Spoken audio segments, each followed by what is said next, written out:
Time for another playthrough of Final Fantasy 1. I'll continue in the one I started, rather. So the plan for today is I'm going to be aiming to take care of the airship. So, obviously, I know there has to be an airship. It's a Final Fantasy game. I've reached a point where I can't get to places with my boat, so I know there must be an airship somewhere. Now, as for where that airship is, I have no idea. So I now get to spend some time. My plan is to go around and just speak to every NPC that I can find and just kind of ask them, hey, maybe there's an NPC that can point me in the right direction.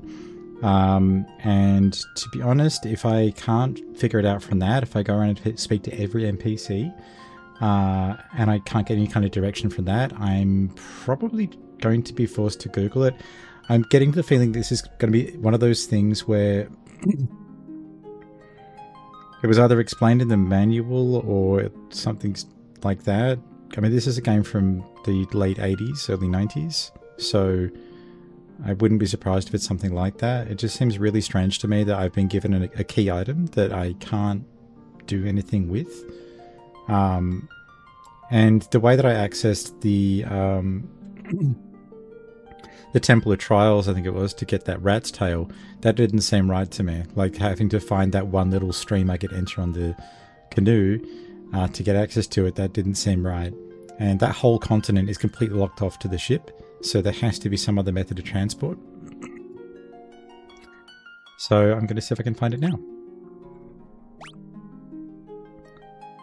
So I think this is going to be the right one here, the quick save.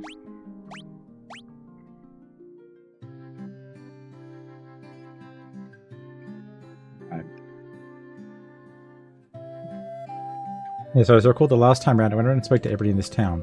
So only one person so far has given me any kind of hint, and it's this guy here, which is that the ancients possess something with the power to make ships float in the sky. Okay, now I have the... is it float stone? Levy stone? What's it called? So I have this levy stone, which is apparently is a mysterious rock that floats in the air. So I would assume that that's going to be how I get the airship, or it's a component for it. And then we've got this information here about a prosperous civilization thrived at the Northland, now it's fallen into ruin. So I assume that's connected. One sec. I'll just clear my throat there. Yeah, look, I mean, it's bizarre to me because so far everything else was pretty easy to follow, but now I've kind of hit this weird point where I actually don't know what to do. So I'm going to go back to the first town and work my way through methodically. There must be somebody that knows what to do. I tried talking to the, I think it was the dancing woman NPC that's supposed to give hints, and all she wanted to do was dance with me. Now earlier in the game she did give me some hints, now she's completely silent. So... but I don't think I talked to everybody else in that first town, so I'm going back there.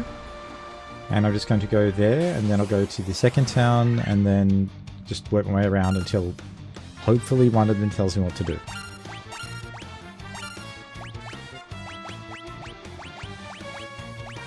At this point, I'm kind of expecting there's going to be an NPC, like maybe this is the first Cid appears and makes me an airship. That would be kind of cool.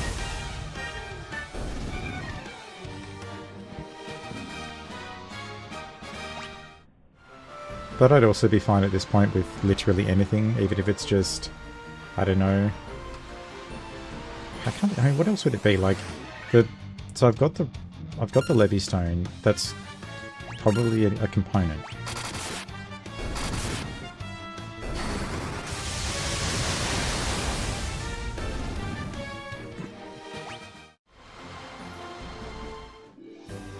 All right. So I'll try everybody in the town. I'll go to the castle as well.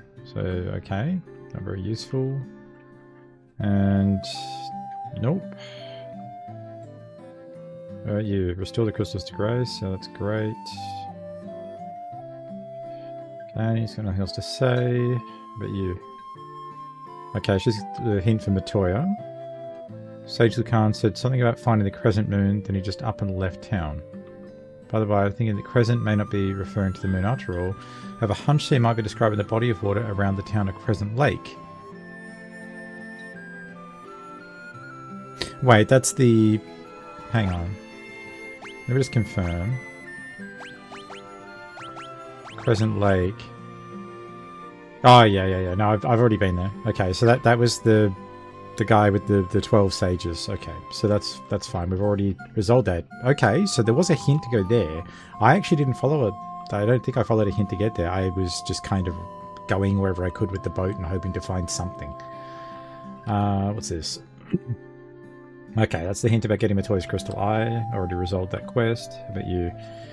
Once they've fought at the east here in the Harbour City Provoker, turned into a pirate's den. Okay. So, no, I don't think anybody here is going to be of any help. So that's, I think I've spoken to everybody. Stole the crystal prize. Good stuff. And how about in the castle?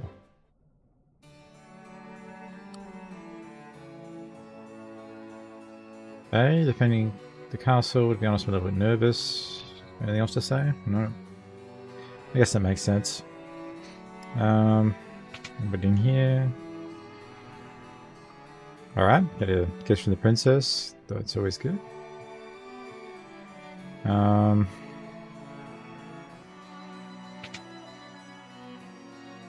Okay.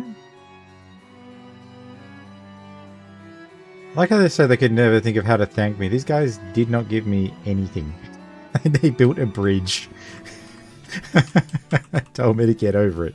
That was about it. See, the warrior's light. Yes. Do you have anything else for me? You're just... Okay. Just confirm my identity, I guess. What about you? Sarah's already with you. If you wanted, you mean I could... Okay, so she wants to marry me, I guess. Or the dancing on the town knows many odd bits of information. If you find yourself astray... Yes, I tried that. She doesn't have anything. She apparently doesn't have... Wait, is there something else down here? I think I've been down this way before and there's... Yeah, just some guards. Okay. I didn't think it'd be in this first town, but... I mean, honestly... It's weird to me that they... Okay, is there another... Is there a landing spot over there? There is. Okay, so I can take the boat. Thank goodness. It's not much faster than travelling by land, but it is definitely faster, so...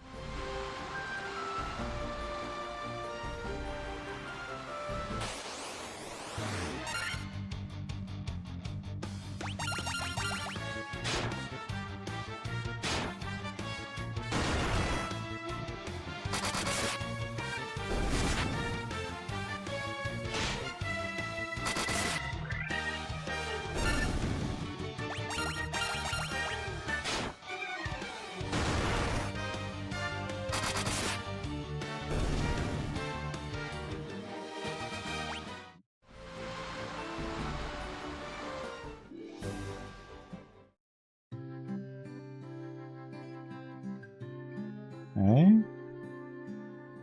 Anything else for me? Just be careful in the ocean. So I think they don't have more than one dialogue option, it seems like. Don't they only ports to the north? A ship can only dock at a port, you know. Yes, I've realised that, my green-haired friend. Alright, so... I must have a change of heart. I plan to buckle down and be the hardest worker in town. You believe me? Okay, well, sure. So there are elves living across the sea, but the elf prince has fallen into deep sleep. Yes, I've already solved that one. Because of you, we need to fear the pirates anymore. Okay, that's, yep, no worries. Good stuff. How about you? Oh, it's the same.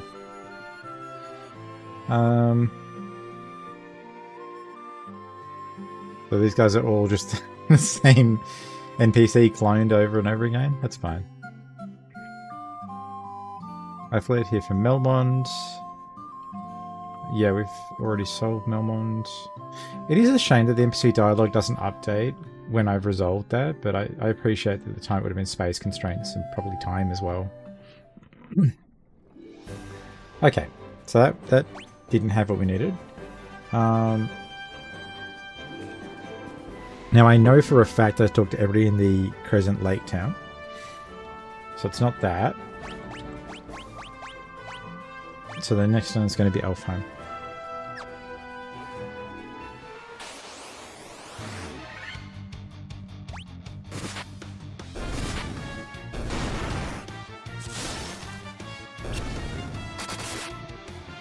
And to be honest, after that, I feel like that's the last town, right? There's nothing else to do. If there's no hint in Elfheim,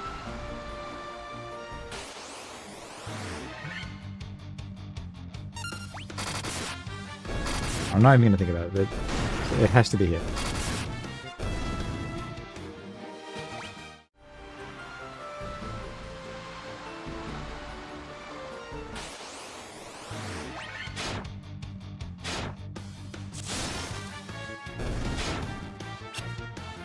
I don't think of what else I could possibly do. So...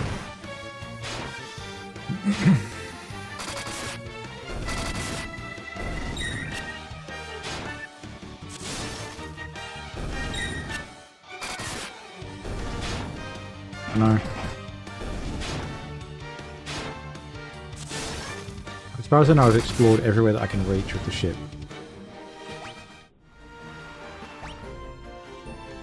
Have a look. So, I even managed to get in through a little stream up here and access this bit, which I don't think I was supposed to do.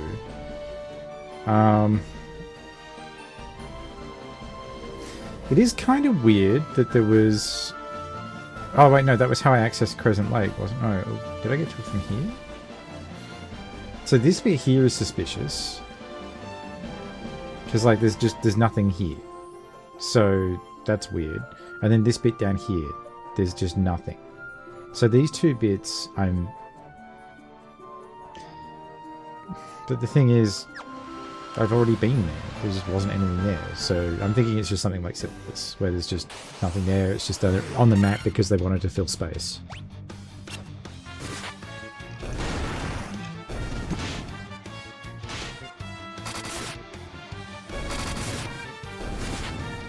But I'll find out in a minute.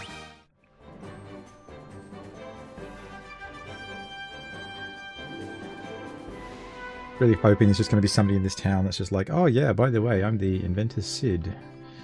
That levystone you're carrying looks mighty useful. How about I put it in this ship? So that one has updated dialogue from where I woke the prince up. That's one of the few examples of it in the game. Most NPCs just keep the same dialogue the whole time. And I guess you could argue maybe like nobody's told them that the problem's been resolved, but like surely the Warrior of Light standing in front of them would tell them, yeah, no, I've actually already fixed that problem, don't worry about it. Alright. The dark abyss above the crescent, to the north beyond the smouldering mountain, the levystone sleeps. Something awaits you there.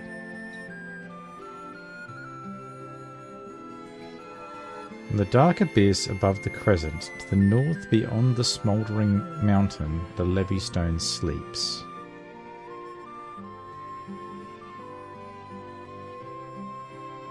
The north beyond the smouldering mountain, the levystone sleeps. Something awaits you there.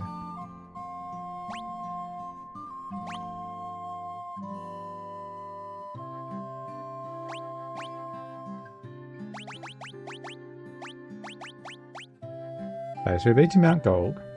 We've been to the Cavern of Ice. Like, I've got the Levystone. I'm pretty sure that came from the Cavern of Ice. So he's just telling me where to get the Levystone. Alright. Mithril weapons, good. By the power of the Levystone, a great sail rises into the sky from the sand sea below the crescent.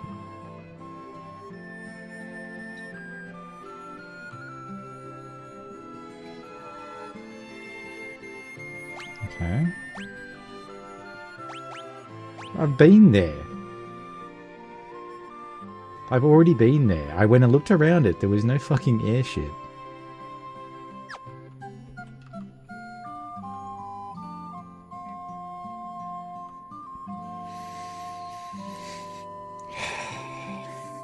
Okay. Well, that's as good a hint as I'm going to get, I think. So I've got to go to the sand below the crescent. Alright. Okay, game. So you're telling me that in order to know where to get the airship, I had to go around, and I guess it makes it like, talk to everybody. And that the really annoying thing is, I think that might have been the only NPC that I hadn't talked to. And it's because he's tucked away down here.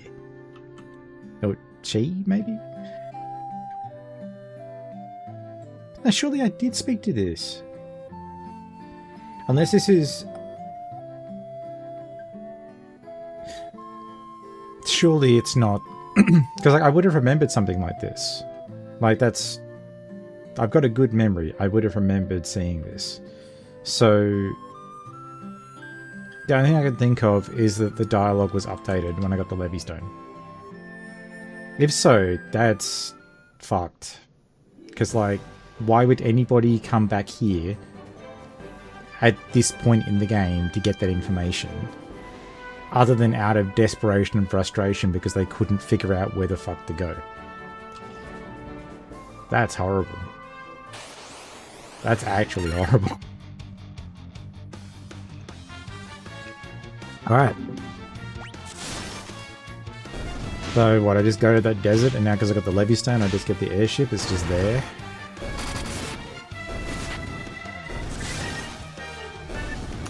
That's such a weird...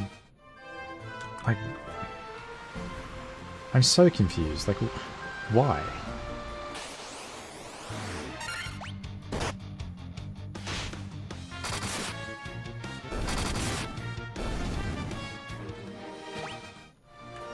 I guess they're...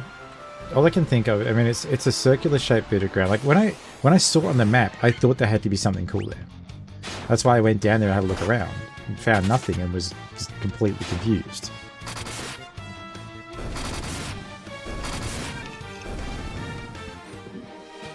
I was expecting something like the alien encounter from Final Fantasy VIII or something like that to be in there. Or that Cactua or anything.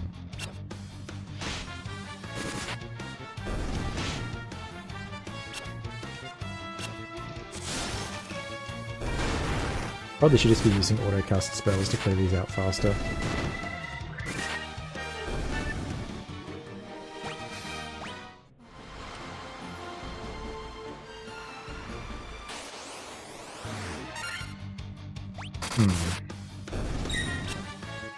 I'm hoping that if I'm in the airship, I'm not going to get random battles, but I'm kind of expecting to get attacked by like dragons or something.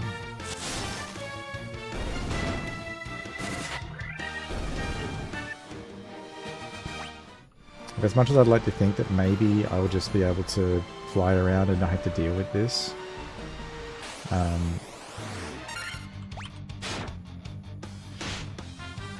I can't help but feel a game that's forcing me into a random encounter every, like, you know, couple of seconds is probably going to make me do that, even while I'm flying. But we'll see.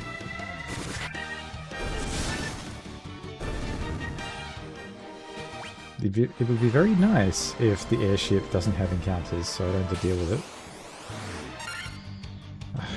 Okay, I'm definitely using a spell on this. Like, no more. Please die.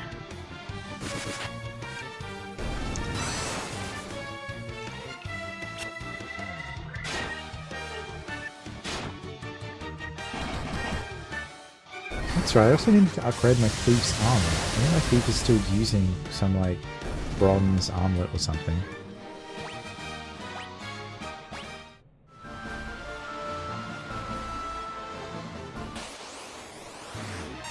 I'll worry about that truck of the airship.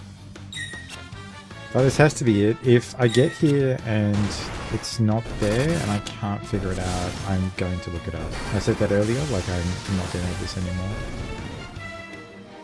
Like I spent an hour last time around sailing around the entire world looking for where it could possibly be or trying to figure out how to progress.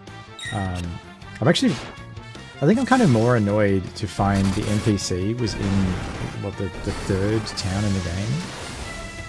Just kind of randomly, oh yeah, by the way, just go to the sand sea. You know, just do that.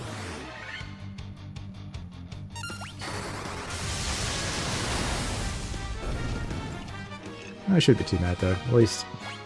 At least the game did technically tell me how to do it. Alright.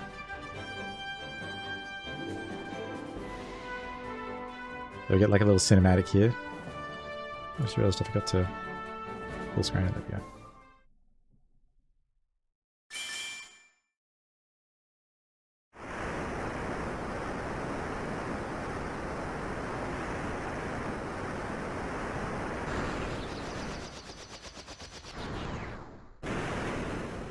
That was it.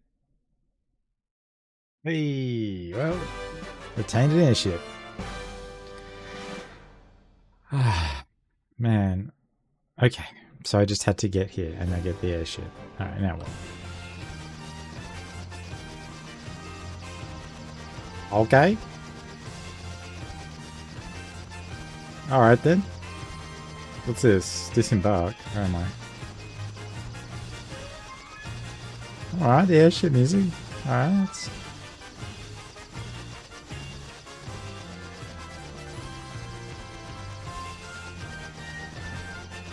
Alright, I'm going straight to that town. Alright, how do we get it? Where can I disembark? Wait, what? No. What is this? I can't... Huh? Where can I land? Can I land here? So I think this has to be like clear grass or something? In the swamp? What the hell? Where do you land?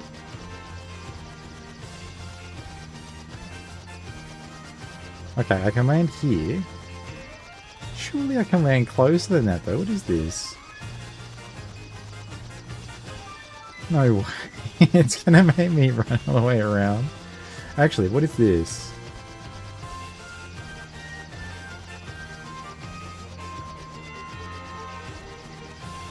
Oh wow. I actually didn't even consider that would be possible.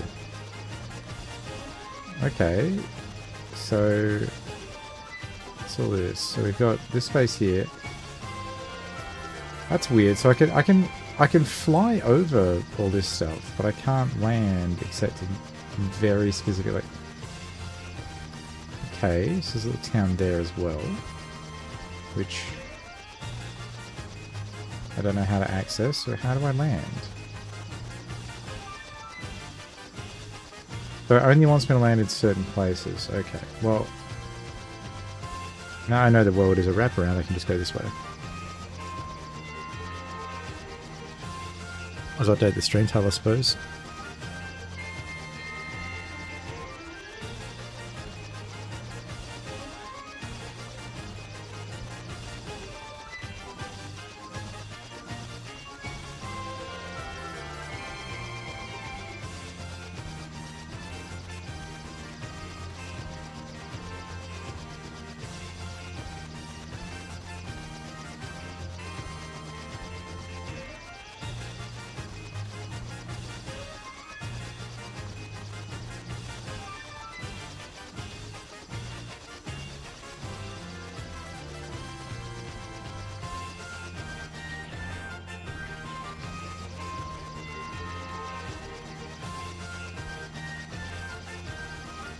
Okay. Well, what I don't get though is... So I can't land here. So it's like swamp. I can't land here. Okay, I get it. But... Please, just let me land in the town. Alright. So I think I've got to land here, and then I've got to run all the way around. I can't... Wait, is there even a way to it from there? Oh wait, hang on. No, I can land up here. And surely not. Guess that's it. I guess I've just got to... Did I see it flicker for a second? No. Damn, that's rough. Alright, I want to see what's in that town. The tower is obviously some sort of like dungeon or something.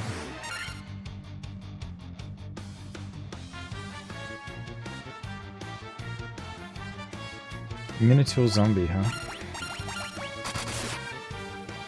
I don't know how strong that's going to end up being.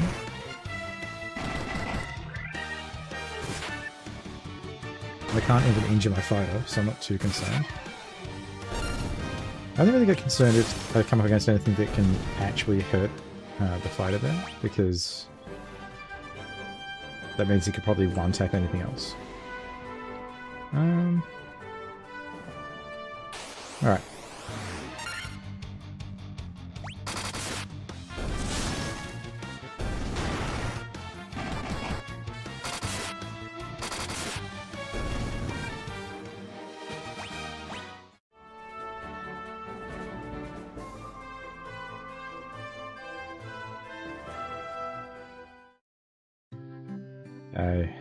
Euphenia.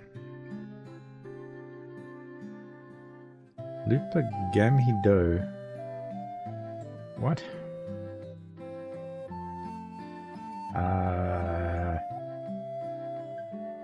What?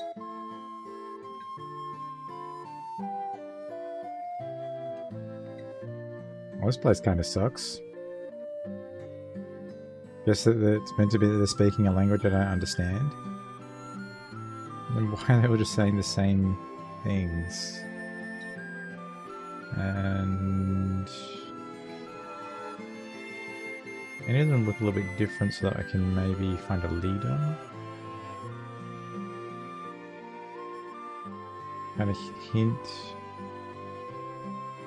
Hey. Oh, that's weird. Alright. So it's a city filled with people who don't understand anything I'm saying. Well, that was a little bit disappointing. Okay, so the first place I found is somewhere that I guess I must need another item before I can do anything with it.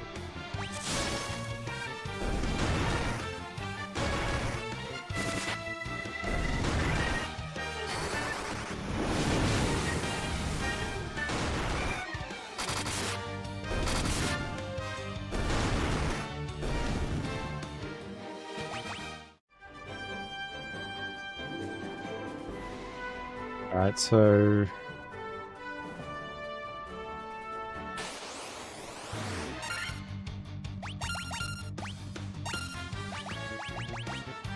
fire wasn't strong to kill them. I'll try Blizzara. Because I kind of want to save Thundergird because it's a much stronger spell. And these things aren't so much of a threat as a nuisance. Oh wow, okay. Apparently they are resistant to ice. They are undead, so maybe that makes sense.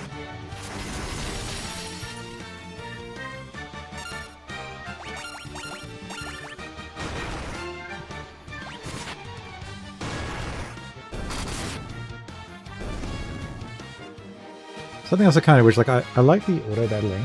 The auto battling thing is great, but it'd be nice if I could toggle on that increased speed all the time. So that I could have the increased speed while also being able to issue commands.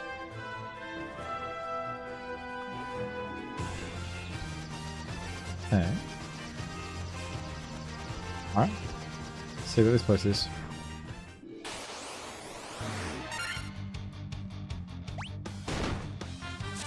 $207.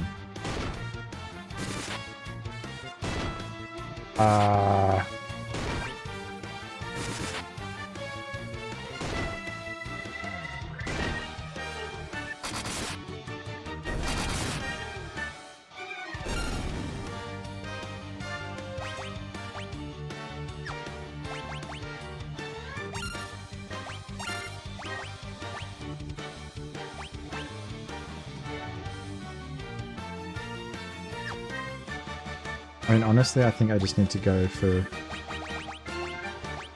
Oh, I'm out of... Alright, Lazara.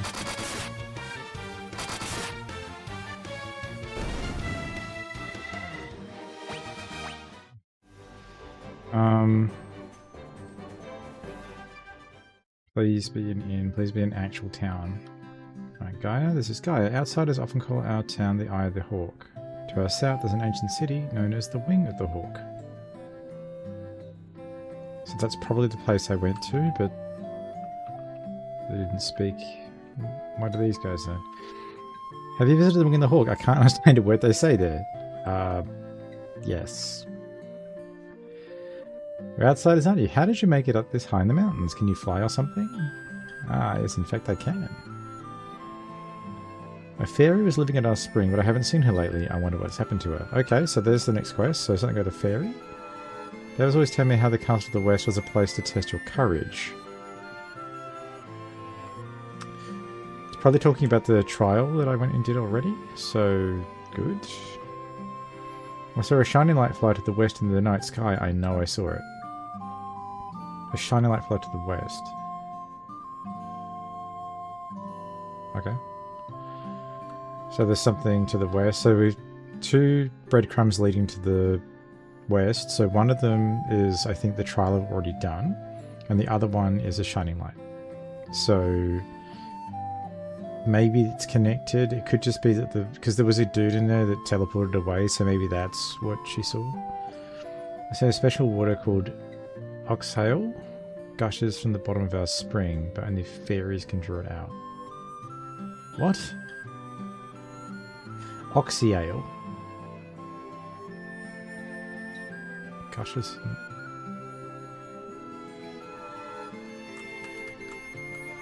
Okay. He's always trying to weasel his way out of doing chores. I don't know what to do with it.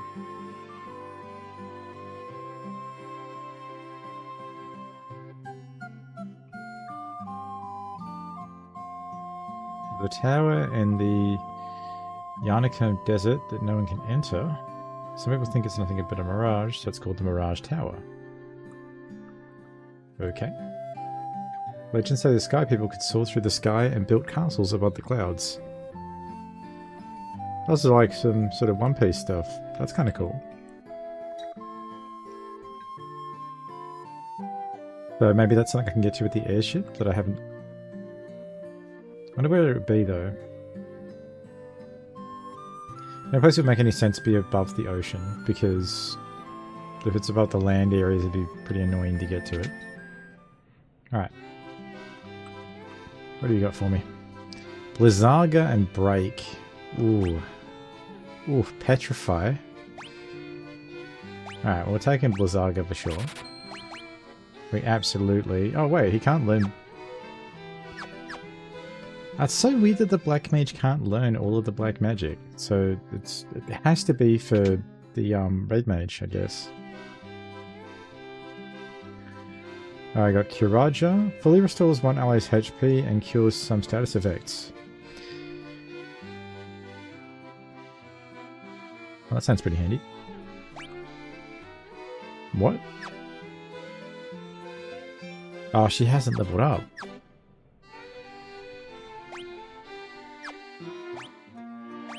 Surely that's it. She's dead. That generally put a dampener on being able to learn anything, I suppose. Let's see, where's the inn? Oh, what's this gonna be, like 500 gil for a night? How did I know? How did I know? 500...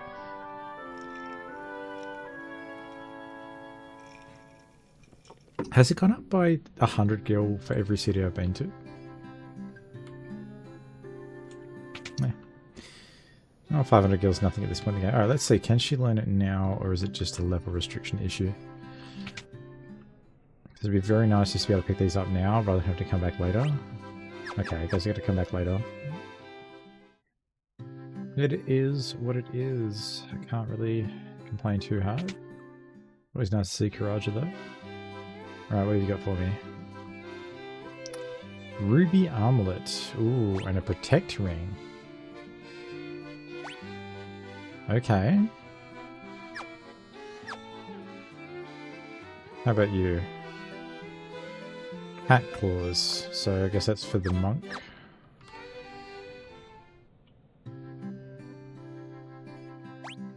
Anything else in this place? Oh wait, there's another set of white and black magic shops. Hang on a minute, what's going to be in here?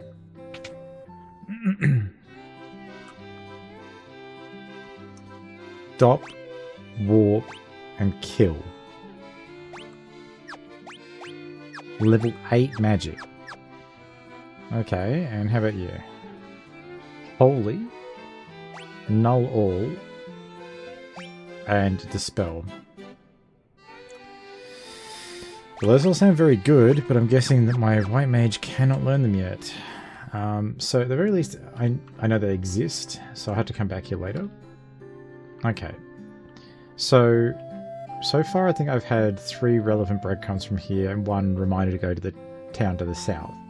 So I've been told about there's a castle to the west, which I'm pretty sure is where I've already been and where I got the rat's tail from.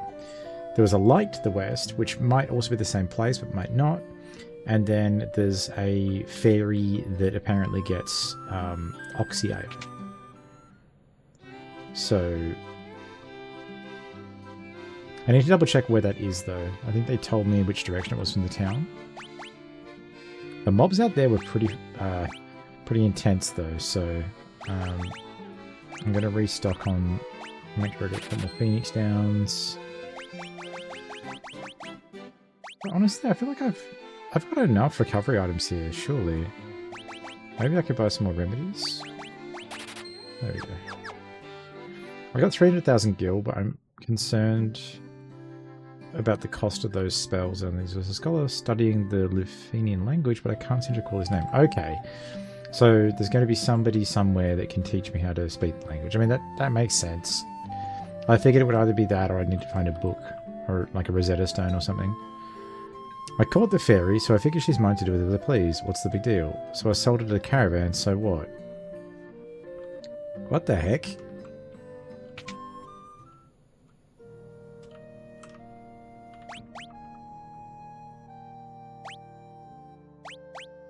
The hell? Wait, sleeping in the inn didn't res my... Oh, that's so stupid. Hang on, if I... Okay, I'm gonna pay the 750. That bring it back at full health? Oh, you're joking. It's just the same as using a Phoenix Down, but it costs 250 gil more. That is beyond stupid.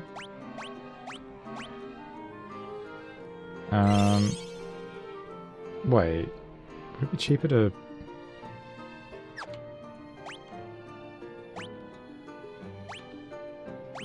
No, I think it... Whatever, I'm just gonna do it this way. Beyond caring, whatever. Use 10 potions. That was probably the least efficient way possible to bring it back up, but whatever.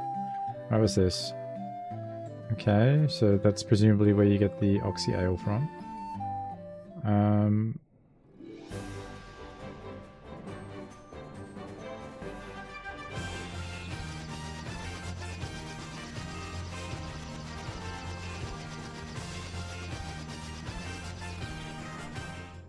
Hang on a minute, so... Yeah, so these guys just talk about the eye of the hawk, wing of the hawk. Yeah. Where was the one that told me about the... A fairy was living at a spring I haven't seen her lately. Okay, so this is just... She hasn't been seen. Alright. So... We know the fairy was sold to a caravan. So where would the caravan be? Why was there a caravan here? What the heck? How did it even get in there? Alright. So this must be the Mirage Tower. I'm going to guess I need some sort of key item to access that, so I'm going to bother trying.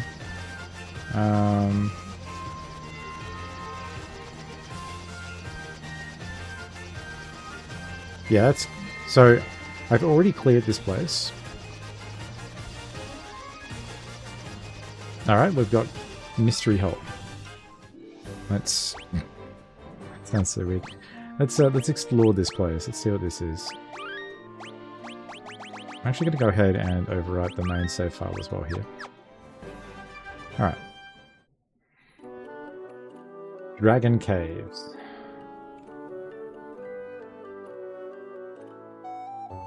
Alright.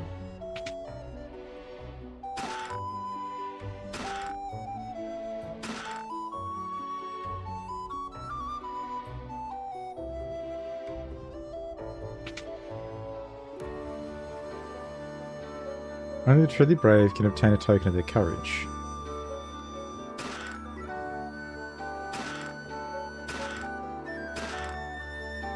Alright then.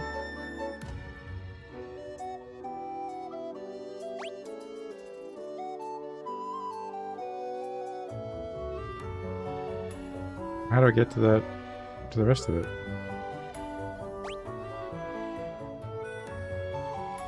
Oh wow, what the heck?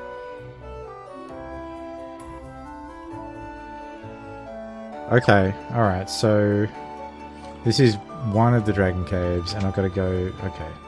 So the other entrances are on the other islands, I guess? Yep. That's kind of cool. What do you got to say for yourself? Once long ago, there was an age when man and dragon lived together.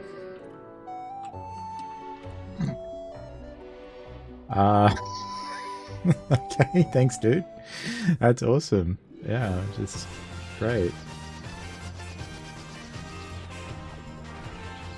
Huh?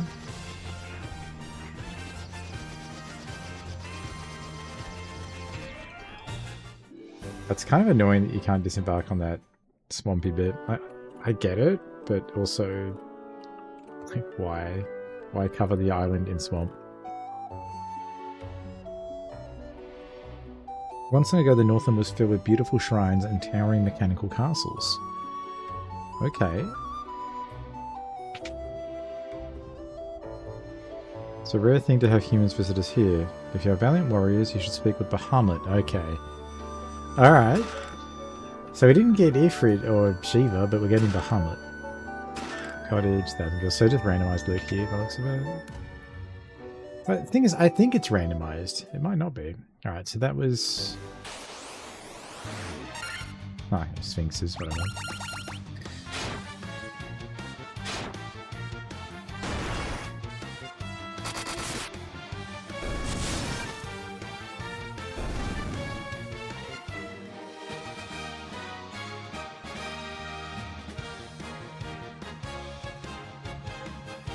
Over here, yeah.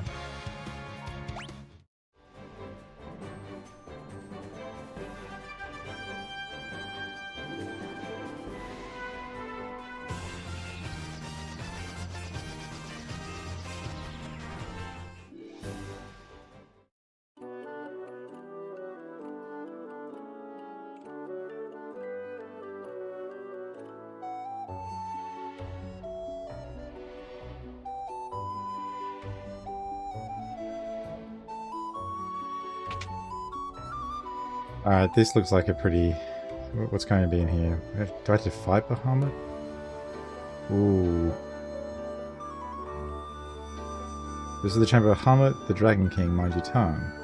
The Dragon King looks within to measure a person's true courage. Long has it been since men of courage stood before me. Your bravery seems worthy of consideration. The rat's tail you carry is a fitting token of courage and strength. So be it, I shall honour you with titles befitting your valour.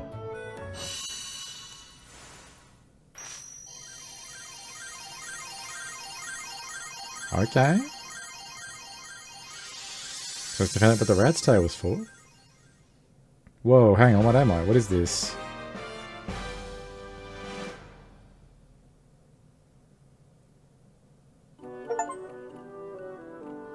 Gain titles... What does that do for me, though? Restore the crystals to grace. Damn, okay. So I get like a new look for my characters? What are they now? A knight, a ninja, white wizard, and black wizard. Damn, okay. Sure.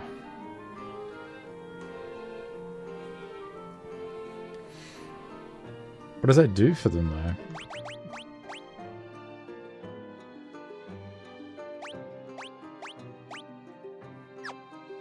Oh, maybe that... Hang on, did they get extra magic slots? Not that I can see. But maybe now I can learn warp?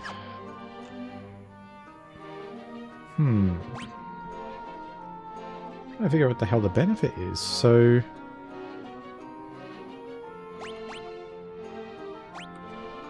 no magic learned, no abilities. There must be something. And what's in the other... Oops. What's in the other dragon cave? Because there's one I haven't been into yet, I think. Okay, so we found Bahamut. We've had the upgrade. What's in here?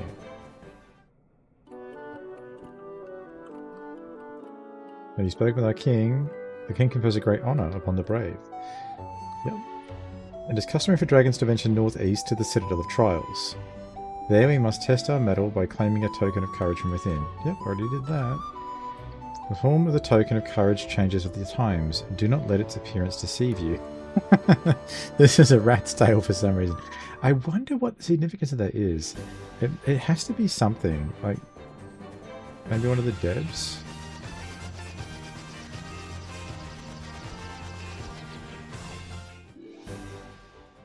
Alright, what's in here? A tent, I'll take it. Do not fear.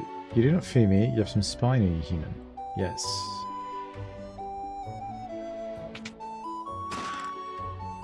Dry ether. Did I read that right? Dry ether?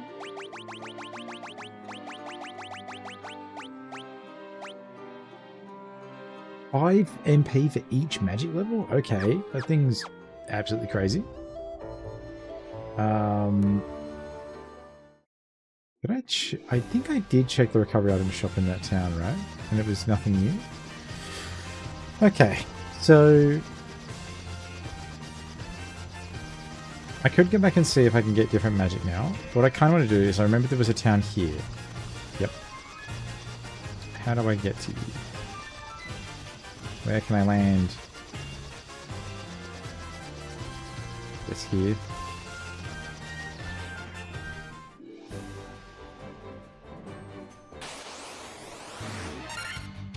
So, from what I can tell, it looks like from here on out... Well, I'm hoping that from here on out, it's going to be relatively straightforward. Okay, so I have access to Blizzaga. I kind of want to try it out. Let's see what Blizzaga looks like.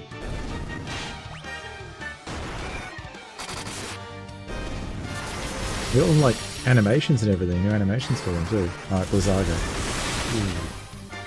Ooh. Yeah, that'll do it.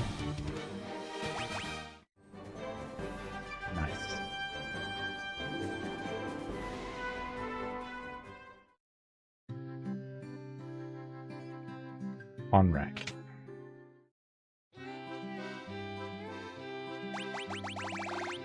You get anything useful for me? No, you don't. However, I will buy. Oh, I have, oh wait, sorry, I've got 82. I was thinking I had 40 of them. That's just the price. Okay. Misreading. No. I don't want to overcap them again because I had an issue where when I was at 99 potions, I couldn't pick any more up, and it still deleted it from the chest. Look at my legs, aren't they wonderful? I love having legs. Look. Did you see that move I just did? What? The Underhill fellow from the caravan had something very weird for sale.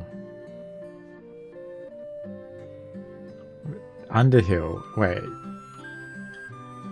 So... I mean, that's got to be the translation, guys. I put in a nice Lord of the Rings reference there. You ever hear of something called Oxy Ale? Okay. Alright, so they say that the shrine sank into the sea 200 years ago. Now there are mermaids living there, or so the story goes. This is like one of those things where it's like, you know, who speaks like that? These guys are, they say the shrine sank into the sea 200 years ago. Really? Who's they? Out of my way, blasted. I haven't been able to catch me a single fish. How am I supposed to keep food on my plate and belly? Okay, dude. Colt's been spreading some nonsense about how he saw a shining thing fall out of the sky. Okay, so this has to be where the shining light thing was that was talked about from the other town. And presumably the fairy's somewhere as well in this town. These are all generic gravestones.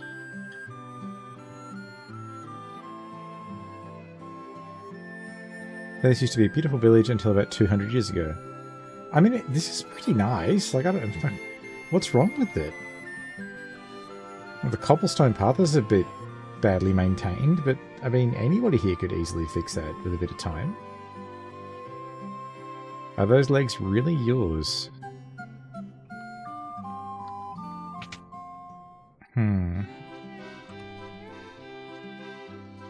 Ooh, Saber. Raises caster's attack. That's gotta be for red mages. Blinds one enemy with darkness. Why the hell would I need that? I've already got like AoE blind. What do we got here? Enhances the party's defense against instant death. Healager. Alright, so I definitely need null death. And Healager makes sense as well. No, like, so I've already encountered foes which had instant death, and it was pretty bad. I lost 2 party members, I think, pretty instantly, as you'd expect. Didn't lead to a total party wipe, but I could see where it very easily could have. My father's with the caravan. Right now they're over in the desert to the west. They usually pitch camp by the forest near the north of the desert. I hope he comes home soon. Okay, so caravan is in the desert to the west. There's a dragon here. Amazing. Humans have been honoured by the Dragon King. Yes, yes we have. Wait, no, I didn't want to leave. Alright. Who haven't I spoken to yet? These guys. The sunken shrine is said to be filled with riches. Silver, gold, diamonds, even tablets describing lost languages and civilizations, if you believe the legends. Okay, Rosetta Stone time. Alright, what do you got? Long ago, an ancient race known as the Sky People used a language called Lufenian. Okay, well that makes sense because this Lufenia is the town over in the east. Alright. My brother, Une, would always tell me how he'd figure out how to speak it if only he had the Rosetta Stone. It's literally called the Rosetta Stone. I was expecting them to at least come up with their own name for it, but no, it's just the Rosetta Stone. Okay, dude. Alright. That's fine by me. And what's this going to be? 600 gil? 300 gil? That's fine. Yeah, 300 gil, sure.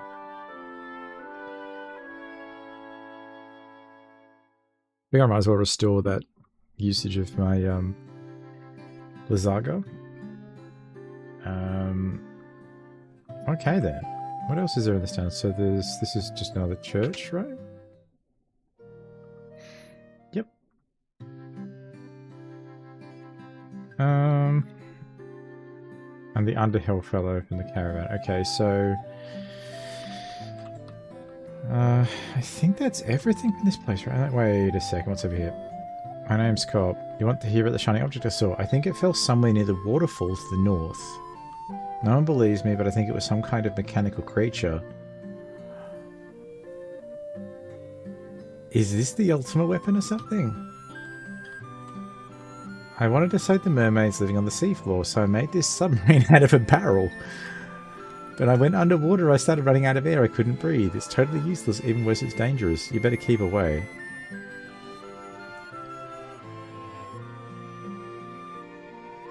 I mean, sure. What could go wrong with some random person building a submarine the size of a barrel and going to the bottom of the ocean?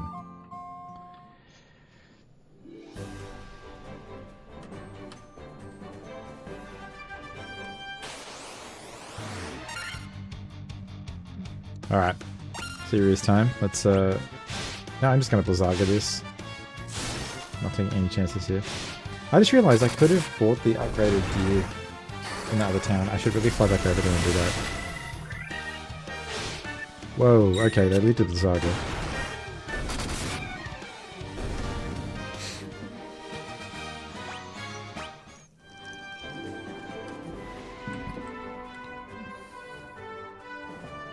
Okay. So. I'm supposed to be somewhere in this desert. Forest near the desert, what they said. That's weird. I'm not seeing anything here I can interact with.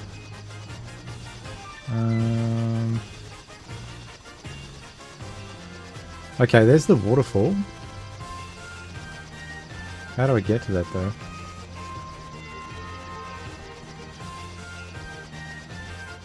Wait, what? How do I get to that? Can I canoe up this?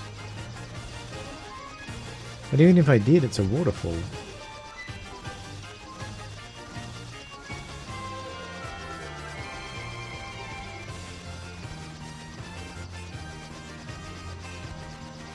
I'm not seeing any caravan here. Am I blind? So they said there should be a caravan, and it should be the forest north of the desert. Right, is this the one they're talking about?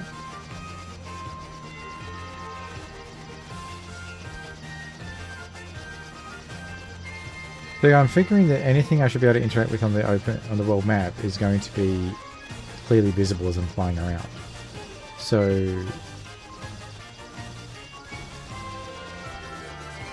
okay, I'm going to go for the only other thing I can see, which is to go up that waterfall.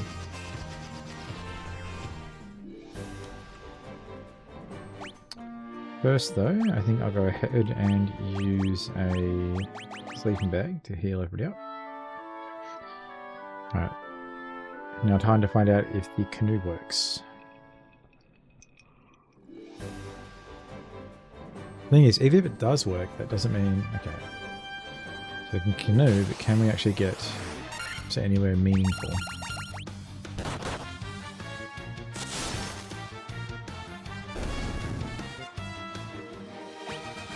The same water creatures as was in the other rivers. I was kind of expecting more of a challenge here, but sure. Okay, so let's have a look at this waterfall.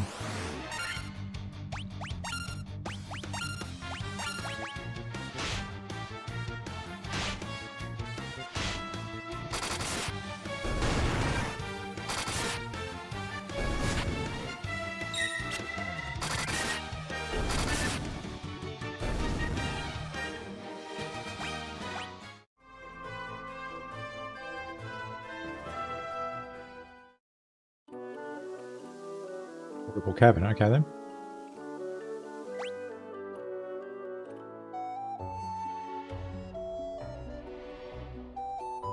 Okay, this place is massive.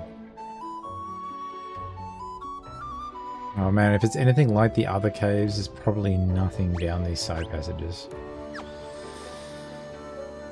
But probably nothing and definitely nothing. Oh, not the same thing. I'm still gonna... I'm like compelled to explore, even though deep in my heart I know there's probably nothing here. There's nothing there, alright. Nothing there.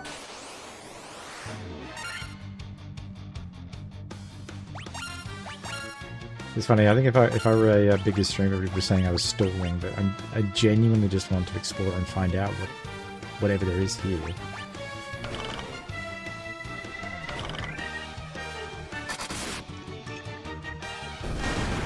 I wouldn't say I'm like a massive completionist, but I do like to complete things. I think most people do. I hate the idea of going in somewhere and missing something. That really bothers me. One thing I'm quite glad about in WoW is that that particular bug never really took hold of me. Collect everything. I mean, I do use the all the things add-on, but it's more just as a helper for keeping track when I'm collecting sets. So there's 6 chests here, but I don't... worry about it too much in WoW. I know some people really get into it, and I remember like years ago when I used to play the game, like Asmongold was pretty infamous for the whole, you know, collecting all the things. But I think if I did it with some kind of obsession, I would do nothing but play WoW. I would be in there like, you know, all day, every day, just farming old dungeons to try and collect things. But for whatever reason, and I don't know why, because I really enjoy the game, but that side of WoW never really appealed to me beyond like collecting transmogs. I really don't care about collecting, you know, random items from old raids.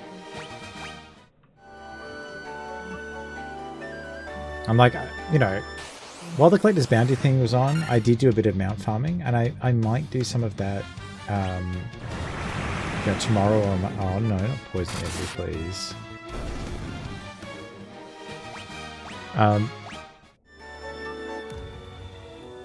Yeah, so I might do some of that tomorrow, maybe. I think it's the last week of the increased drop rates. I just personally find it so tedious to do it, and at the end of the day, the reward is an amount that everybody knows that you most likely didn't get when it was relevant content. So like, yeah, call me crazy, but I personally prefer to have an amount that is representative of skill, right? So it might not be much skill to beat a boss in World of Warcraft, but it's something. So yeah, for example, I think that the Gatherwix mount is ugly. I use it because it shows that I've killed mythic Gatherwix. And when we kill the final boss of the next raid tier and I get that mount, I'll ride that as well. I don't even know what it looks like, but I will get on that mount.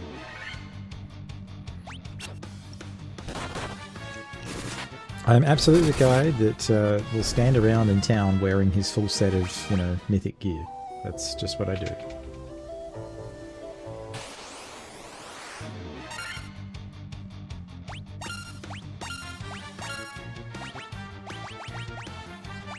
So my main motivation in raiding is absolutely to just defeat bosses. But a definite secondary motivator is to be able to show off in town.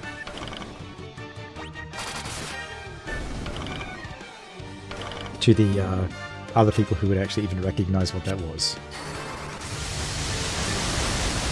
So one of the unfortunate things with the introduction of transmog to the game is that, you know, years ago, before that was added to the game, if you saw somebody wearing something that looked really cool, they had to be a raider. Wait, did I just obtain ribbon? Hang on a minute. Yeah, so they had to be a raider. They had to be some, or like a PvP that was doing really well to have cool looking armor or a mount or something. Whereas now you can go back and farm, you know, an old raid and you can get a cool looking armor set, and you could be absolutely trash at the game and have like no achievements to your name at all aside from going and farming old content and look like the most badass character in the whole game. And so a new player coming in and looking is not able to discern whether somebody that's wearing cool looking armor is actually good or not. There's no way of determining that. And I think that's kind of a shame, but I also think it's something that can't really be solved now. I don't think Blizzard is... I mean, the cat's out of the bag now, right? Like, it's done. They can't... they can't undo that. I think it's like, I like transmog. I like sort of glamour in 14 and so on. I think it's cool that you can change your appearance. But I do kind of lament the ability to sort of look at somebody and know instantly what they had achieved, where they were at in the game. That's something that was really cool, going back and playing Classic WoW. One of the biggest things for me was it was really cool to see somebody that was wearing like even like full tier 1 or something. I didn't keep playing all the way through to Nax, but I remember back in original vanilla seeing people who were fully Nax geared and be like, damn, that dude is like, that's insane, look at him, right? And you don't really get that anymore, I feel. I think that people looking at my mage probably have no idea that it's wearing the full like mythic set from Liberation of Undermine. They would have no way of knowing that. Unless they also raid mythic, right? And I guess you can get mythic appearance from doing Mythic Plus as well.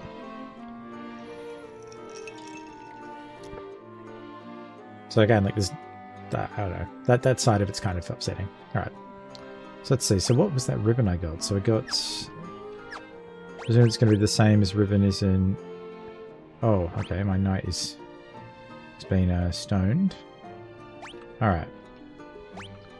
So let's go with optimal. Okay, that is optimal.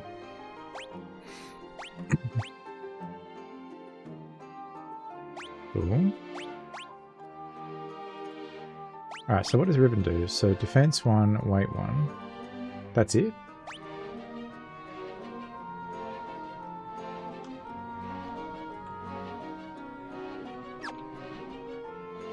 Okay. Whatever, I'll leave it on. Then we got the wizard staff. Accuracy 15.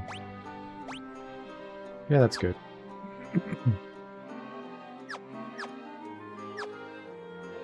I'd better remove. Where are we at? Gold needle.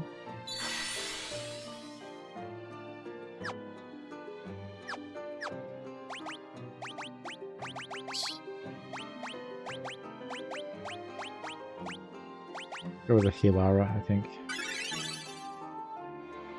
Yeah, good. What's this? I have been waiting. Take this cube.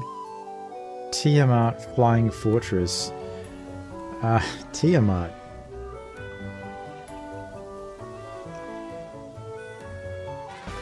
You obtained the warp cube. What?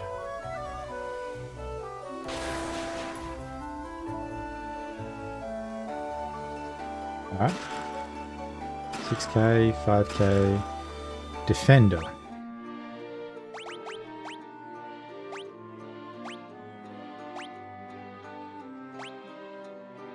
Okay.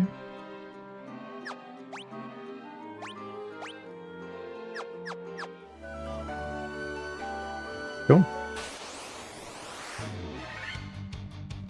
So I actually have no idea.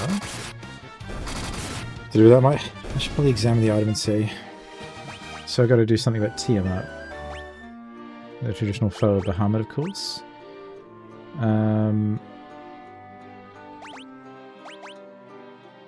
Let's say, a cube made of a multi-hued substance. Well, that's really informative. Thank you, game.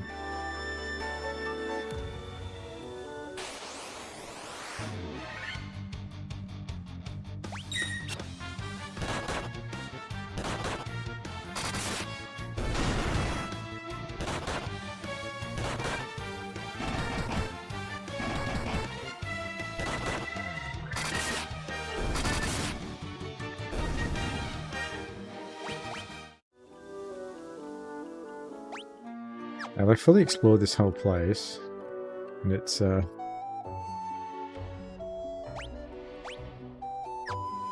That's right, I saw all the magic to sort of exit dungeons quickly, but it must be for one of the magic classes that I don't have access to, which really sucks.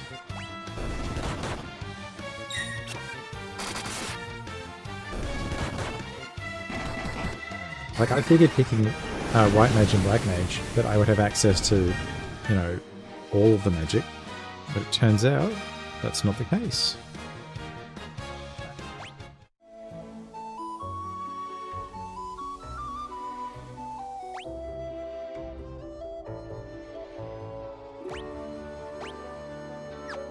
Alright, so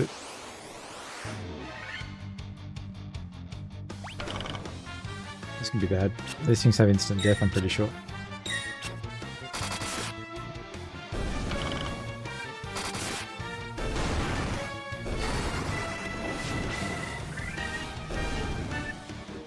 Let's see with the fire there, but it doesn't matter. I've got enough recovery.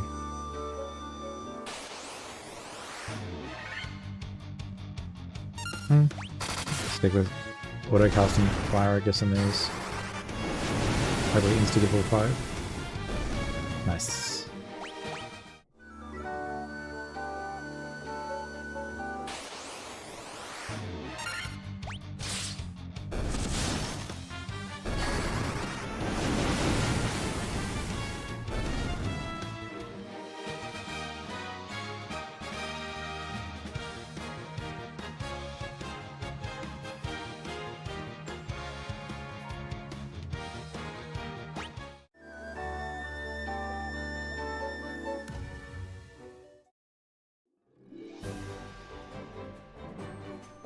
Okay, so we've got the warp stone.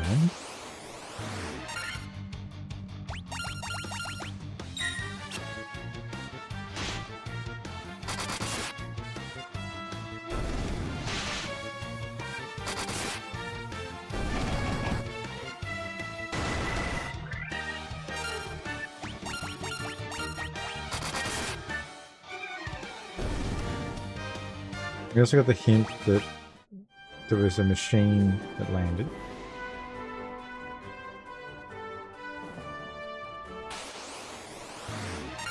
I think I'll do is I'll go and rest at the inn in the town.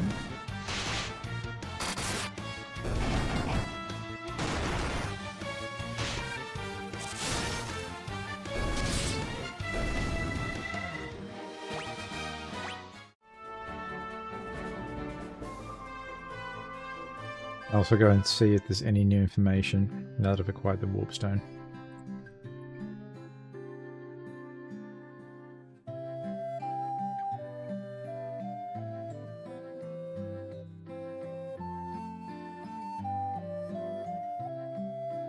I remember which of them it was that talked about it.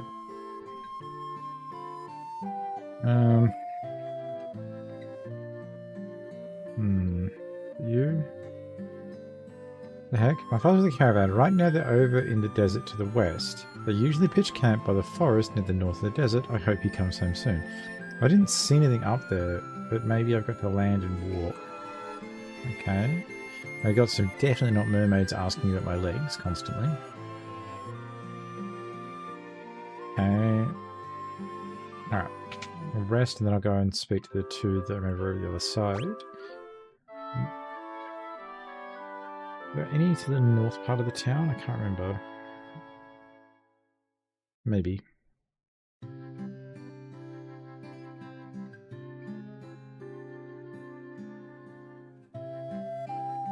Okay. Wait, where did you say it was? To the... near the waterfall to the north.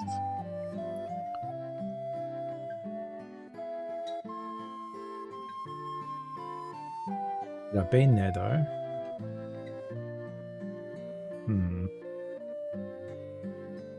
Okay. 20 years ago, the shrine of Onrak flourished. It brimmed with the power of water. But I ask but one thing of you, please restore that power to its former grace. Okay, so this is going to... Of course, this is going to be where the water crystal is. Okay.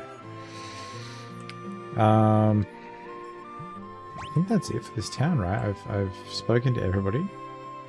There's no new information apart from something that I forgot to speak to the first time round. Tells me it's the water crystal location, but doesn't really help me. Okay. So maybe I just need to fly over there with the airship and land somewhere nearby to trigger it.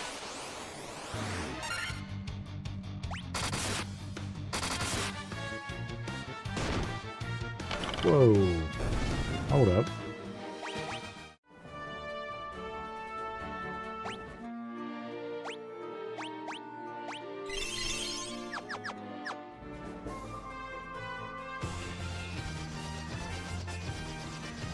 Okay, so it's somewhere near the waterfall.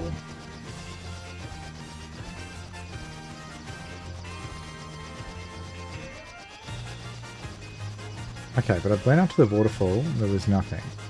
So maybe it's here.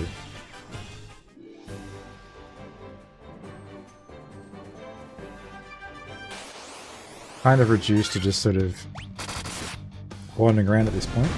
I don't know what else to do. So the thought is, if I walk around in places I haven't been to, maybe something will happen. Okay, that's literally nothing, apparently. So I'm kind of going up the precedent of the airship just involved me walking into the right location. I just had to go and step in there with the key item in my inventory. So maybe there's other places that I can just kind of walk up to, and it will trigger a cutscene and things will happen. Because otherwise, I'm kind of out of ideas.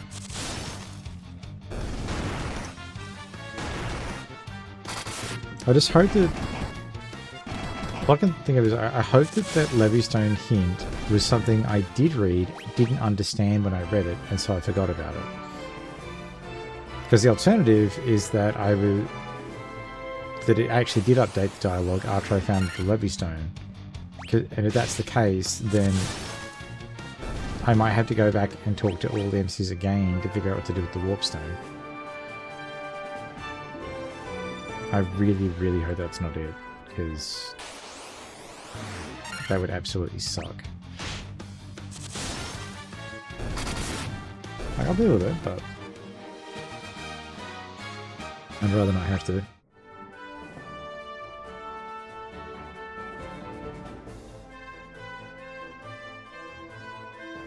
It's kind of interesting to me that they were so determined to have the airship be a thing that they made it so the regular ship could only land at ports. Like, I think about the way that it worked in, say, like Final Fantasy VIII, the game I got the most experience in. They had a airship.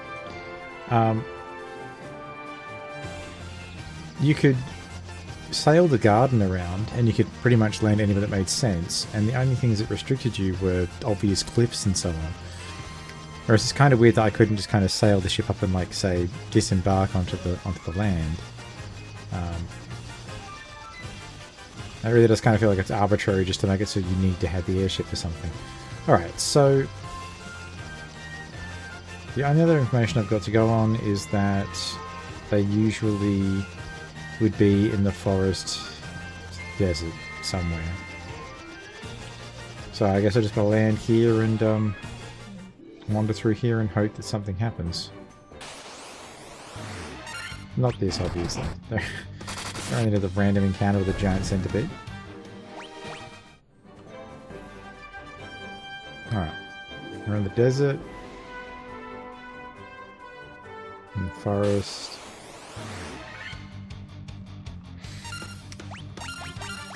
Okay, this is not looking like a caravan so far, I've got to say.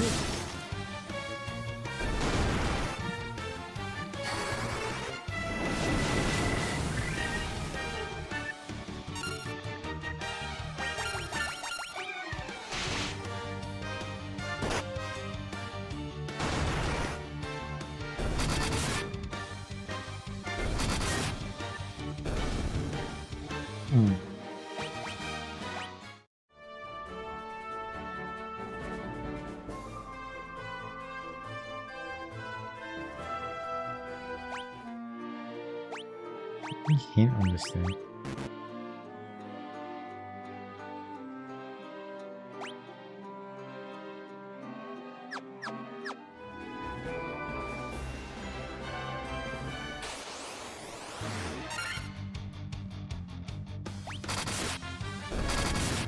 This does seem kind of out of place here. Winter Wolf and an Ice Giggers in the desert. It's kind of odd. What the heck?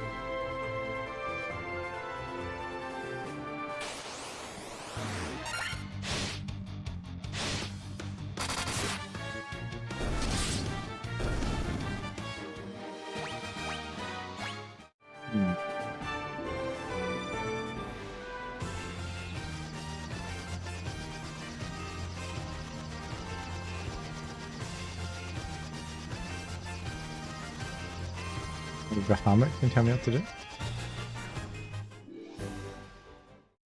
Go on, bother Bahamut, see if he knows anything about it.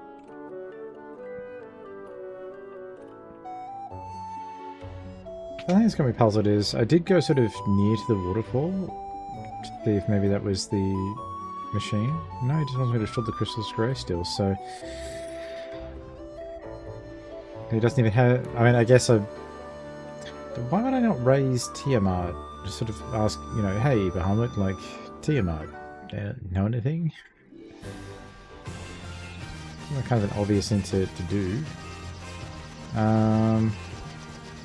Is there anywhere near here? Because, like, I have been up this bit, but I remember I got blocked by mountains. So I wandered around in there for a bit. I was able to get down to there.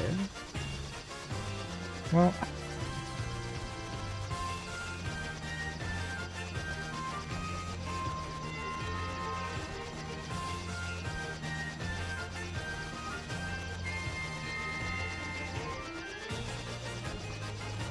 See, I'm sure this is a key item situation. Like, I don't have the requisite to go in there. I just don't see the need to try.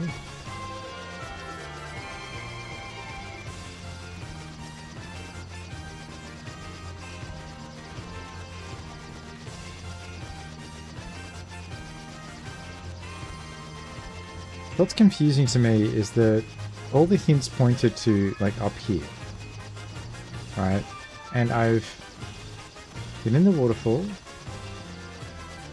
Is there anything here? No. It's just a tiny bit of land. There's nothing there. I've wandered all around there. I've wandered all the way through this desert.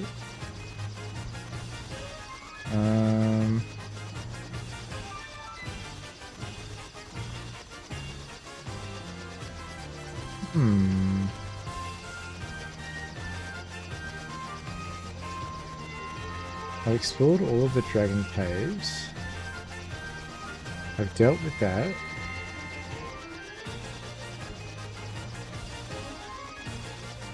Maybe there's... Try this town again. I can also buy the gear upgrades while I'm here. Maybe I can learn the new magic. It's already learned Saga. Break is Petrify.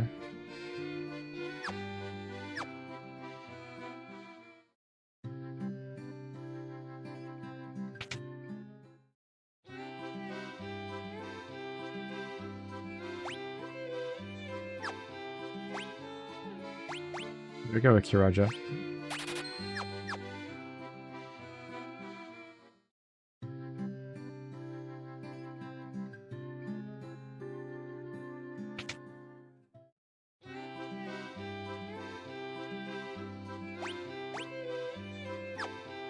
Okay, so we got Warp, banishes enemies to another dimension, and Kill to instantly kill. Stops time and paralyzes all enemies. I mean, that seems really good. Banishes enemies to another dimension, sure. I don't... Instantly kills an enemy is... those spells never land. Alright, I think we buy all three of these.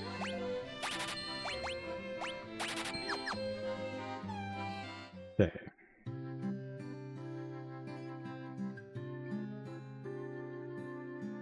No dialogue updates here. And this shop didn't sell anything, right? It sold like one weapon, cat claws. It's a strange shop. Alright, so we got Protect Ring.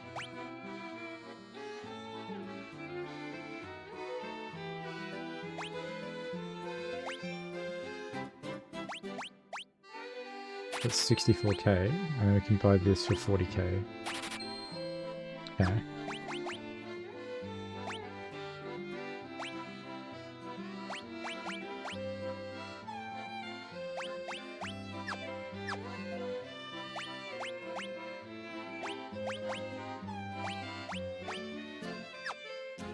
There we go. So all of my characters fully equipped. I might as well rest here.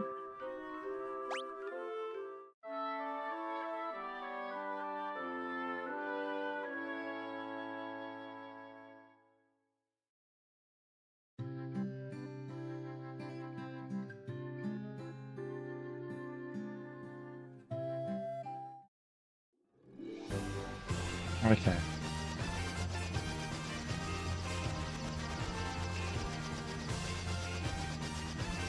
Let's think. So, we've been told that there should be a caravan, and there's supposed to be the forests to the north. Wait, don't tell me they meant to the north of the city. I thought that they said to the deserts. No, she did. She said it was to the near the desert.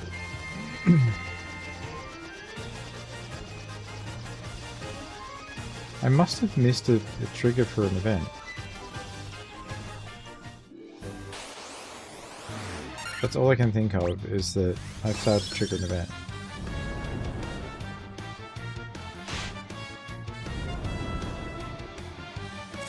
What's interesting is like how much time is spent just trying to figure out where I need to be going. It's not even... But the game is definitely not hard. Like, at all. It's just a lot of wandering around, not sure where I need to be going. And that's not because I'm not trying and talking to everybody, it's just... frankly, it's not doing a very good job of what I need to be doing. Which is disappointing because, like, I think earlier on it was. In fact, if anything, it was kind of too handholdy early, but now it's... well, it's certainly not holding my hand anymore, I'll tell you that.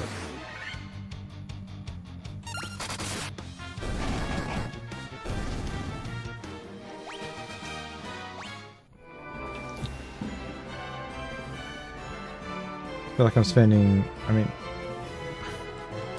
Where is this caravan at?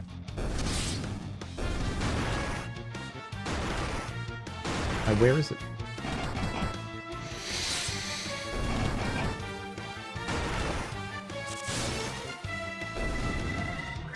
I was so happy to get the airship, thinking, okay, now it's going to be straightforward. It was just the airship that was the hiccup, but it turns out that no, actually, just the rest of the game is an absolute enigma.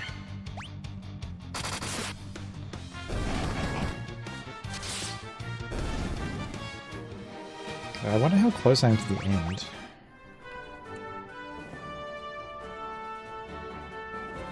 It'd be really funny if it turns out that I've barely scratched the surface, that like there's still, you know, 20 hours of game left. Oh, that'd be wild.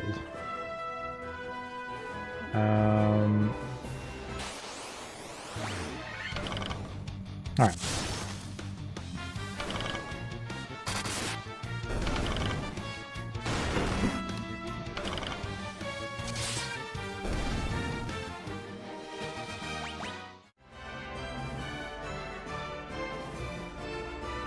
Yeah, I think I can safely say I've exhausted this desert. I've checked everything around here. There is absolutely no way it's in that desert.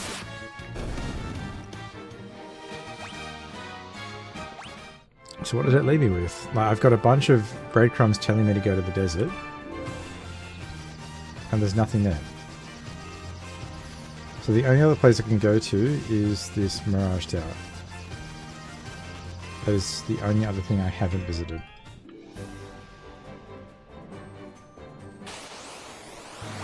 And I was just kind of assuming that, you know, okay, it's some crazy place that, you know, you can't open up for whatever reason. And so I believed that because I didn't possess anything to get in here that I knew of.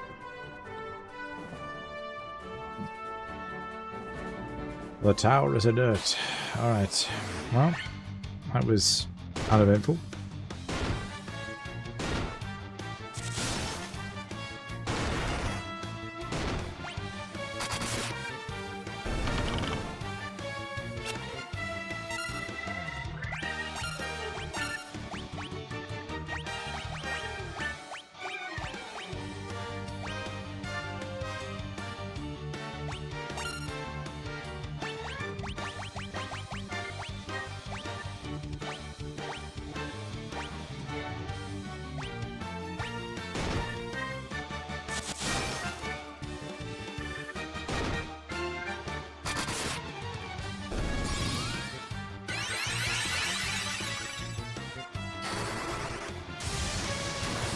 These things, these Berettas, I think they are the strongest thing I've had to fight so far. Incredibly strong. Alright. So we're at this big empty desert. Oh, not again, not these things. I think I will actually auto-cast Helga there. Because I think... yeah, it's going to be needed.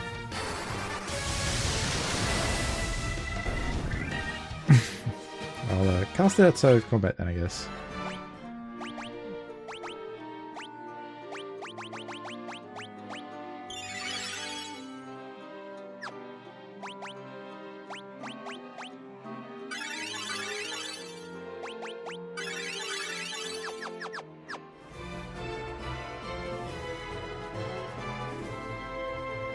Okay, so the Mirage Tower turned out to be a bust. Which I kind of expected it to be, but it's a bit disappointing that one confirmed. So, now what?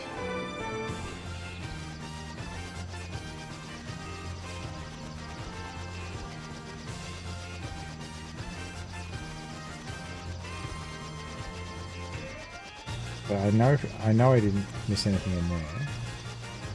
Well, maybe I was supposed to get to that by boat. Like, how else could you get to it? Wait, what the hell? Maybe that was actually the correct solution to access that place, because where could you even land to access it from the airship? That's interesting. Oh, here. So I guess you would have to land it there and then walk all the way around. Wow, that's... Actually, funnily enough, I think the ship was the easier way to get into it. Okay then.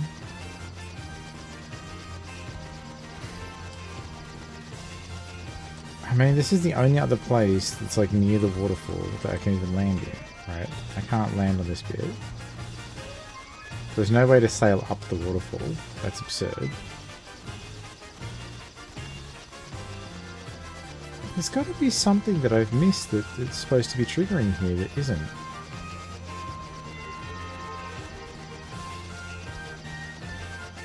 So the golem that told me to deal with Tiamat, and that it was flying somewhere. The flying... Wait, okay, let's really check the world map and make sure that I haven't missed, like, something out in the nowhere that I can go to.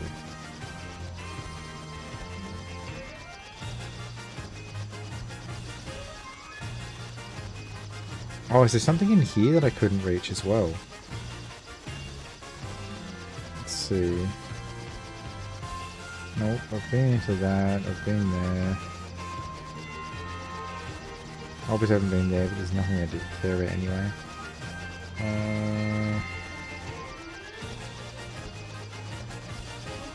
No. No, I'm pretty confident that I've explored everything in this southern section pretty thoroughly. Done that.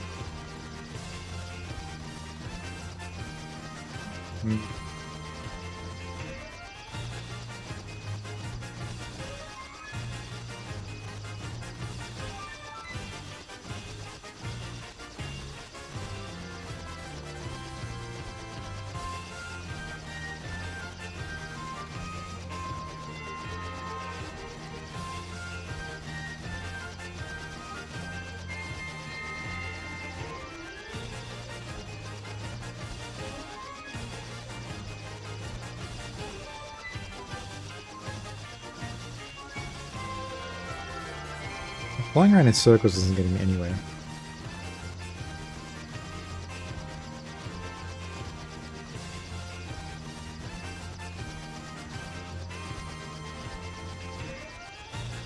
Man.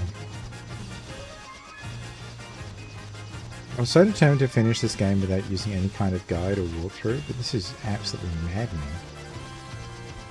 Like, the thing that's most annoying is, like, I've received all these hints, right? It's like, I know that there's supposed to be a caravan near the desert.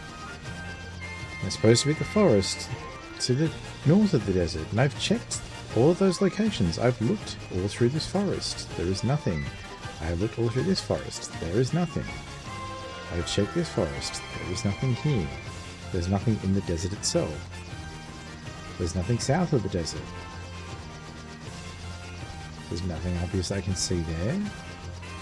I have even checked this section up here, just in case. I've checked in all of these dragon caves.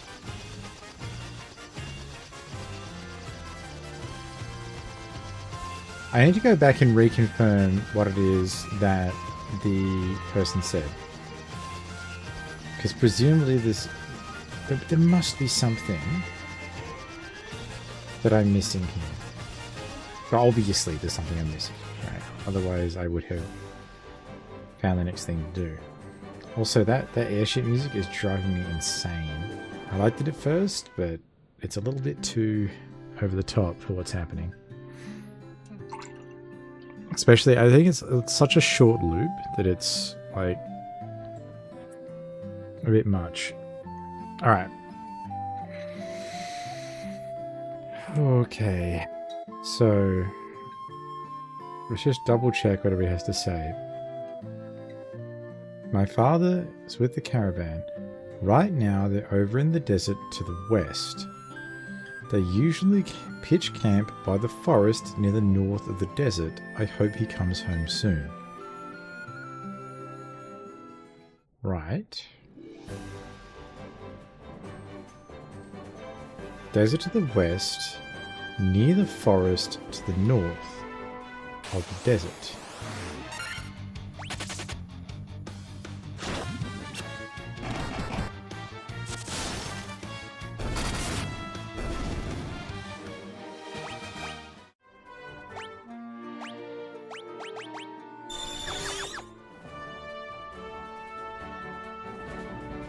Okay, so forest to the north of the desert. Have I just missed something that's like a little tiny tent indicator? Okay, eyes peeled. What could it be? Near the forest north of the desert. Okay, there's the desert. I mean, I would have thought this was the forest north of the desert, but maybe not. Maybe it's this. So I'm not seeing any kind of special indicator here that there's something that exists there. This is south of the desert, so that can't be right.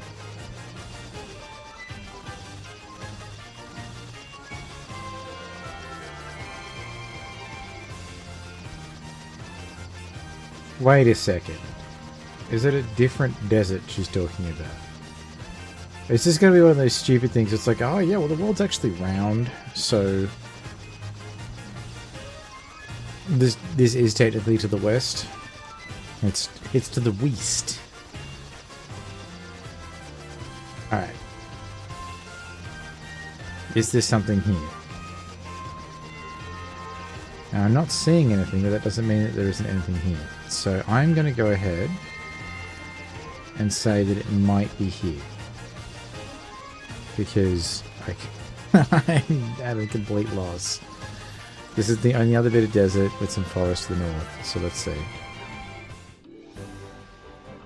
Okay. I don't know more of these things.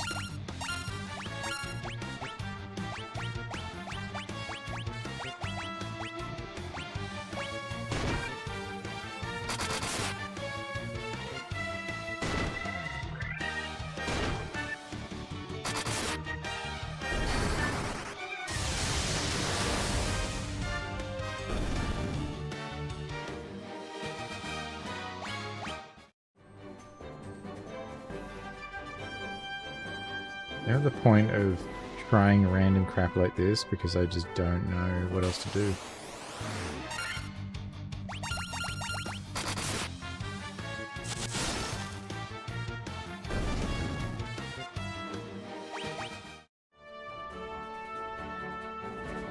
Okay.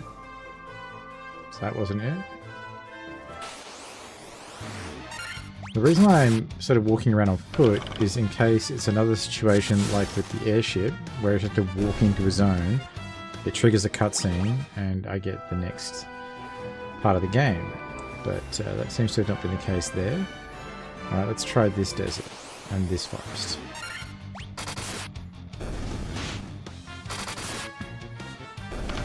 See, then there's the other option, of course, which is that the hint is that she thinks something might have happened to them, which means they're not going to be in a forest nor a desert. But that becomes a case of, you know, the missile knows where it is because it knows where it isn't, right? So what, I'm just supposed to go everywhere that isn't a forest north of a desert? Is that the next logical step? I don't know what else to do.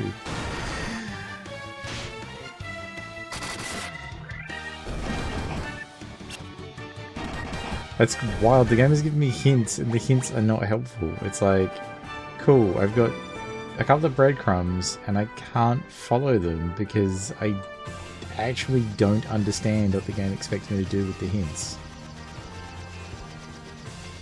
You know, I mean, there's no caravan, there's no tent, there's no like little, you know, oxen cart or something. There's nothing.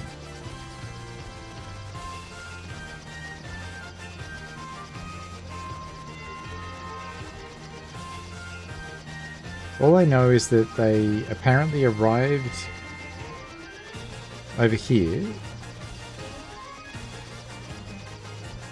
Right. I know that they've been here, but not what happened to them afterwards. Right, that's something I do know, is that they've apparently been here.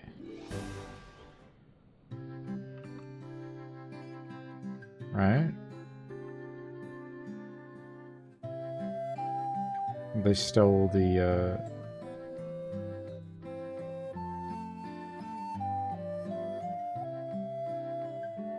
this dude here apparently stole the ferry and sold it. The caravan.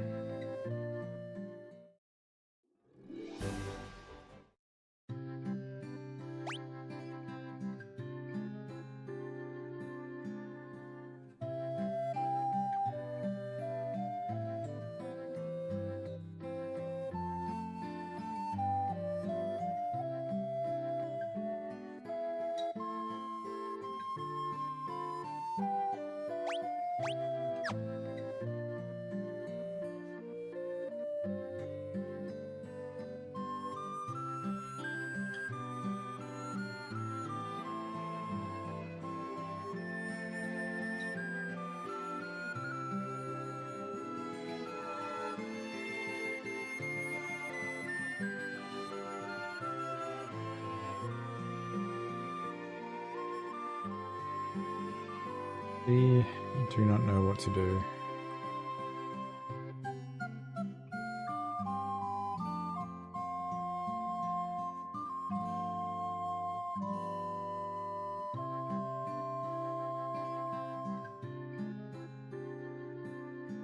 Yeah, a little bit like with the airship, this feels like a quit moment, to be honest. It's almost like a, man, what am I meant to be doing here? I've traveled all this airship music. Please.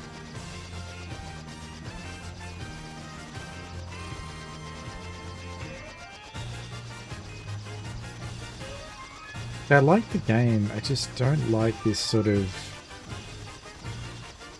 aimlessly flying around hoping to spot like the one pixel that's different, so I know to, you know, it's gotta be somewhere here. That's what's infuriating. Like, I've been told they're in the desert to the west, and they usually camp in the forest to the north of the desert. But this here is the forest to the north of the desert, surely. Right, that's where it's supposed to be, but there's nothing there. I've been through this forest, and as far as I know, there's nothing there either. Now, I'll try it again. Maybe if I get... I'm gonna walk through this whole forest and see if I can trigger a cutscene.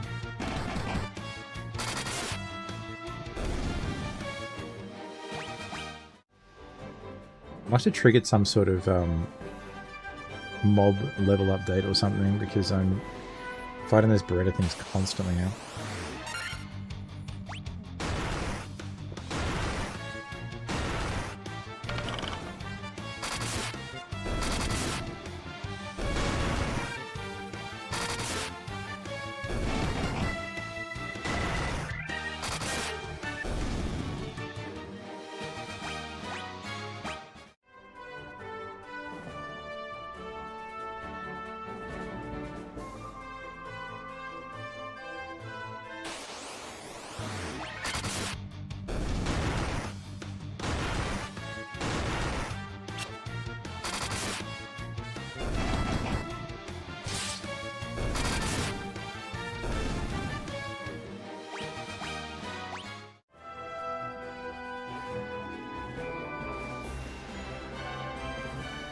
I mean, if that wasn't the forest north of the desert, I don't know what is.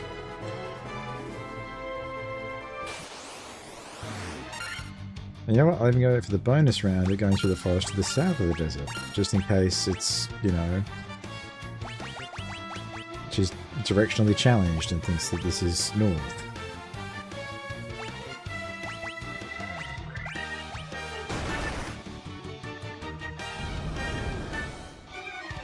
But like, the thing is, this doesn't even feel like an actual puzzle. This just feels like I'm being punished for not being able to read the devs' minds about where I'm supposed to be going here.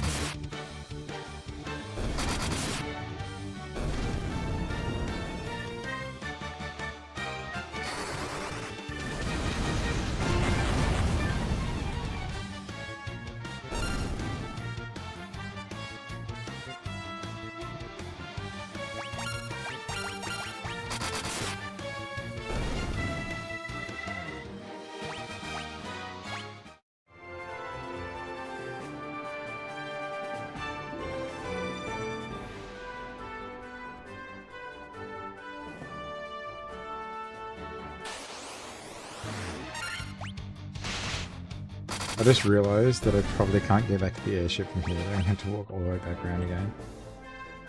No, my airship. Alright. So I'll make one final attempt of going up to here and seeing if anything happens.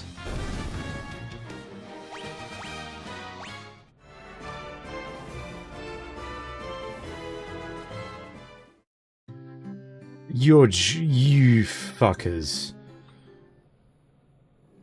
What is this? You've got to be fucking you. What?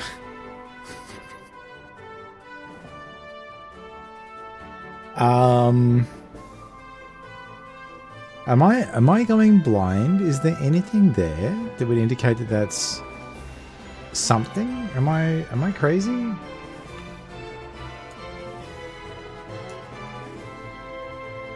Like, what?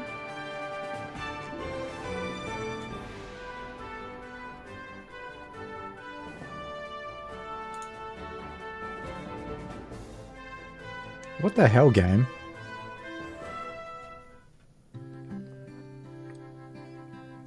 That is infuriating. So,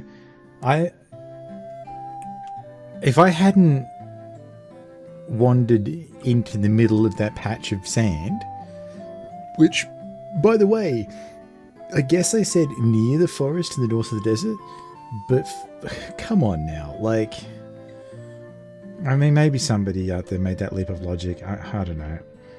I personally was not even thinking about it being there. I was wandering around randomly.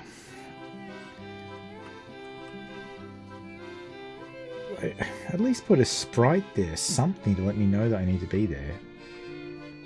Bottled Fairy, 40,000. Okay. What else has he got? Ooh. Ooh, that's cool. I'll buy some of those. Why not?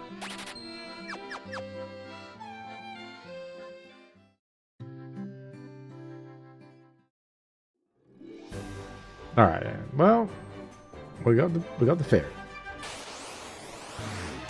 So I just can't believe that it was like a single like square. That was the solution. I actually cannot believe that that was the solution to that. Oh. Now I'm actually concerned, like, what does it mean for other things where it's like, you know, go... I saw the mechanical light or whatever to the north. Does that mean that I'm going to have to find one specific square to stand on to the north?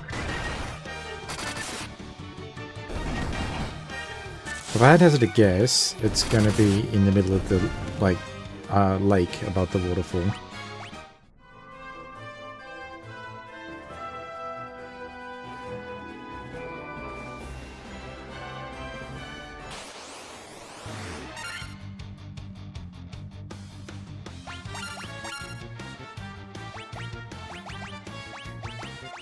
That was actually genuinely frustrating,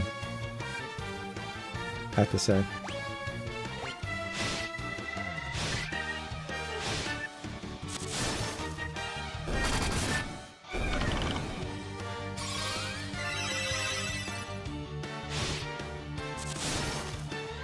Like, I'm normally pretty resilient, but I think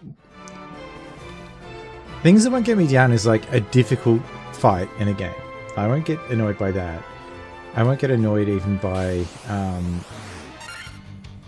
you know, failure in terms of, you know, losing a difficult fight in a game. That doesn't bother me. What does bother me a lot, though, is feeling like my time is being wasted. And that's what that felt like. It felt like a time waste. It felt like, you know, this absolutely did not need to be like this. And I think that was horrible. To be honest, that was awful. A single square in the middle of a tiny patch of desert, and that is the place to find the caravan? No, no, no.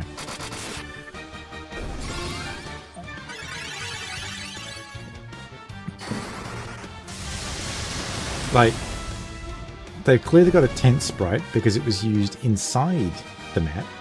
They very easily could have put a tent sprite on the overall map. They could have just used the exact same asset, shrunk it down, and put it there on the map, and it would look fine. So look, I mean, yeah, that's the desert caravan, apparently. It's this patch of desert here is the desert caravan, for sure. Alright, so I need to take this back over to the town over here.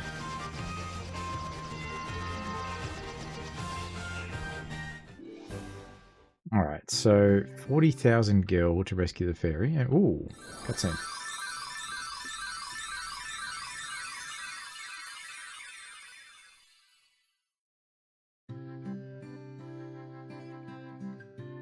Alright, so just instantly release the ferry. I'm not gonna... I am the hero, so I'm not going to be holding it ransom or whatever. Makes sense. Okay. Well, let's see if that guy's got anything to say now that I've brought the ferry back. The one that kidnapped it.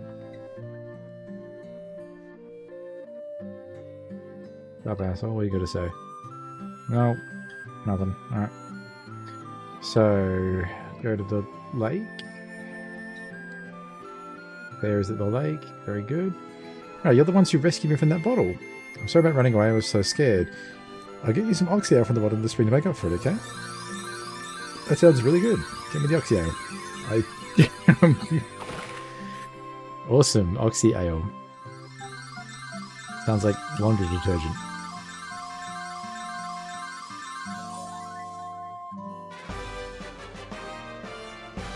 Oxy ale. What's that going to do for me? Air will flow out of that water for as long as you have it. It'll never run out of air, so you can use it to stay underwater. Okay. Alright, so I've got magic water that lets me breathe underwater. The magic liquid that lets me breathe underwater. So now I've got to go back to... Oh my goodness. So, wait. No, it wasn't in this town, was it? It's the other town which has the submarine chick. So I've got to go back to the other town over here.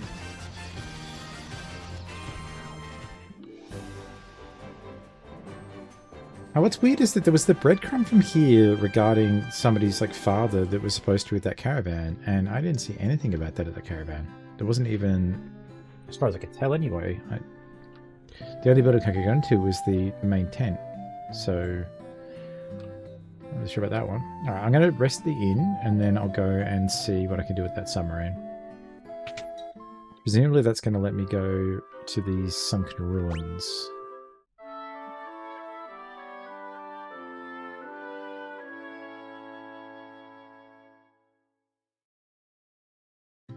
And so people at this town are definitely not mostly mermaids.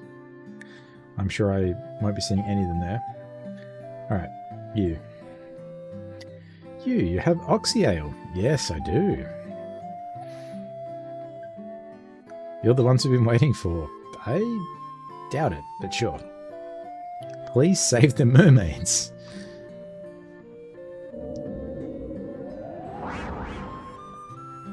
Okay. Sure. You want to get in the barrel? They call me Barrel Rider. Alright.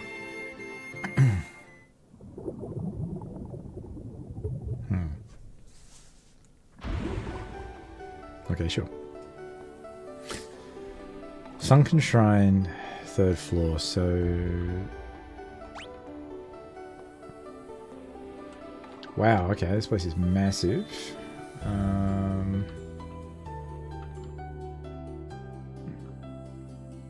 I get in those places. And there's a way down and a way up.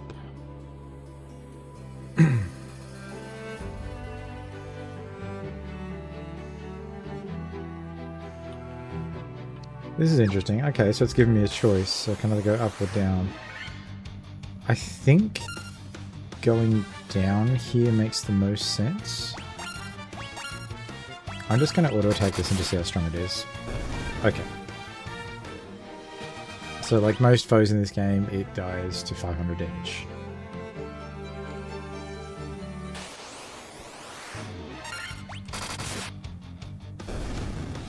White Shark. Also one tapped. Very nice. Ooh, 2000 gil.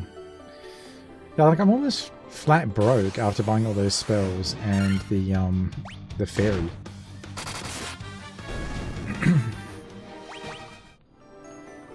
I can see why the game has that double gil like cheat option. Like, I think the only reason why I've got so much gil is because I've done so much inadvertent farming. By sort of wandering around, because I haven't fled from a single battle the entire time. I think that's the other thing too. Alright. So I can either go up or down. Now I feel like going down makes the most sense, given that I'm in Sunken Ruins. And presumably I want to go to the bottom of the ruins to find something. By the same token though, the way up is right there. And I will wait. Just gotta go back to that room just so I can scout to see if the other rooms have chests in them before I bother like walking into them.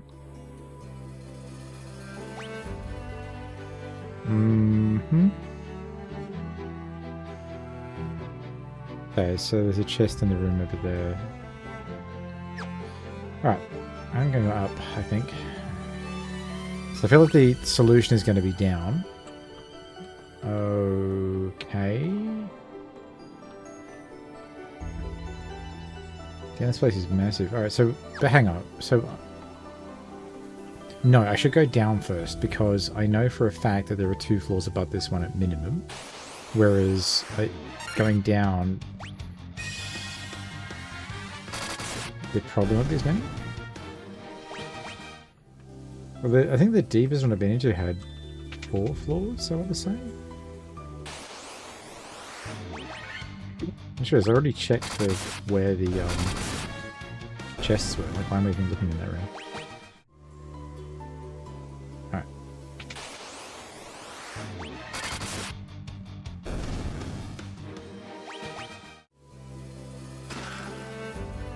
I wish there was actually a setting to say that I don't care about the victory screen.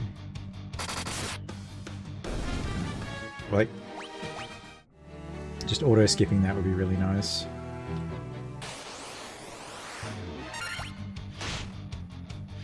One thing I haven't been able to figure out, like, I haven't noticed anything particularly different about my characters after they got their upgrade, except that they look different.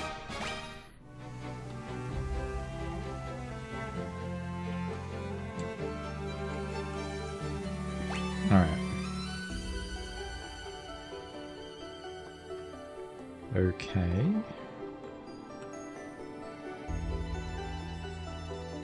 Right, so this is going to be one of those ones that go like up and down to get through it.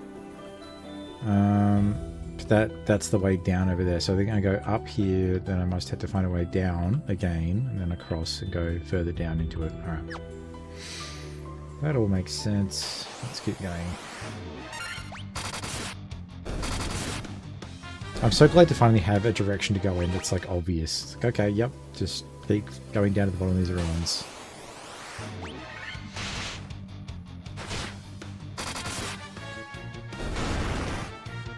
My days of aimlessly... yeah, I think I just spent my 40 years wandering the desert. If it felt like it.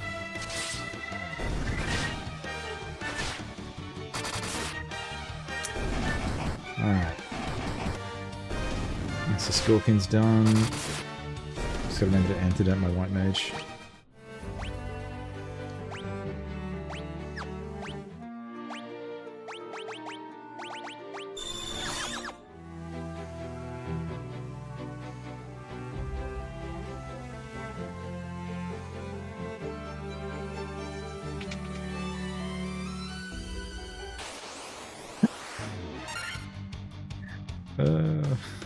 Yeah, the classic empty room.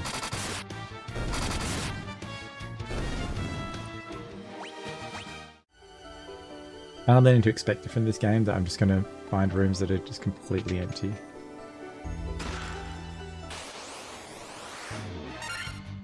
Okay. Like, I'm not scared of this, but I also don't really want to deal with it.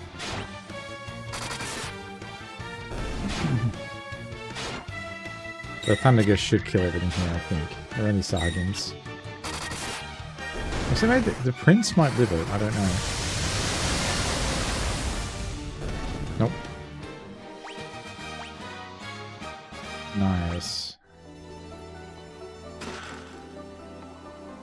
So the other thing I'm kind of worried about is like, am I only like halfway through the game? Because I'd say it would be reasonable to think that the level cap in this game is probably 100 or 99. So I'm level 42, so I have no idea whether that's... I don't know. I have no idea. I don't know if the game is level scaled or what's happening. Because I feel like I'm a good... Well, I'm 12 hours into the game, by the looks of it. It's my play time.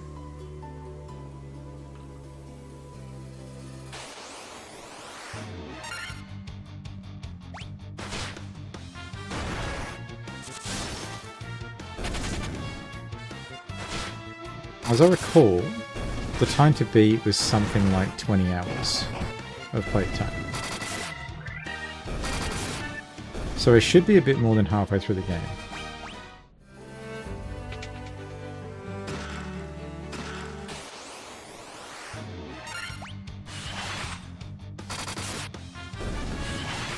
Now I've collected 2 of the crystals so far.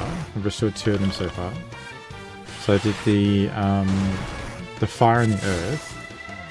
Presumably I'm going to fix the water one here, and then the air one I'm guessing is going to be Tiamat, based upon the breadcrumbs so far.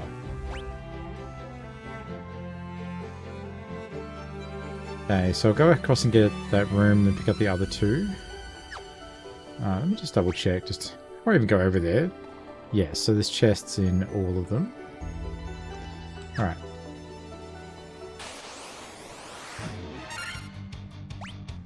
Just auto-take these. I'm going to save my magic for the really big packs of foes, and also... It's probably silly to hold on to it that much at this stage, like, knowing how weak everything seems to be. But then, what if I come across something like those, the Berettas or whatever? Like, those are actually genuinely dangerous.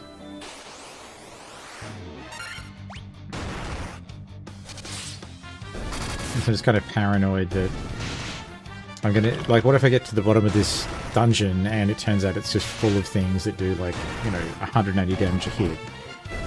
But, like, obviously I can survive that, but it'd be a lot easier to survive it if I've got as many spells available as possible.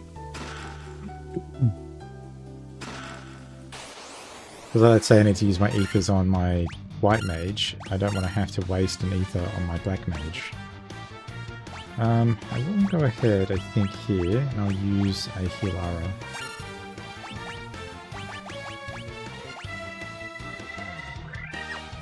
How many thunder does I have left? Oh, okay. I can throw it away.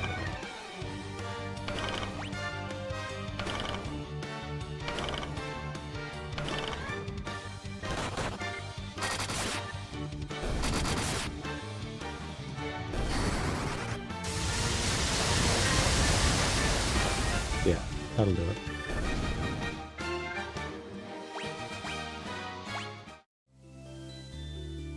Giant's gloves. Oh, I should have checked those before fighting these, but that should be fine. Ooh. I hope that was a crit. It must have been, because I think I've already hit him for like 30 before. No, 58. Okay, so water elementals, they're actually kind of strong. Probably actually worth throwing an out of combat heal on them.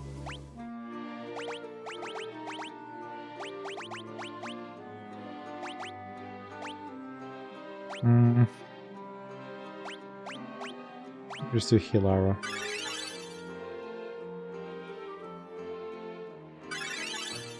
Yeah, 2 Hilaras and then I might just chuck a bunch of cures on my...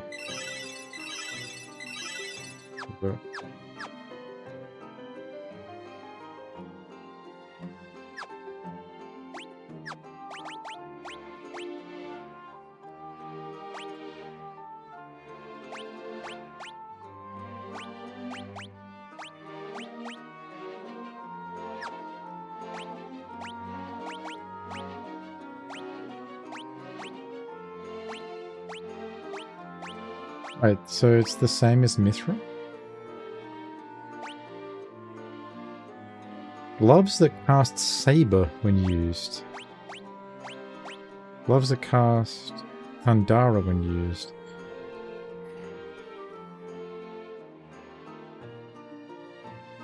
What?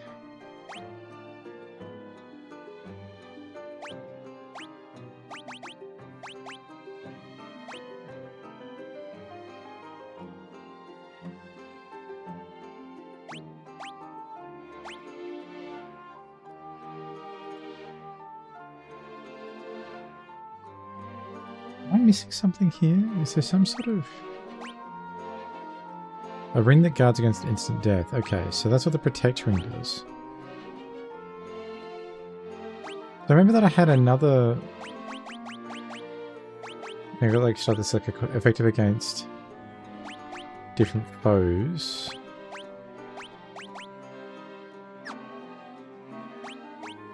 Something else I remember that was like...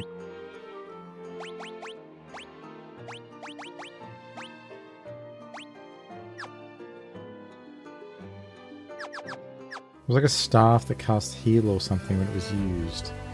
But then it didn't seem to actually do anything, so... I don't... The thing is, I think that there's a system in this game involving ability usage from weapons, and I don't know how it works. It's never been explained.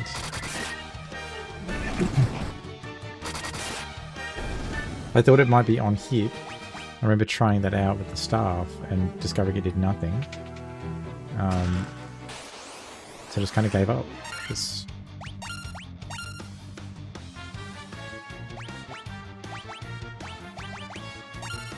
one of those things where, like, the game is...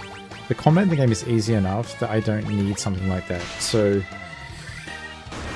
Well, it would be very nice to figure it out, so I could take advantage of it.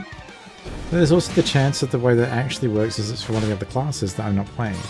So I know that Red Mage is often a hybrid. So it could be that that's a mechanic for Red Mage, where if they attack with one of those items, it gets an effect. And the gloves presumably are for Monk, so that they get an effect when they attack with their unarmed attacks. Light Axe. What's that going to be? The effective against the undead casts Tiara when used. How do I use it?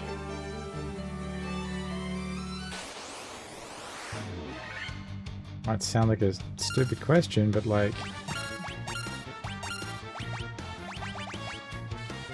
game absolutely does not tell you how to go about doing that.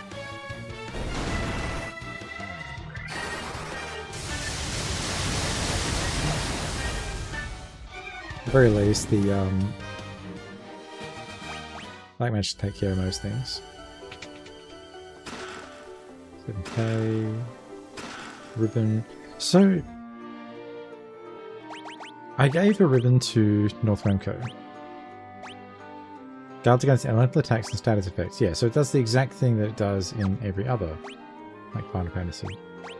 So great, so I've got that on both of my mages now, so they should hopefully not get wiped out too easily. And this is going to be some sort of encounter. Oh.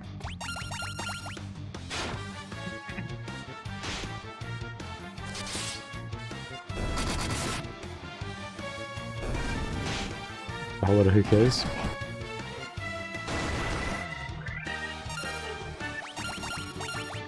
Goodbye, white sharks.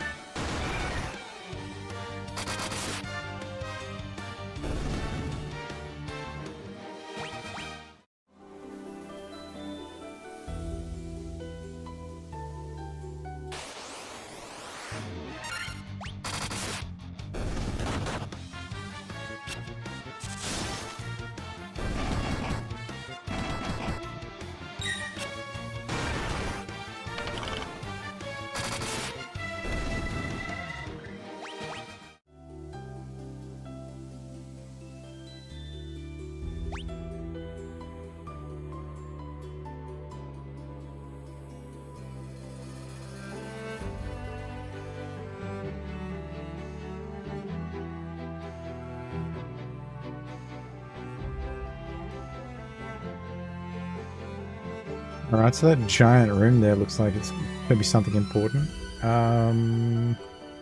Cool. And the layout here looks pretty linear. I could probably cross through that middle section there, but I mean, what's the point? I'll just go around. Yeah, it'd be easy to just go up that way, down, around, down to this bit, just follow it through linearly.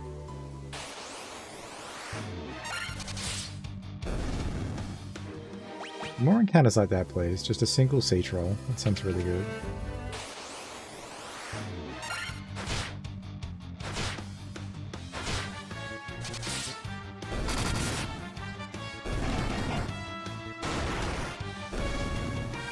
So, the only assumption I can go off here with how far through the game I am is how many crystals I've got. Because as far as I can tell, I need to get the 4 crystals.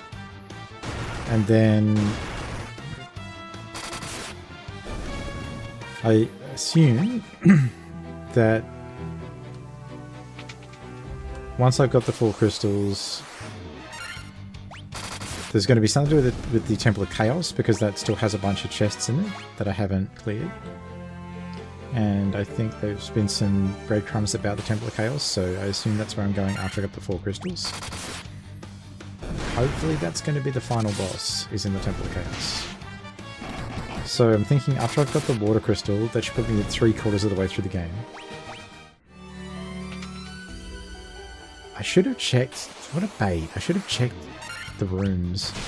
I need to really remember that I can look at the room contents as long as I'm inside of another room.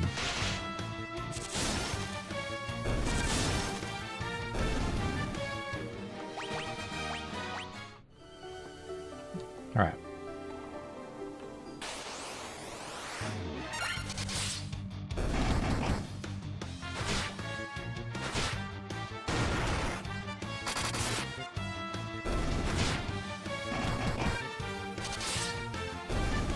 I think when I beat this game, I think what I'm going to do is... it's like... I'm torn between playing through the games in order, so going from this to Final Fantasy 2. The other option is going from this to Final Fantasy 7. And the logic there is that, sure, it's not the next game sequentially, obviously, but I'm thinking that it might be good for my sanity in a way to go from one of the Pixel remasters to one of, I guess, the slight... it's like, it's not modern, but like one of the sort of 3D games they made, the PlayStation era onward games, and sort of switch and alternate between the two. Something I need to really think about and make a decision on before I get to the end of this one, so I know what I'm going to be doing afterwards.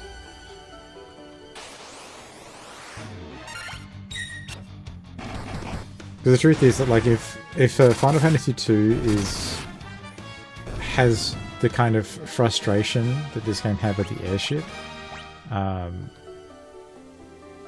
don't know that I really want to follow this up with that. I feel like that'd be pretty bad.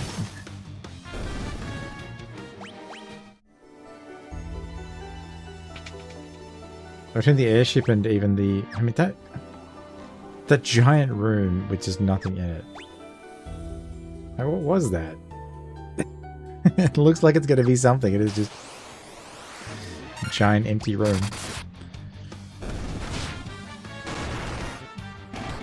That's the kind of thing that I worry about whenever I'm designing a dungeon for D&D is, you know, have I put enough things in here or have I put too much in? And these guys are like, oh yeah, there's this giant empty room.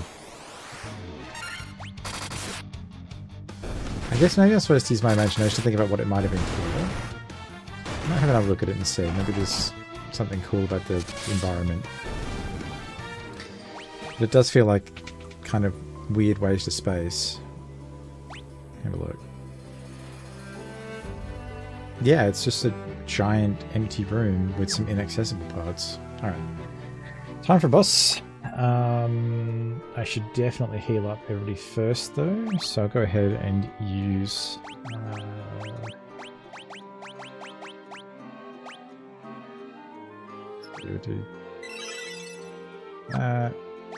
no, I'll just go heal Ara. He seems to be pretty healed. I'll try out some cures.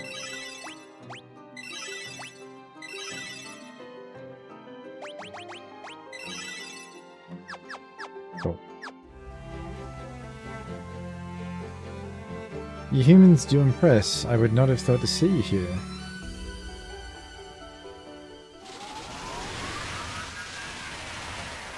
Ooh, who's this then? You think you can defeat the Fiend of Water here in my own domain? Ooh. I want to go here, Cthulhu. These dark depths should be your tomb. I don't think so, buddy. Oh, the Kraken.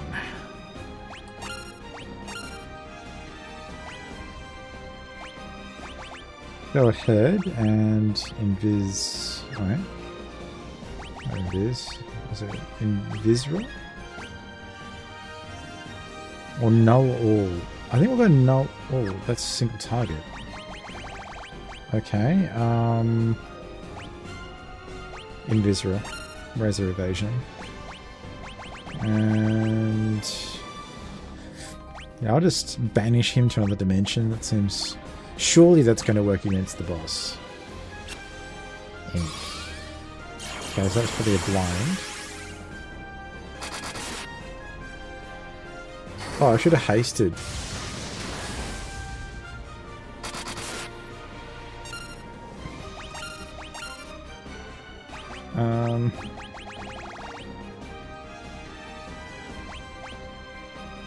Negates one enemy's magical defenses.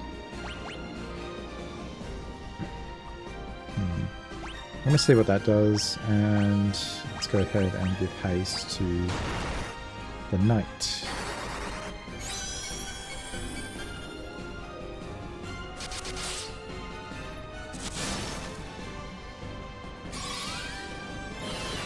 He's holy. 187. Oof. Not what I was hoping for. Try silencing him. I've not managed to silence anything yet, I think, all game. It must have a really, really bad accuracy or something. Okay, so this thing is incredibly tanky. Yeah, silence failed. Who would have guessed?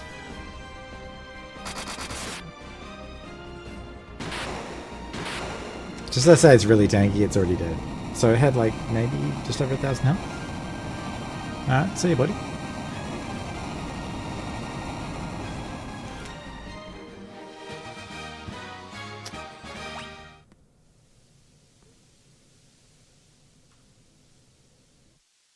There's the water crystal, so I'm guessing I'm something like 2/3 to 3/4 of the way through the game at this point. And the flashbang, of course.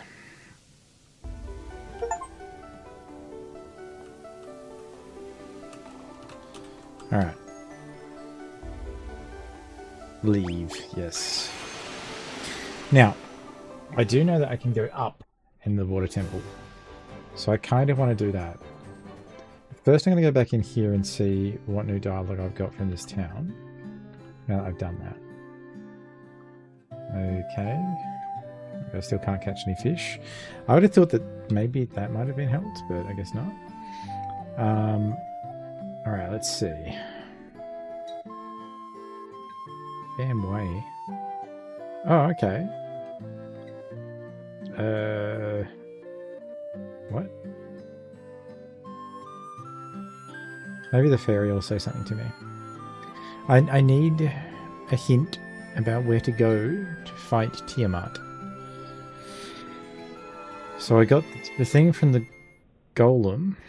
Oh wait, the fairy's in the other town. Okay. Okay, so I've saved the mermaids. Does anybody look at my legs? Aren't they wonderful? Yes. Under hill fella. Father to the caravan. Honestly, like that's the other weird one is the whole thing about like her father being with the caravan. Sure. Sunken Shrine. Okay. I'm thinking that I need to go back to that Sunken Shrine. And that there's going to be something. Hey. Okay, need to once again flourish, so success. In the barrel, absolutely, let's go back. So what I'm thinking is going up is going to get me to the Rosetta Stone. And if it doesn't, it's going to get me something that will lead me to the Rosetta Stone. So I should have rested. Oh, whatever. I've got heaps of ethers, it'll be fine.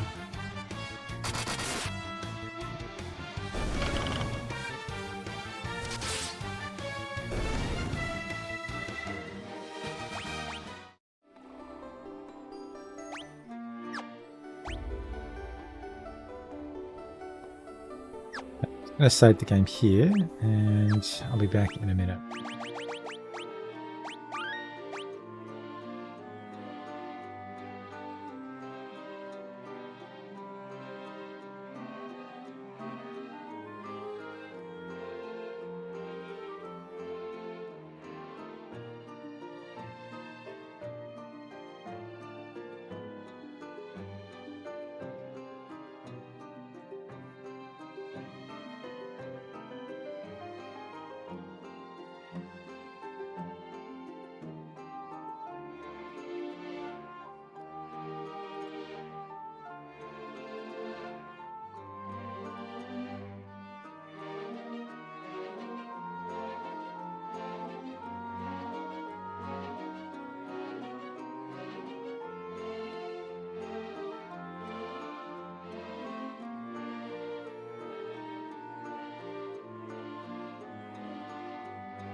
Alrighty.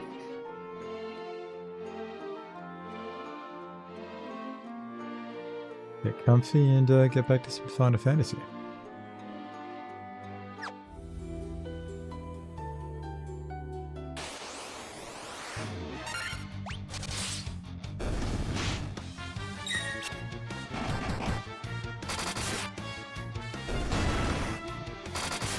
I'm hoping that I'm right about this and that it's not just a huge waste of time going up in here. Oh, I should have actually checked that first.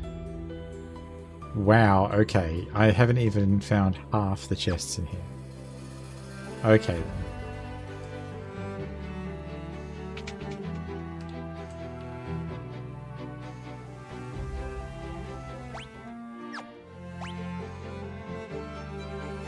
Alright.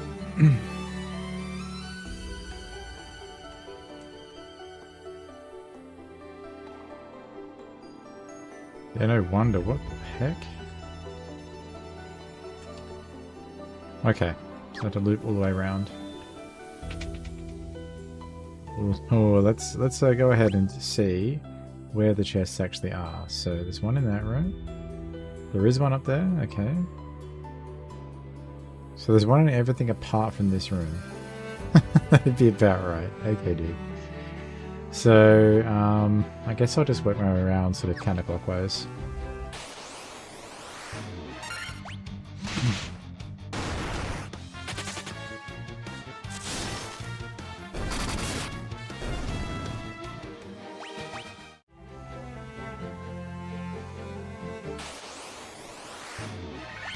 I'm a little disappointed that there wasn't any sort of, you know, skills system in place for the fighter and the thief. Like, it's cool that they became, you know, knight and ninja and so on, but it didn't, as far as I can tell, I didn't actually get anything from doing that. It was just a visual improvement. I say improvement, but to be honest, I kind of actually liked the way they looked before. They look kind of... I don't know.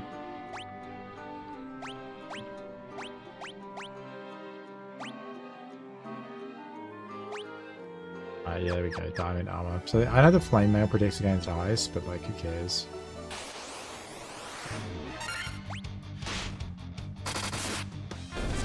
Most enemies just do physical damage anyway. I came against something that was going to be shredding my fighter with magic. I guess I could just put null all on him and it would be enough. I haven't been in there, so need to look around.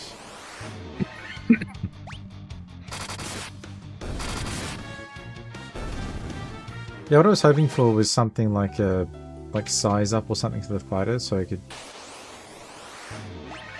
or scan or anything, so I could actually check enemy stats. That would be really nice. And like mug for thief. Just, you know, something other than auto attacking.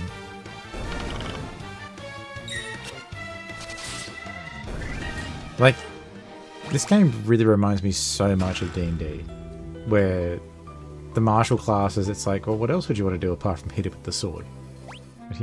What do you mean, dude? You've got a big sword. Why'd you hit things with it? That's the extent of your class. Now, if you get lucky when you level up, you can hit things more than once.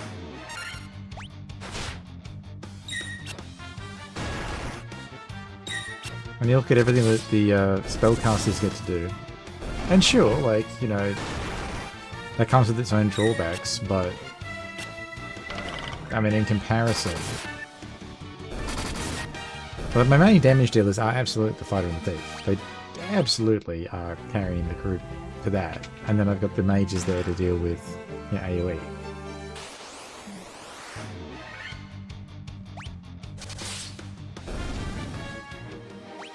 It would just be nice to give them an option other than do tons of damage. Because, like, obviously most of the time that's not going to be the right choice.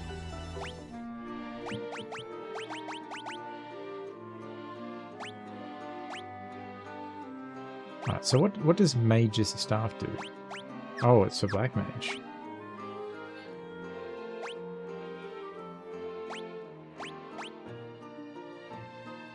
A staff that casts fire when used. See, like... How?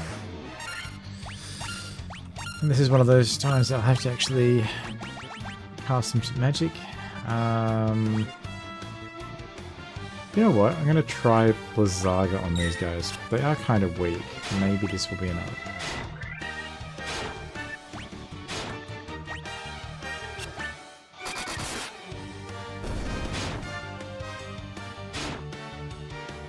I'm sort of toggling on and off the auto battle just to speed things up a bit, but I don't really want to accidentally double pass the Zyga. Okay. That works.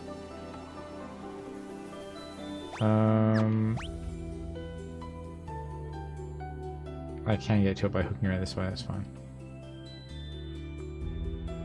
Can I get past those stairs though? That's the question. I hope so. I hope I not. I really hope it doesn't force me down the stairs if I take this path. Oh.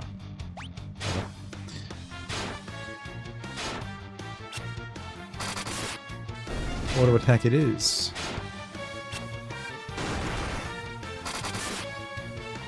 Makes it spill water everywhere. Great.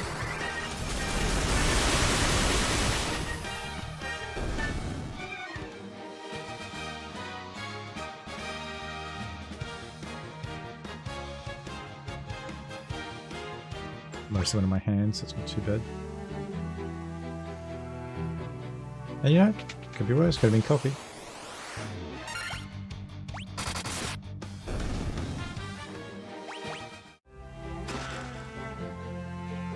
Alright.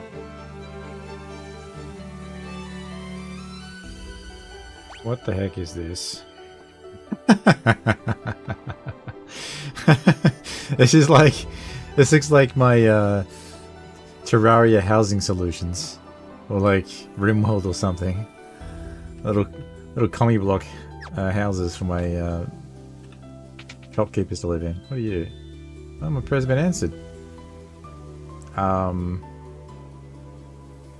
Yes, absolutely. Alright, so we've got 5, 6, 7, 10, 12, 13 chests in here. Is that... Yeah, that's everything. Okay, cool. So... If the light of the sea is lost, we will turn into sea foam and vanish forever. Okay, bit of a Little Mermaid reference there. Very cool. Diamond armlet. Ooh.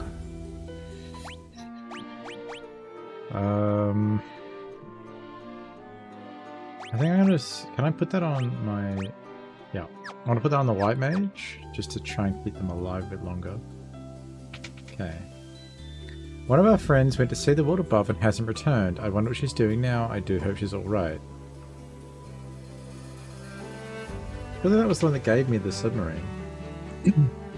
You can breathe underwater? Yes, I can. It's this oxy ale.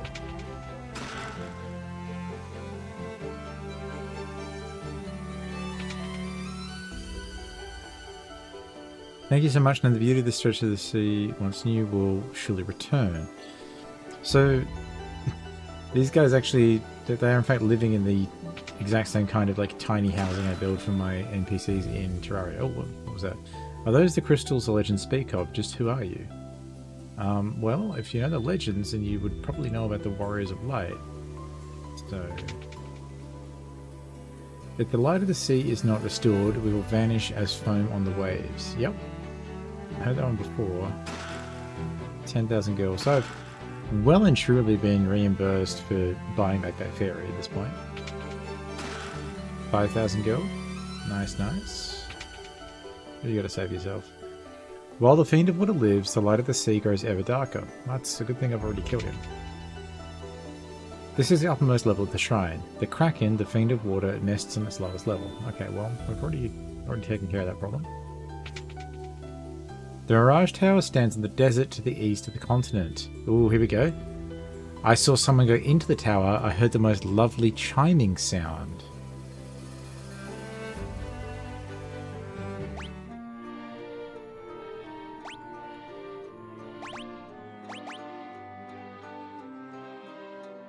Okay, I have the loot. Maybe I can use that to get in.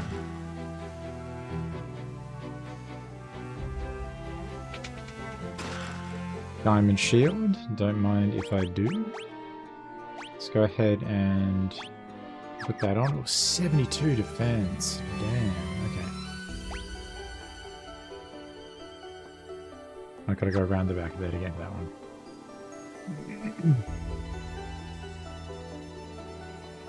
In terms of like puzzles, this is almost as tough as the puzzles in here get, right? Like how do I get to that?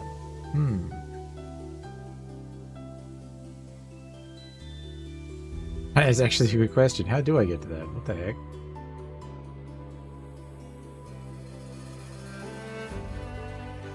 Huh?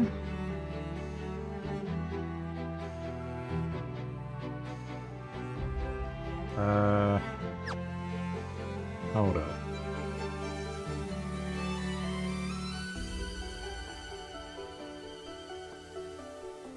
Alright.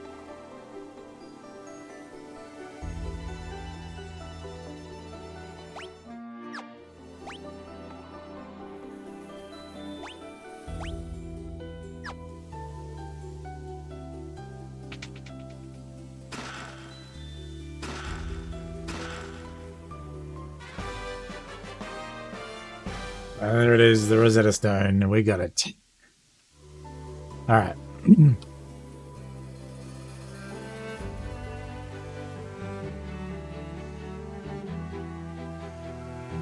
And this place is confusing though. Alright, so now... Oh, I should actually equip all this onto my knight, shouldn't I? Optimal. Amazing. Nice. Wait, he can use a shield? Okay, maybe that was actually the upgrade that he got. He can use shields now. Ninja shields. I'm pretty sure that I've now... Yep, everything's done here. Okay, so...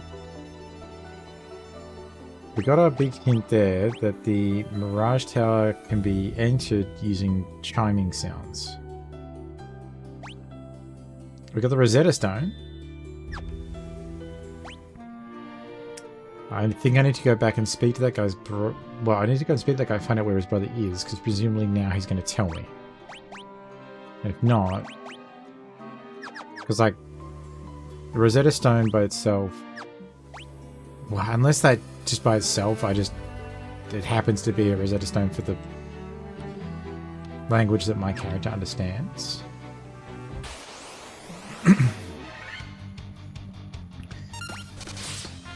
If anybody watching this, or if you don't know what the Rosetta Stone is, like obviously Rosetta Stone was used to decipher Egyptian hieroglyphs, and for the longest time nobody could understand what any of the hieroglyphs actually meant.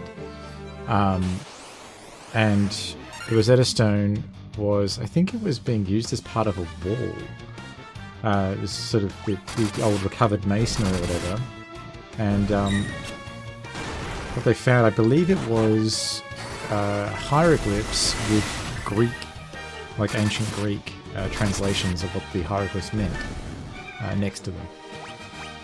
And I don't think it was complete, but it was near enough, and language experts were able to figure out hieroglyphs by reading the Rosetta Stone. The point I'm making, of course, is that the Rosetta Stone, if it's in the game, if it's anything like the real-world equivalent Rosetta Stone, is not going to be written in, like, I don't know, English to ancient language. It's going to be, you know, some other ancient language that is that we already are familiar with.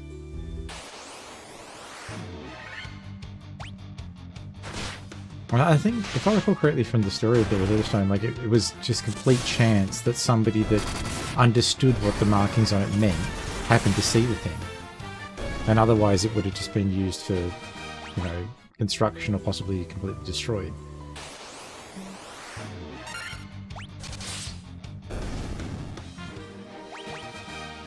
It's one of the big benefits of the modern world is that even if everything were to go away tomorrow, say, and humanity were somehow to get reset, because we've learned so much from things like the Rosetta Stone, we've got measures in place and translations and all kinds of stuff just in case something happened. Somebody in the future will be able to find one of those and use it to decipher what everything meant. Now that's making the assumption there's still going to be a person to find it, but you know.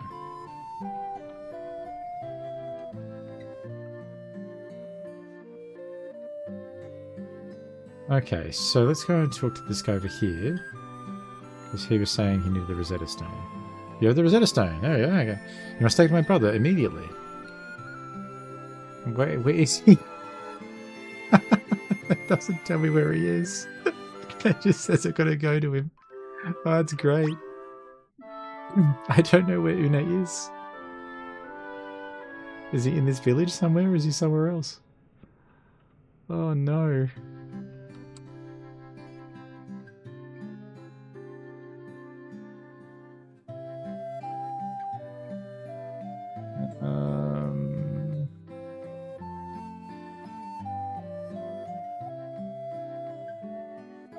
The thing is, it's not as though like most NPCs aren't named. You can just have yourself.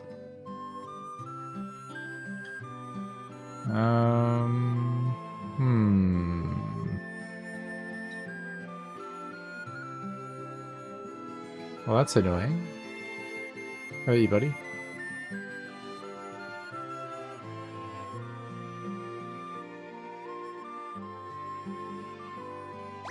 Now, something I do kind of want to do. Did I do everything in that waterfall cave?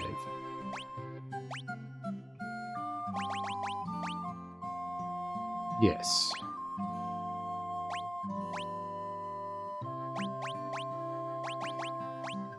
Chaos Shrine is the only location I've been to that I haven't been able to fully explore. Alright, so where is this brother? Where is this guy's brother? He hasn't told me. Yeah, I get it that you wanted me to take it to him, but where is he?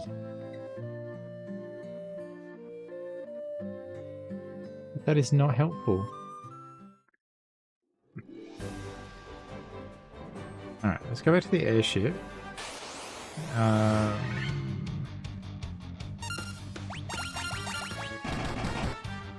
Where could he be?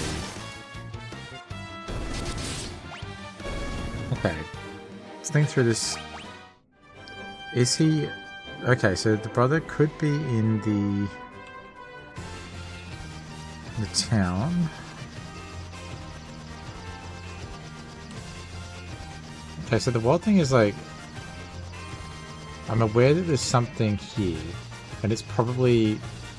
All I can think of that makes sense is the ultimate weapon. Or the omega weapon, one of the two. Wait, why am I going this way? The world is round. I can actually loop around it.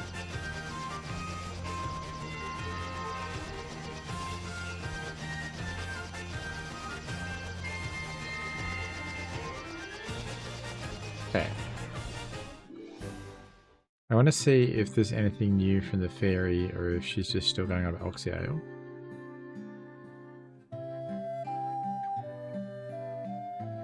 Now,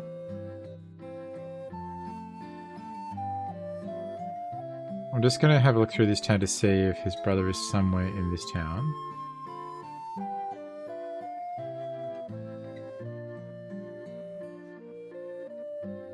Another clue about that shining light thing. Was a scholar studying the Lufenian language? I can't seem to record his name. Yes. But where is he?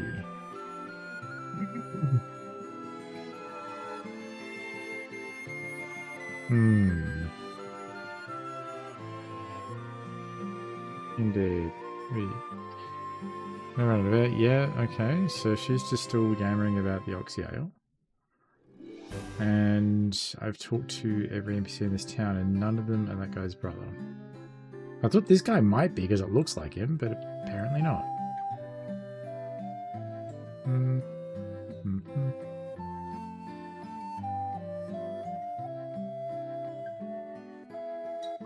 No. So... maybe...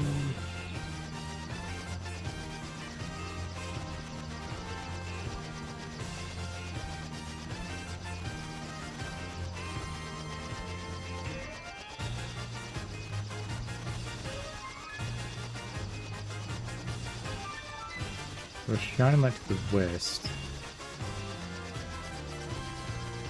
They're now getting paranoid about, like, do I need to walk into the middle of all of these, like, weird desert or circular areas? Is that going to reveal like extra secrets or something? Okay. So as frustrating as it is, I'm going to have to land and go to that place. This just seems so like so unnecessary that I've got to land all the way over here.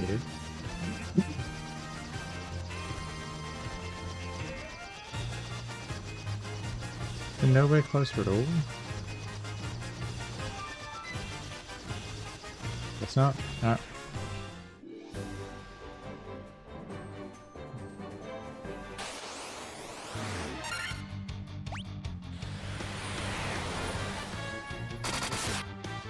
Probably should have used a spell on these. Yeah, it's going to take 3 rounds to kill them all. Oh wait, no. Black Mage actually killed them. Nice. They're weak enough that my mages can kill them in one hit as well.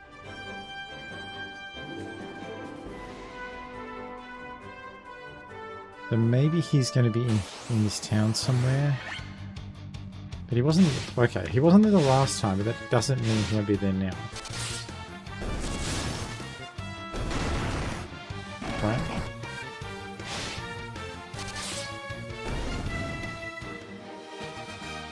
Maybe that's silly to think that, but I think there's a decent chance.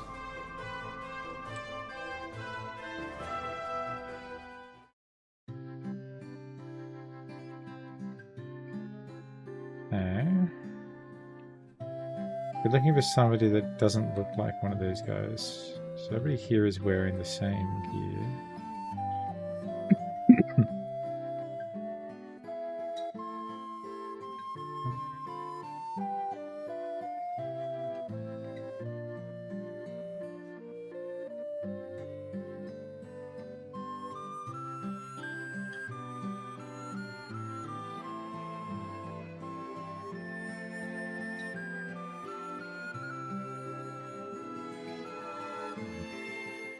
Guess not.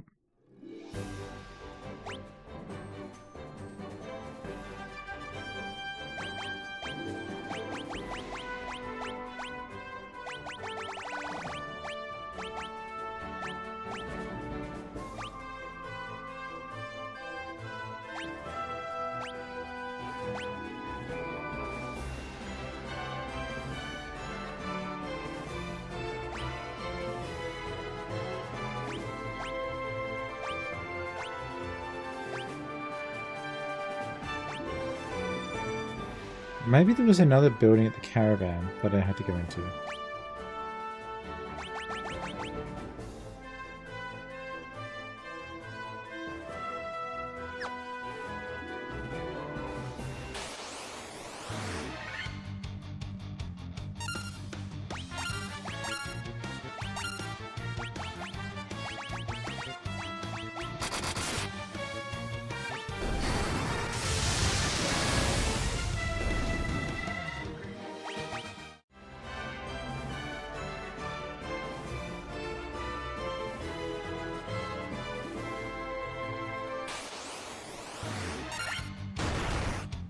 The only information I got to go off of is that his brother is studying the language.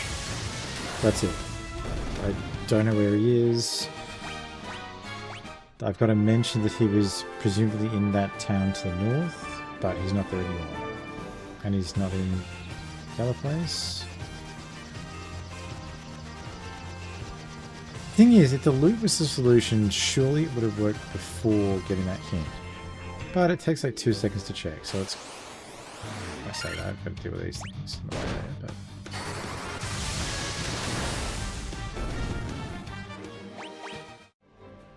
It's by the by.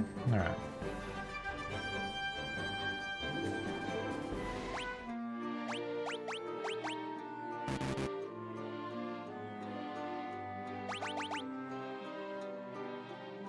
Yeah, so there's no clues on the item itself. That's just found that it's an item. Ancient writing on it, so not very useful. The hint, I mean. The item itself is obviously going to be useful.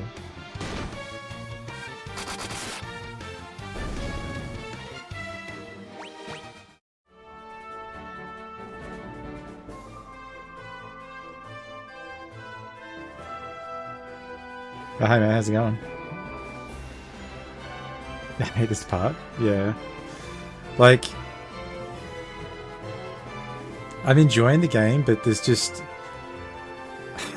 It's so often that I'm getting stuck where I don't know where I'm supposed to be going, and the game really doesn't do a good job of telling. It's like... I had to go back and talk to every NPC in the first couple of towns until I found one that told me where to go to get the airship. Because I'd sailed all the way around the world. I went all the way in here with the actual ship. I landed in like this tiny stream here that I canoed in on, and I did the Temple of Trials. And then I had no idea where to go from there. And so I went back and visited every single town, and then eventually there was one NPC in the elf town that was like, oh, you know, go to the Sea of Sand beneath the crescent moon and, you know, get the airship. So, a little bit frustrating, but now I'm just sort of not quite sure where to go. I know I need to go and speak with... It's a guide. Yeah, honestly, I'm thinking, like, I've been maybe too stubborn. Because this is a very old game, and it definitely comes from the time when games are designed for, like, taking up as much of your time as possible. So, like sort of the arcade mindset, where they wanted you to stay there for as long as they could, and it took a long time, I think, for developers to stop designing games like that. So, yeah, I'm feeling like this. Maybe there is something obvious that I've missed. I'm not sure. I've got the clue I'm working off of is that there's a scholar. Yeah. So there's a scholar that apparently is trying to translate ancient text. I've got the Rosetta Stone that I have to bring to him. I just don't know where he is. So I'm trying to work that one out. I've been back and forth to the two towns that seem to be connected to that part of the story. I'm just going to go back to the desert caravan. This desert caravan, this was an absolute nightmare.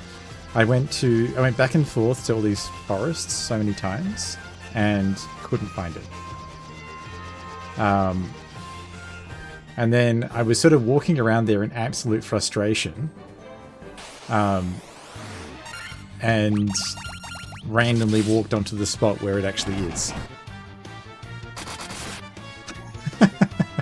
Yeah, I can imagine. Like, there's a couple of times in this game where I'm like, if I were a kid playing this, or like a bit younger, there would have been a quit point because the game wasn't giving me enough direction. I thought I'd come back here and see if I maybe missed an NPC, but this place is very, like, linear. It's only one place to go, and it's the shopkeeper. The volcano solution? You mean...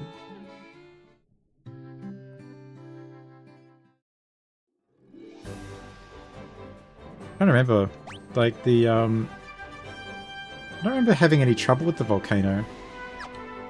Oh, how to solve lava. I just walked through it. Is there something that I was supposed to do there? I just walked through it. It wasn't... It did like 1 damage, so I don't know.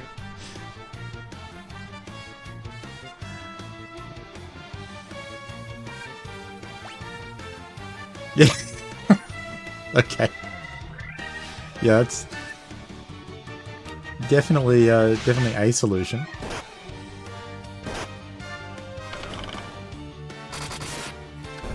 I haven't been able to figure out what actual difference switching my character's classes made.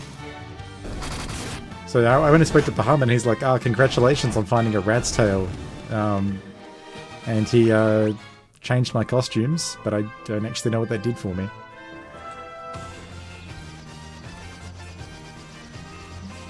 Alright. So there's nothing to do in the caravan. I doubt Bahamut's got anything new to say to me because he didn't the last time. He just wants me to go and sort out the crystals. It does a lot of damage. It looks cool. But yeah, I think... Alright. Actually, this airship music is going to drive me insane when I land.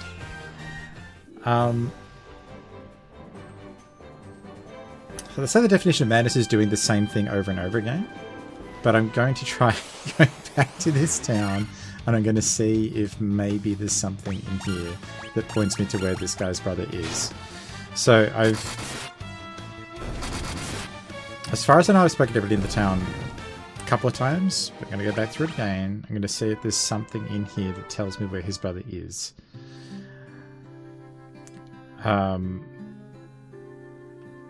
Otherwise, I think I'm just going to go back. Okay, just got the... He talks about her legs. So this is the brother, and he just says, "You got the Rosetta Stone, you must take it to my brother, you know, immediately." You probably do, but it's like, I'm trying to sort of, you know, experience the game and see what the game is like without following a guide. So this sort of suffering is all part of it.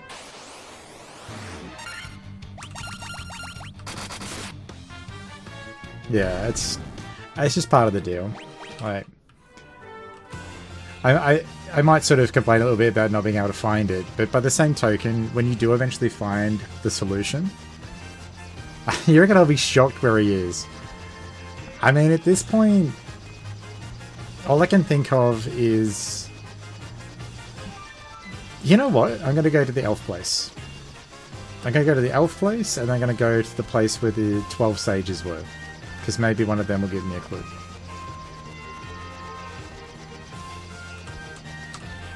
So that's my thought process. So the elf place had the solution for the airship. Maybe they've got the solution for this as well. Alright, so I'm going to look around here to see if there's a human. So this was where the airship solution was.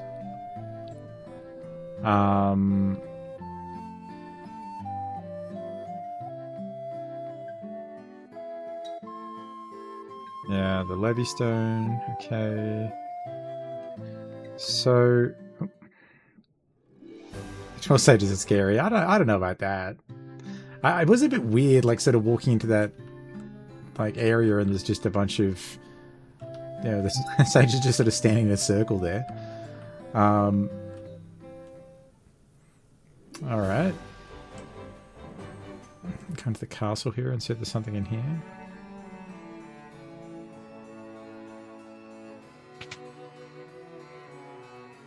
Okay. No. No, this doesn't seem right. I'm going to see what the sages have to say. Yeah, standing in a circle in hoodies. Yeah, I mean... A little bit weird.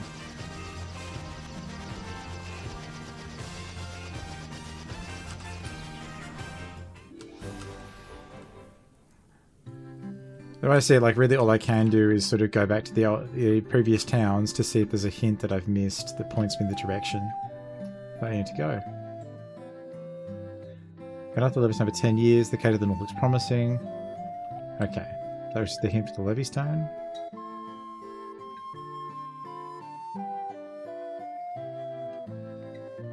Oswald always travelling, and the little time he is home, he sleeps all day. Yeah.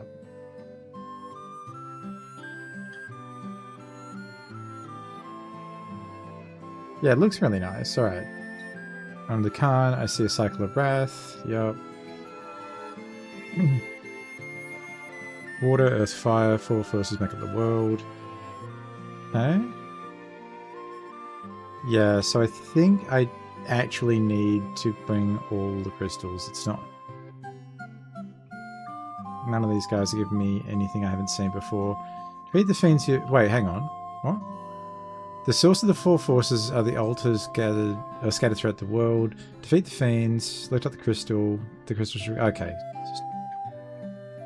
Yeah. Four gate crystals. The four fiends of chaos block the power of the crystals. You sleep all day. I don't know about that one. But yeah. Alright.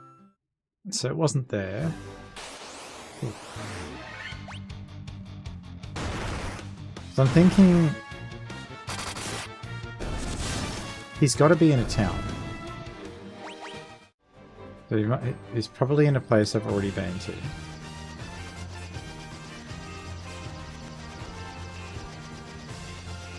Try this one.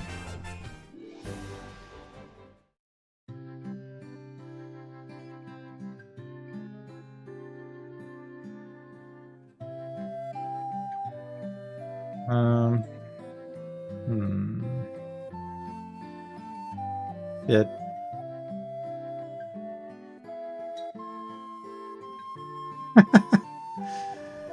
Did you damage you one-shot my friend, I would run? Who am I looking for? So far I'm following the clues to try and figure out where to take the Rosetta Stone. So, all the information I've been given is that there's some guy's brother is currently working on translating the ancient language. I've got the Rosetta Stone, and I'm trying to figure out where he is so I can deliver it to him. And then presumably I'll be able to understand the language of the town and be able to progress the story. Unfortunately, I can't figure out where he is.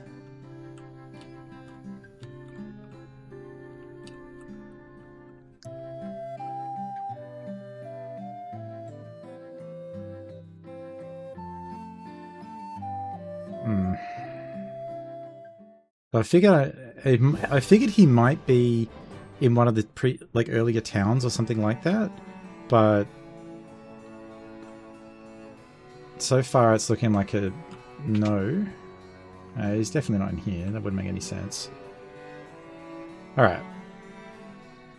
Trying to think of where I haven't been back to yet. So I think this is the only town I haven't visited yet. Oh, I haven't... Wait. What was it again? Over here. I'm enjoying it. Like, it's just... some things about it are very... cryptic, I'd say. It's cryptic. So, like, finding the airship was quite frustrating. Like, I ended up having to go back and do exactly what I'm doing now. I went back to the previous towns, spoke to all the NPCs, and eventually I got the hint to go and visit the desert. So I did that. Finding the caravan involved half an hour of flying around trying to figure out which particular patch of desert I had to stand in. Yeah, no, like, I mean... I missed out on some of these old games, so like this is going back and playing this one. Like I sort of grew up on games like Fallout and, you know, like Fallout 1 and 2, I'm talking, you know, Arcanum, all those old school CRPGs. But I feel like even those were less cryptic than this. It's sort of wandering around talking to everybody and hoping that one of them eventually points me in the direction I need. Okay, so... and the thing that I'm also considering is, like, have I already spoken to his brother at some point? Oh! And here he is. Because the thing is, I knew the name rang a bell. Alright. Here we go. Yep, that's the Rosetta Stone. Makes it possible to decipher Lufenian. Perfect. Alright. Here, allow me to express my gratitude, teaching you Lufenian. Yep. Just like that, huh? I really wish it were that easy to learn a language.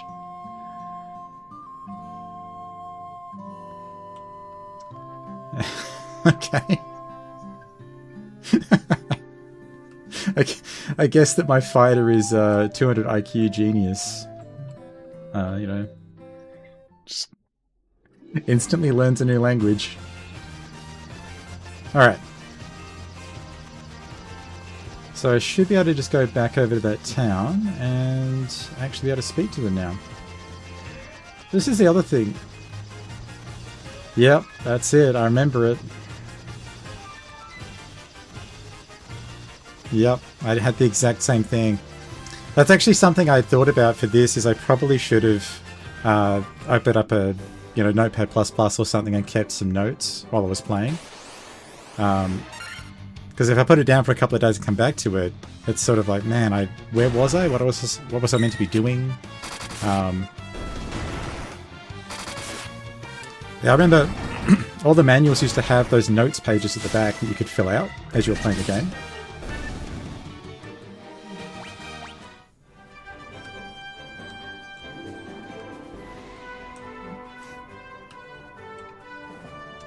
Yeah, between that and rumors,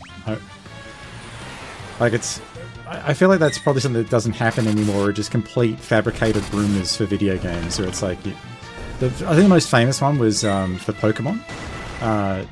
You can find Mew by pushing beside the truck near the SS Anne. I don't even know how that one spread, but like, I remember everybody trying to do that when I was kind of aging myself here, but sort of back around sort of 1999, 2000. That was a thing. Yeah, buying guides for games. I think I still got somewhere the old, what were they called? The Prima guides. Yeah.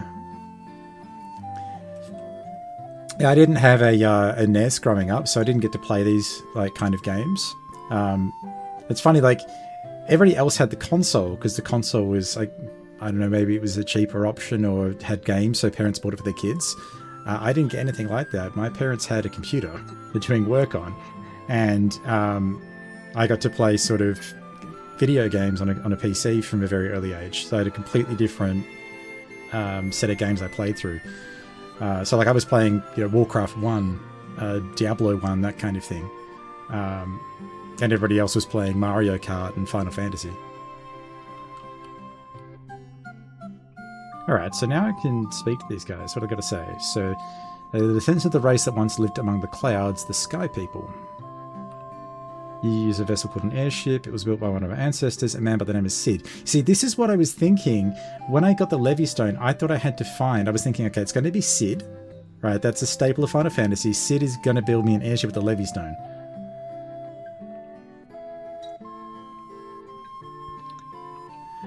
Yeah, so the first console I got was a PlayStation 1. I didn't get it till I was in high school.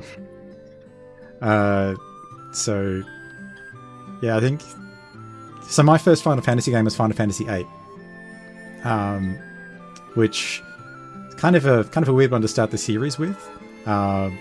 Very different to all the other Final Fantasies. But I really enjoyed it. Biggs and Wedge, I haven't seen them. That's actually a good point. I haven't seen Biggs and Wedge. Yeah, see, like, I feel like I like Final Fantasy VIII, but I think that might just be because it was the first one I played.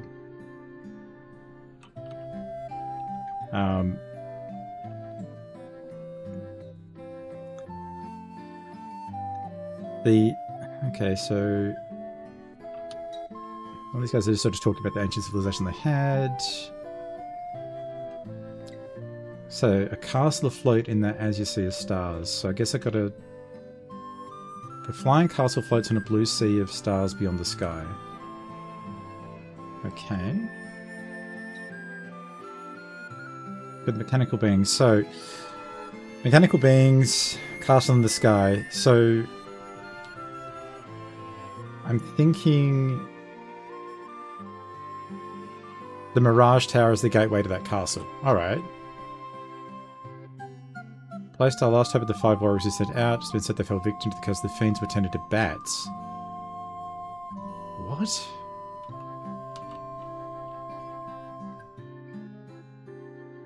Black Fire allows a tear mark the fiend of wind. Power's not enough. Okay. Before you leave, take this chime with you. It will grant you passage. Okay. There we go.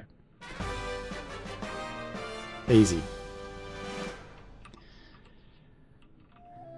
Okay, so I remember that chime hint from one of the other towns to get into the Mirage Tower.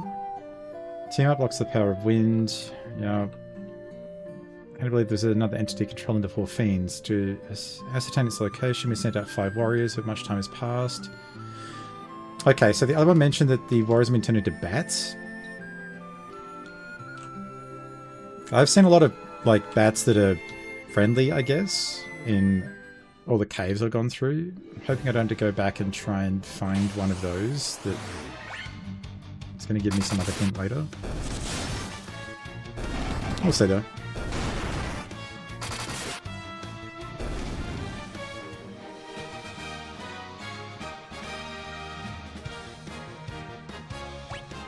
Ooh, the 70s at the Atari. Damn.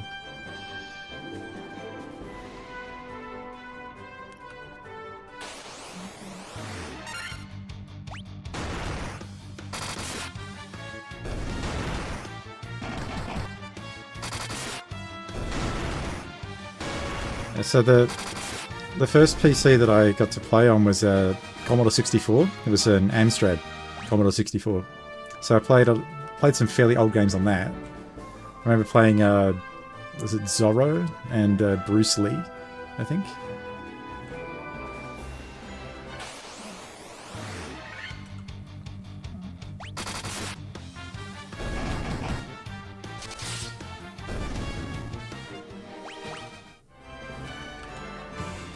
So yeah, I've had I mean, obviously starting from the 70s, like you'll have seen some pretty big changes. But I'd say even starting from the sort of Commodore 64 era, like the difference from that to today, it's wild to me. Sort of seeing how, like the first sort of 3D games were so crude, and then what's being made today is almost photorealistic. And that's just the graphics. Like, obviously, people have improved with storytelling. You've got professional writers now writing for video games. It's a great time to play video games, that's for sure.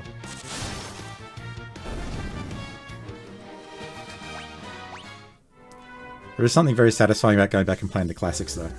That's what I'm enjoying with this. Sort of getting to experience the way that things used to be made.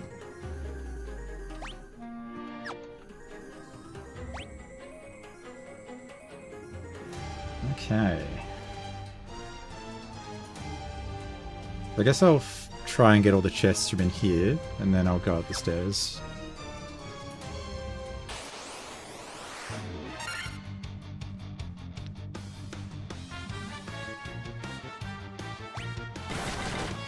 Yeah, I saw like there's been a big surge of people going and playing old school RuneScape, which has been interesting.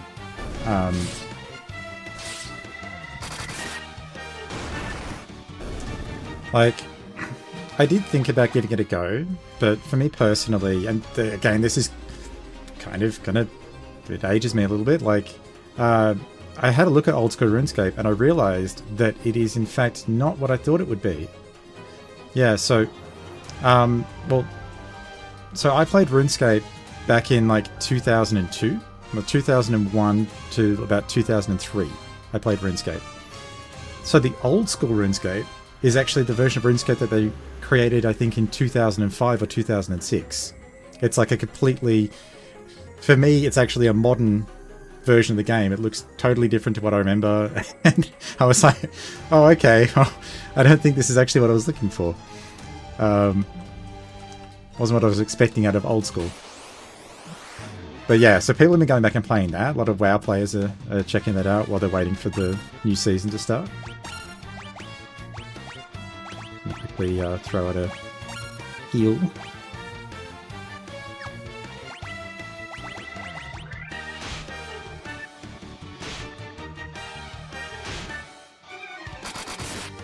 Yeah, thinking that I was sort of thinking to myself earlier that Ultima Online, that's a classic. I haven't personally played it, but I've heard it was really cool at the time. Probably the oldest MMO I've played was Final Fantasy XI. so I played a lot of that.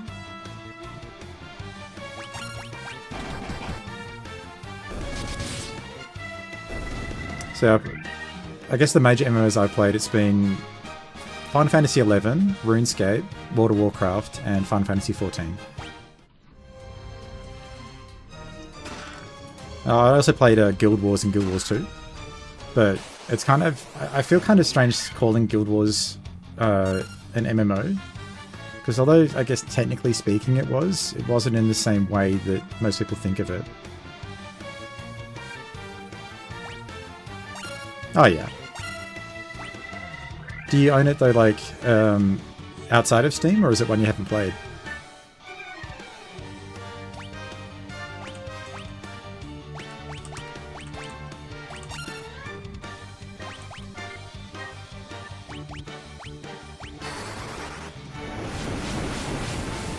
No, you never played it.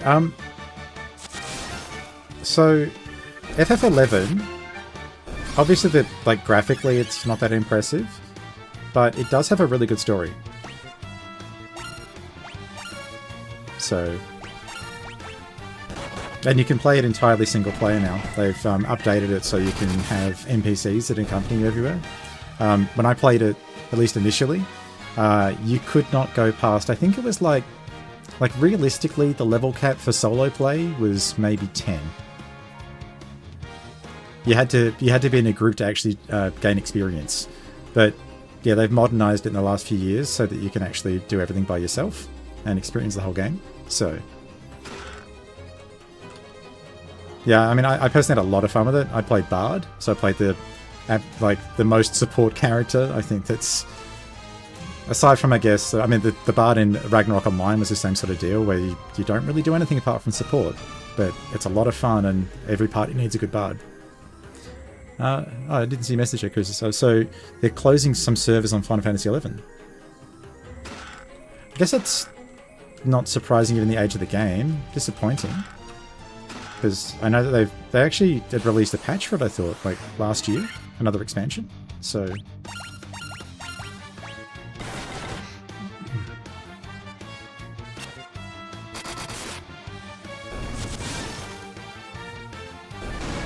Because I know the game isn't officially retired, like they're still actively developing for it.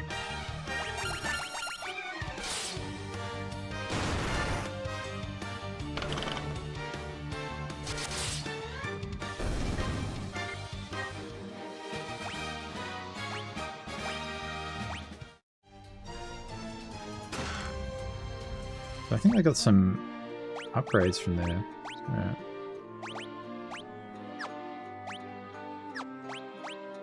Yeah, new shield. What's that one do? Guards against stone and poison. Okay, that's good. I've just been using the optimal equipment thing for this because I haven't really been finding the game too difficult. And optimal just seems to equip them with whatever's got the highest attack or defense. So it seems easy enough. And I figure if I come across something that I need to worry about status effects for, then or elemental damage types, I can always just switch it out for that. But so far it hasn't really been enough of an issue you're worth worrying about.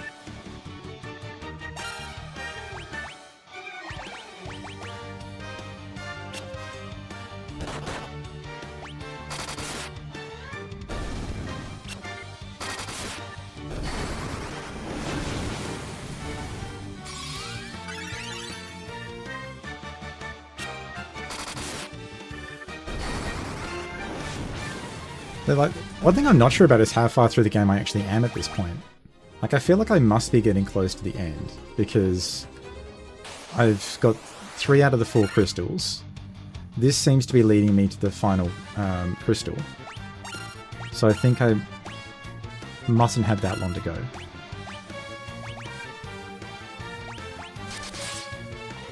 I think both you guys have already finished the game before, right? Like, many years ago. Am I sort of 3/4 of the way through? Not too far out. Okay, cool.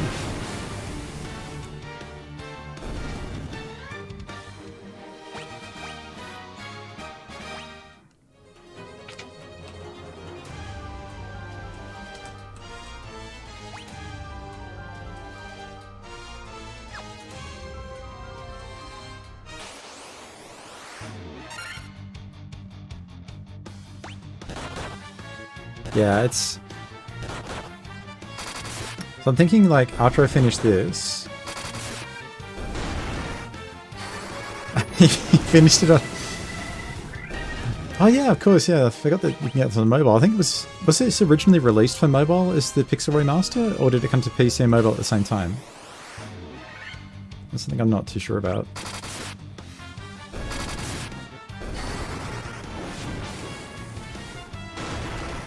Because the auto attack stuff is definitely for, like, mobile.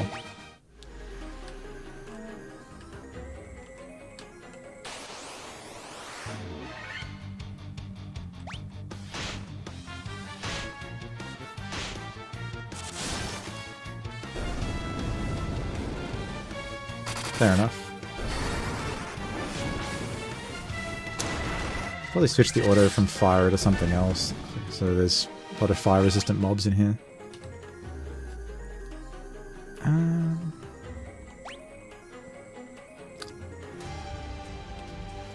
That's not much of a maze, but I just don't want to accidentally go down a dead end. Got it last year on mobile, it was great. Yeah.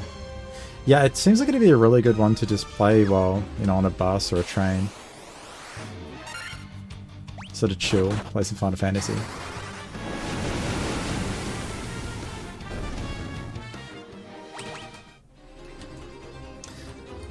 So does Final Fantasy II have the same auto-battling system? Where you can just sort of set up a few commands and they'll just keep using them over and over again?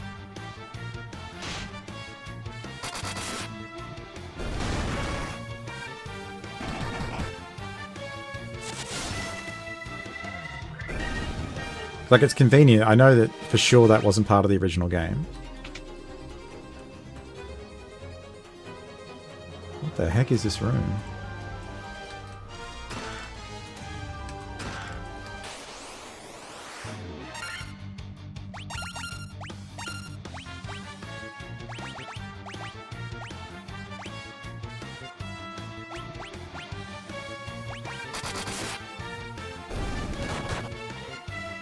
Halfway over 3. Okay.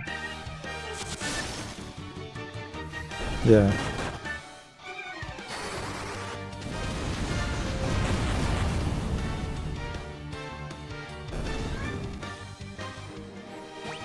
Yeah, because I'm thinking that I'm just going to play through the whole series in order. Wait, it contained Thor's hammer? What the heck?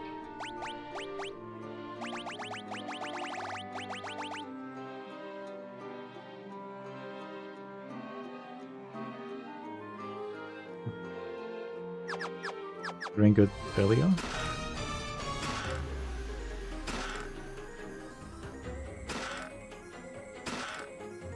Sunblade, 10,000 gold, Dragon Mail. Alright.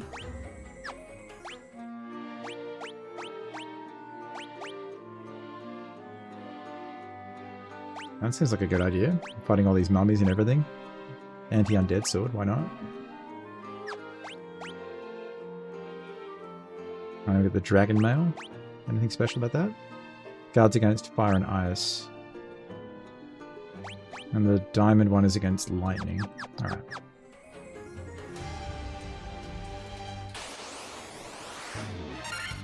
Yeah, so I'm thinking I'm just going to play through... After I finish this, I'll go for FF2. I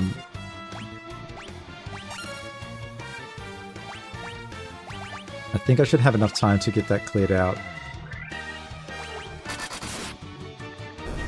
Was it? I mean, this one's only taken me... I'm not sure what my playtime is at now. I think about 15 hours of playtime. Which kind of surprised me because when I looked up on time to beat, it was saying it was going to take me something like 20 hours to beat it. So... yeah, I'm at 13 hours 41. So... Not quite taking me as long as it was supposed to. Yeah! They took your power leveling spot out of the remaster. Oh, that sucks. But I feel like... something else I'm kind of thinking with this... the rate I've been leveling up seems pretty excessive. Now, I didn't enable any of the cheats that they offer you, which they call, what is it, the delicate way they put it? I think they call it boosts or something. How was it at? Yeah, you got these boosts or whatever where you can just increase experience gain and turn off encounters and so on. I wish they'd just be honest and call it cheats. It's a cheat menu. Like, it is what it is. If somebody needs to use it, that's fine. But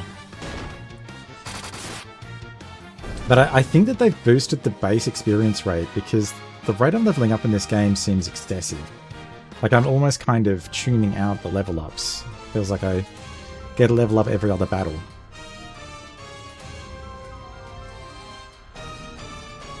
Our friend left on a journey to the west. Oh, great. Apparently, we got Son Goku the robot.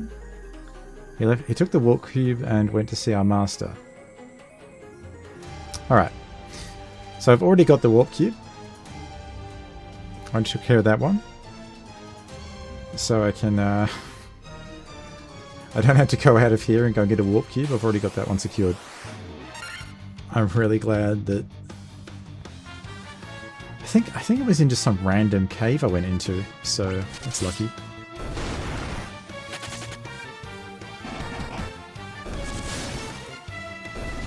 Yeah, I suspected that would be the case, that it's... Because it's obviously designed for mobile, so they can't have it take forever to level up or people would lose interest. Alright, I think I better heal up here. This looks like it's going to be a somewhat dangerous room.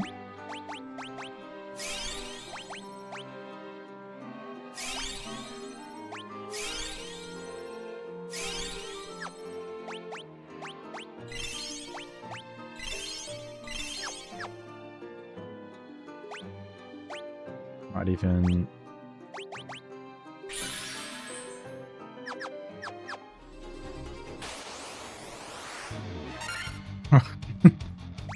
Yeah, I haven't actually ran from a battle yet, which is, again, like, doesn't line up with my experience of Final Fantasy as I remember it when I was a kid, is that occasionally you did have to run away. But I think that's because they've made it a lot easier, so because it's meant to be a mobile game. Use the warp cube to travel beyond the sky. It will take you to the flying fortress. Okay, that sounds good to me. So I guess up here I'm going to be fighting Tiamat.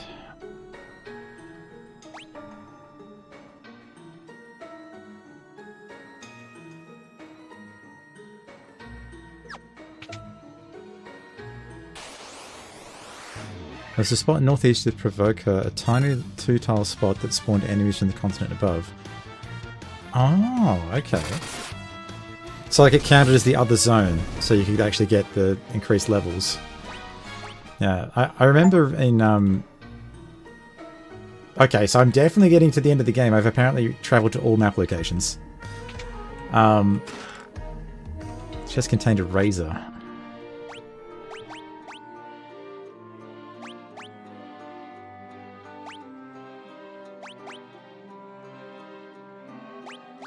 I can find out what that is. What does it say? Razor casts scourge when used. Yeah, so I mean, I remember in Final Fantasy VIII, the farming spot that always sticks in my mind was the Island of Heaven and Hell, I think it was, or the Islands of Heaven and Hell. You could go to those and fight like really high-level creatures, and I want to say it was the island closest to... No, it was the island closest to Hell and closest to Heaven. And one of the two, I think it was the Hell one, you could put 100 death on your status effects, on your auto attacks, and you would instantly kill all the mobs and get tons of experience. I remember doing that.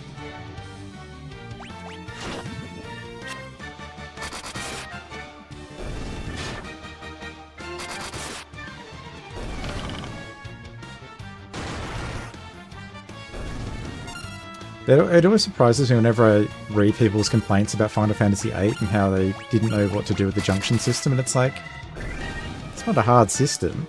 You just equip magic to your stats, and you get like massive damage. It wasn't really. I feel like people kind of overthought it.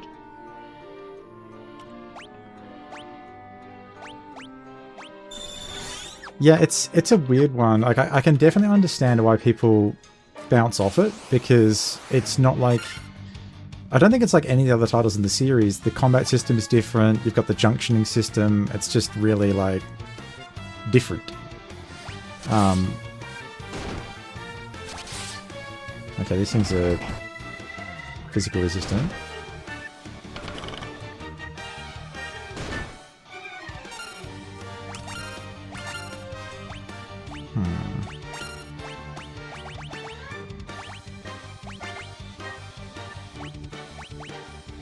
Try fire girders?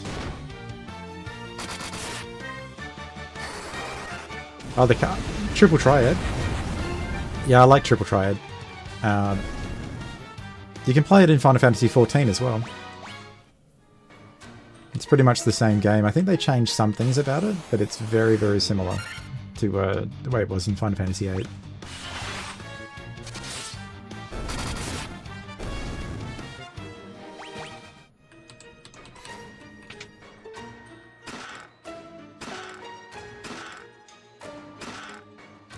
Yeah, I mean, if you get past the junctioning system, if you can sort of, you know, wrap your head around it, the actual story of 8's quite interesting. If you like sort of time travel stories, it's cool.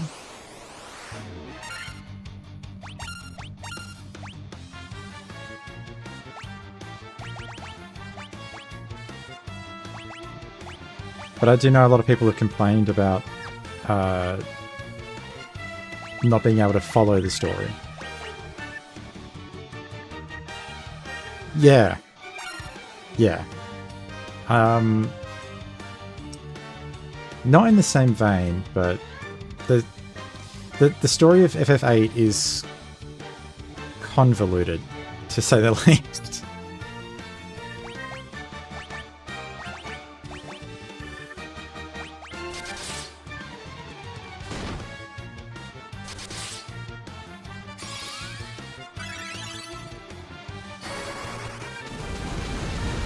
Yeah, like, and I say that, I mean, I can barely remember it. I remember enough of it that, because I haven't played the game in 25 years, something like that. But I do remember that, yeah, there was a lot of time travel, and I don't want to say any more, because if you haven't played it, like, you know, I don't want to spoil the game for you. But it's good. It's worth a playthrough for the story.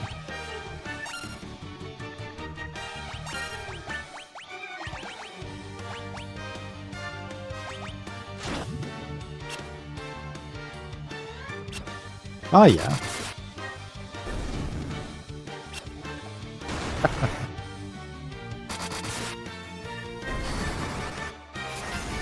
Yeah, fair enough.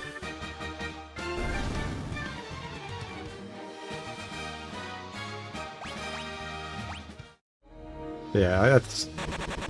Oh, I forgot about the poison. So, I bought all these antidotes when I was dealing with the poison cave, and, you know, they're still coming in handy now. I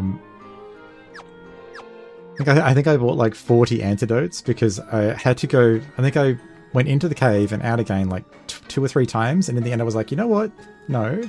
I went and bought, I think, 40 antidotes, and I've only worked my way through about 20 of them. But at least I don't have to worry about it.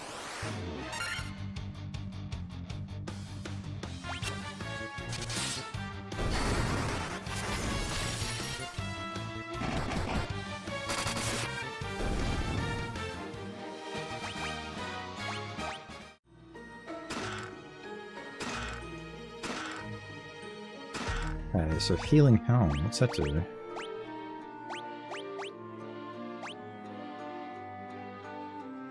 A helmet that casts heal when used. You see, that's the other thing that 9 out of everything. Okay, I don't think this is a spoiler. This is a game mechanic. I keep seeing this stuff on items that says, what is it? It casts such and such when used. How do I use that effect? Is that something that's part of another class that I don't have access to? Or what's going on? Or does it like randomly proc sometimes? Because like, I honestly keep seeing this text on items and I tried equipping a staff that apparently used heal and didn't do anything. I couldn't work out what to even do with it. In the items menu, you should be able to use the item itself, but only in battle. I see. Okay, so that's what that is. I should have tried that sooner. Okay, so the white mage can use Thor's hammer. That makes sense. So in combat, I can go to the items menu and I can actually use them. Alright. So I think... So Thor's hammer can cast thunder when used. That's handy. Alright, so I can try that out then. And the defender casts blink. Oh, okay, alright. That's opened up some more options, because I was like... Finding all these items, I figured it was a chance to use it on attack. Right, so in here... Wait, so I don't need to have it equipped, it's just... So I can just use Saber? Cast fire when used. That's crazy. So I could just use... Get my thief to use fire. Alright then. I wasn't expecting that. Is it a single use though?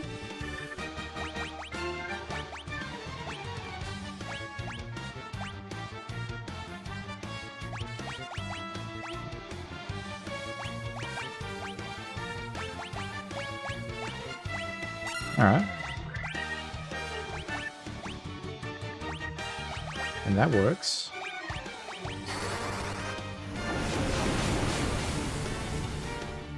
Okay, well that's opened up a lot of options for me.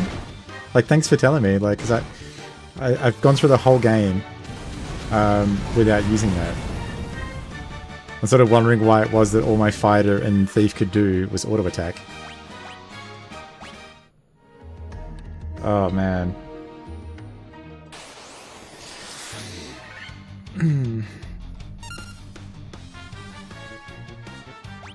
Pretty funny, but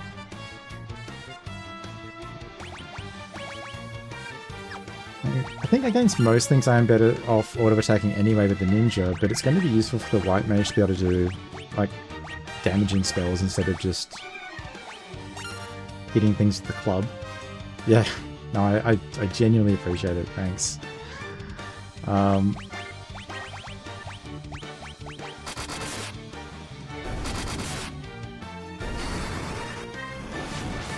Especially against things like those clans where they're super resistant to physical damage.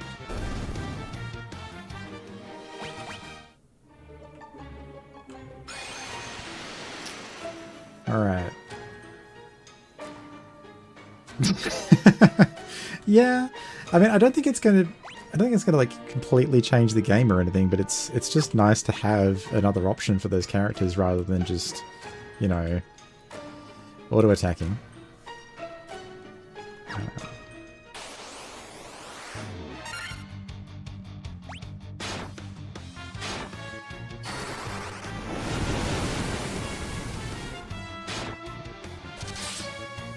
Also for whenever I get those groups of sort of 9 foes, to be able to just hit all of them, rather than having, you know, the fighter and thief just killing off one thing at a time, and waiting for the black mage to kill them all.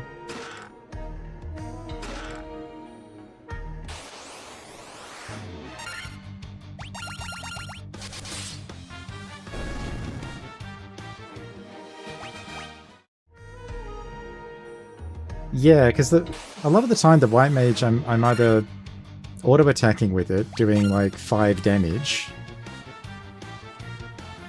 The monster in the ice cave. Which one in particular?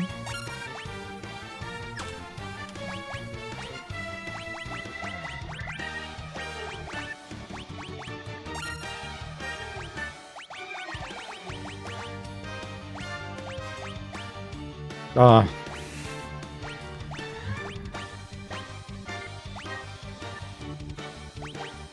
Yes, I do.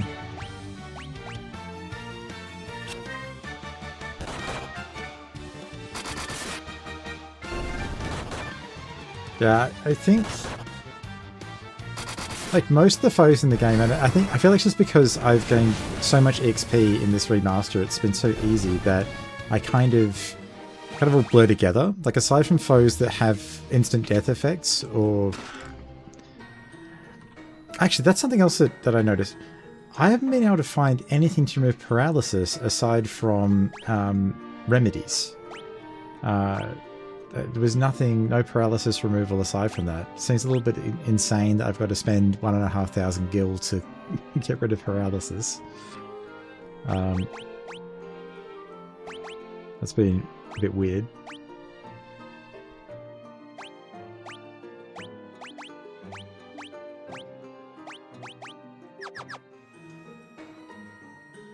Yeah, aside from a handful of the foes, they're kind of all... Like, most things are just dying in a single hit from the thief and the warrior. So I don't have to worry about it too much.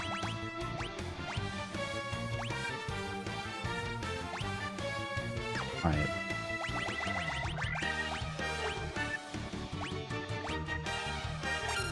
Try that out.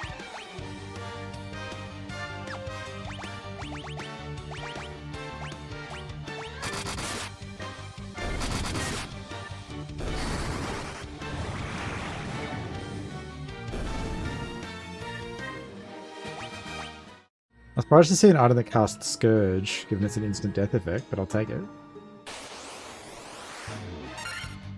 I imagine the accuracy on it's got to be really low, though.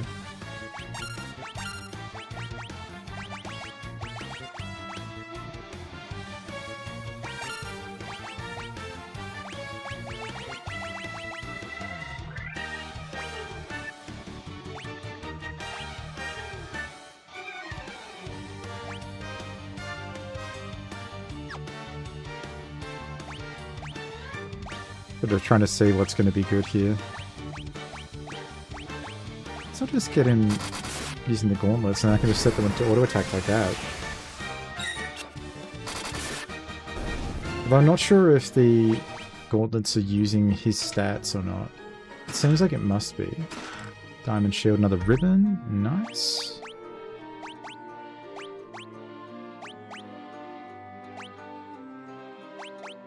Okay, so it will lower his defenses, but it does give him guard against elemental attacks and status effects. I feel like that's going to be better.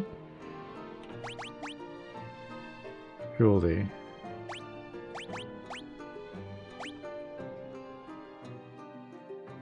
Because like, I don't think that actually does anything. Yeah, ribbon... I mean, that's a staple of the series. It seems like it would make more sense to use that than just basic plus to defense, right? And I think I got a shield as well. But I've already got the Aegis shield and flame shield, so I don't need it. Alright. Off to the other rooms. I'm just gonna rely on the note stuff. Yep. Did the job. I think I've explored those two. I've done that one there, so I've got bottom right and the left room, bottom left.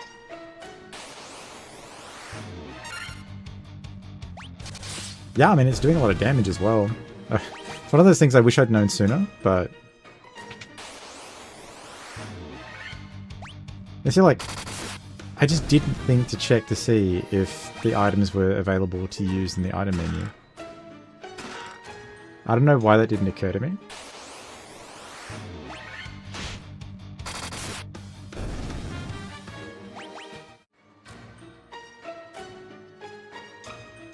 Yeah, well, that's it.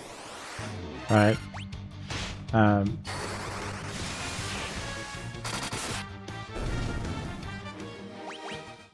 I think the important thing is to be willing to learn. I feel there's a lot of people that I don't know, kind of stubbornly refuse to learn or don't try, right? Okay, so I got some adamantite.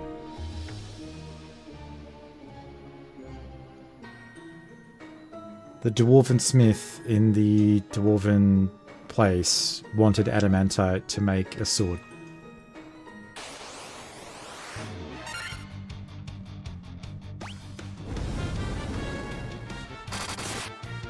Now I remember that, so I'm going to be heading back over there after I defeated Tiamat.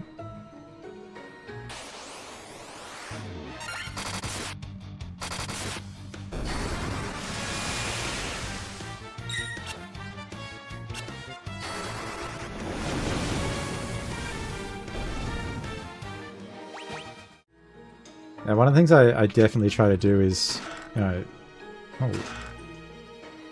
Oh, the white robe and the black robe. I wonder what that could be for.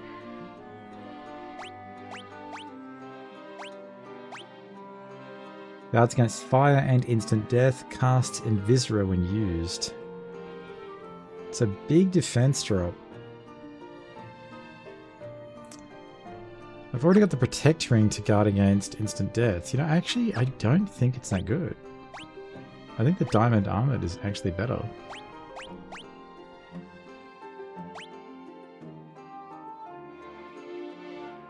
Guards against ice and time irregularities. So I lose 1% evasion, but I get guard against... that seems actually reasonable. Like, 1% evasion is nothing. Yeah, I'm hoping to go ahead and... I'll go and see what I can get off the dwarf. So I reckon he's got good weapons. We'll find out.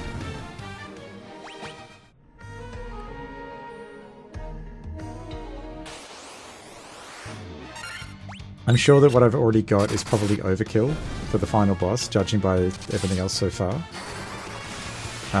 But I also know that sometimes the old games kind of throw you for the last boss. And just decide, oh yeah, everything you fought up till now has got about 1,000 to 2,000 health. This guy's got 20,000 health, and he'll do a full party wipe every turn.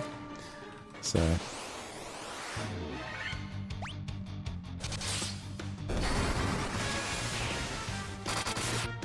I've gone into every sort of major fight in this game with the attitude that it could be the one where they decide to ratchet it up and make it really difficult. So from this observation window, you can look at the entire world. Yeah, so I kind of just assumed that every fight's going to be hard. And that has made the game pretty easy so far. But I don't see why I changed my mind at the end here. So I'll go and get whatever I can for the dwarf. And... I guess after that, I don't think there's much else to do. I guess to be going to the Temple of Chaos. Protect Cloak? No. Some gills. Golden Needle. Alright, let's see what Protect Cloak is.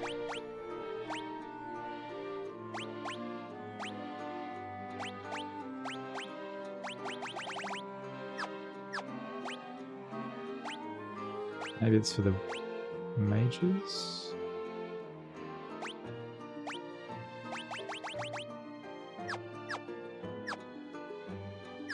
Weird.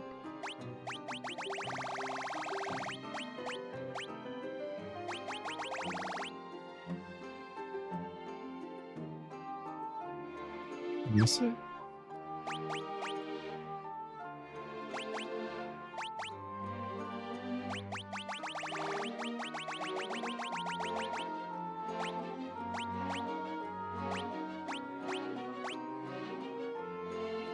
Am I blind? Protect Cloak. I don't see it anywhere. I was looking for where the Protect Cloak was, or is it on use item or something? Single use item.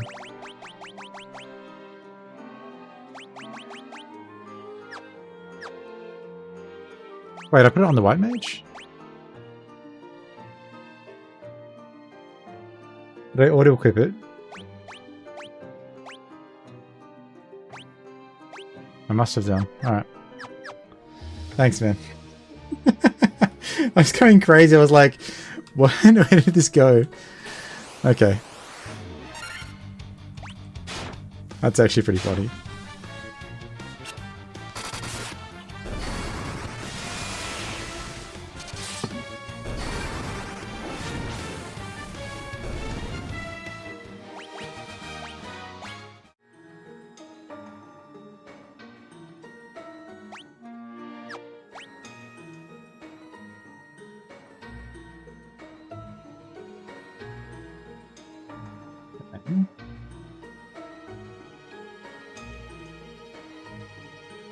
We'll just go up there.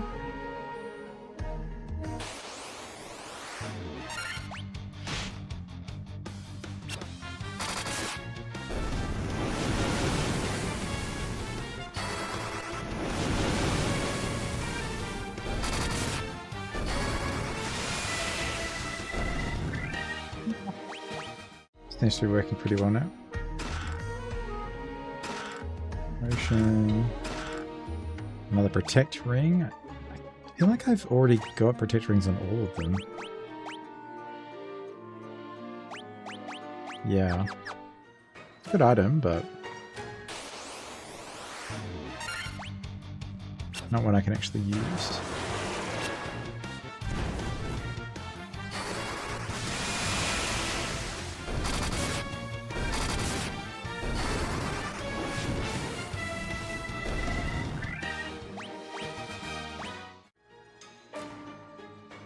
Okay.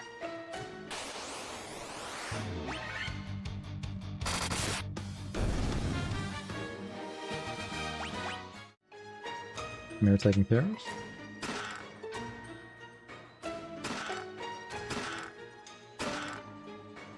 Sasuke's blade. Oh. Okay then.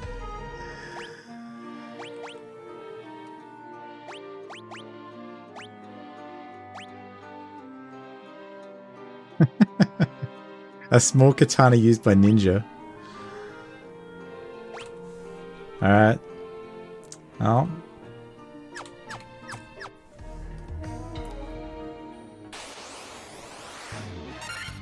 I guess, Soraga's new origin story. He's from the Leaf Village.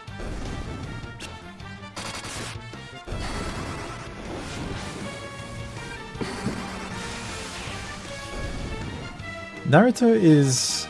So... I actually avoided it for the longest time, and I only watched Naruto a couple of years ago. And... I have to say, it's... actually okay. I mean, I wish I'd watched it when I was younger. The story, it kind of drags towards the end, but a lot of the sort of ideals and morals that it tries to put forward are pretty good. So, yeah, I enjoyed it for that.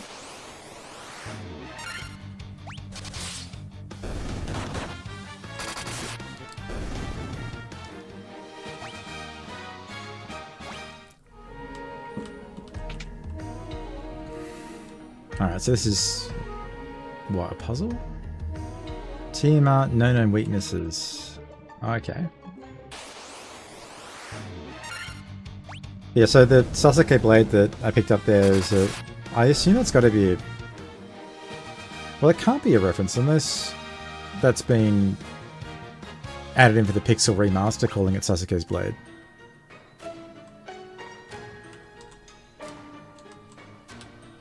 Because I think that Sasuke in Naruto was named after a famous ninja from Japanese history, right? It wasn't just a randomly chosen name? Yeah.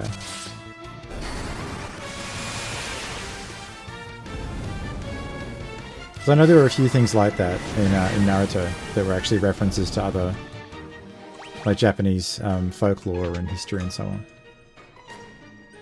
Okay, so this is just more computers analysing Tiamat.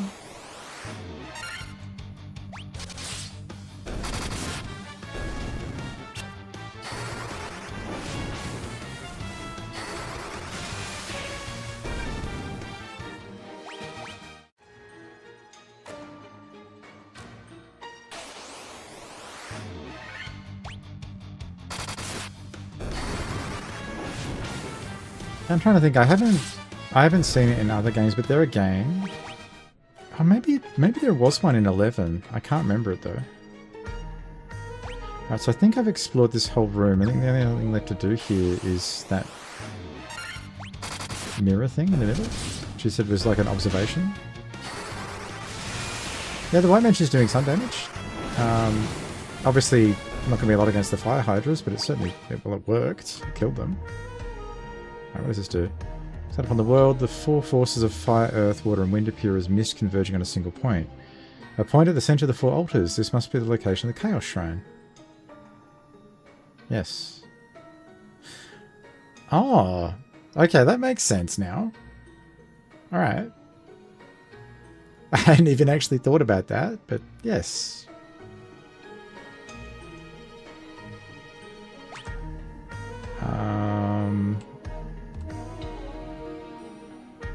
Well, now what? Oh, right, there's another...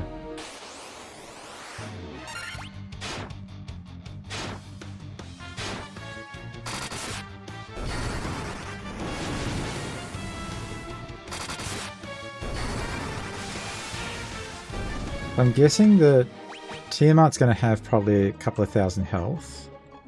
So hopefully she'll last more than a couple of rounds. Ooh.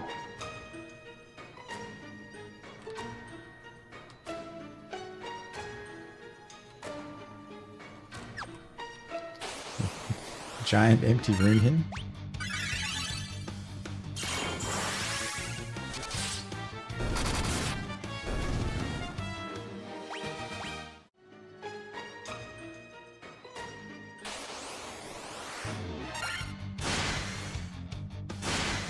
I can't help but feel that the devs must have ran out of time. No, Invis did not help them at all. I've been trying to figure out what the actual mechanic is behind things like blind and Invis, and I feel like it's just kind of slightly reducing the chance, or the number of hits from multi-hit. It doesn't actually make you avoid attacks the way that I would expect it to. Like, I still cast Invisra if I'm fighting something tough, but it doesn't really seem to do a lot.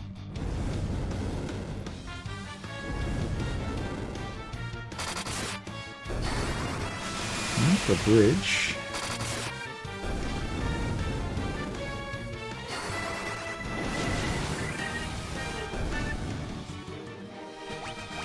Okay. Let's see about getting these guys topped off.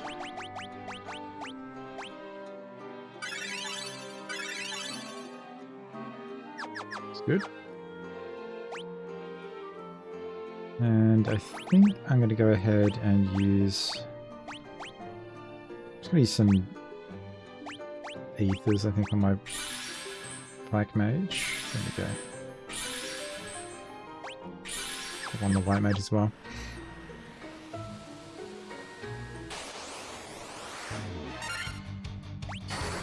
So the way you say off the bridge, I'm hoping that's just because it's a long bridge and not because there's something actually really dangerous on here.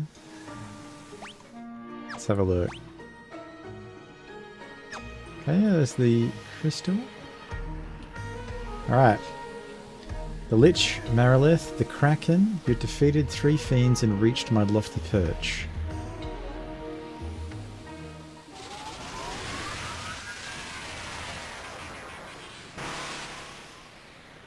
Oh, yeah. All the better, may the image of Tiamat, the fiend of wind, be the last to burn in your eyes. Okay. Sounds good to me. Alright, I'm not going to auto-attack this at the start. I'm actually going to try and do some buffs here because I don't know what Tiamat's going to do.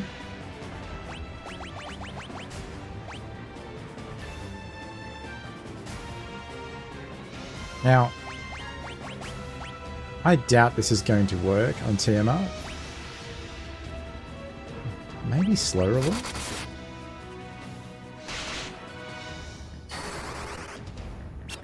Nope.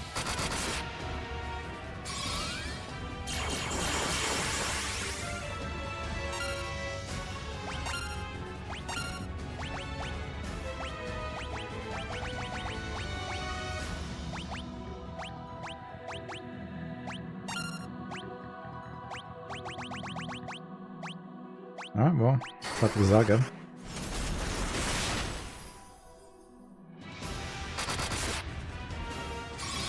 Hey.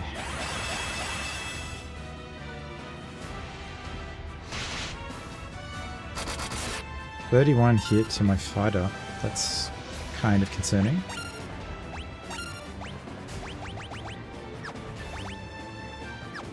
Oh, maybe I can try Holy.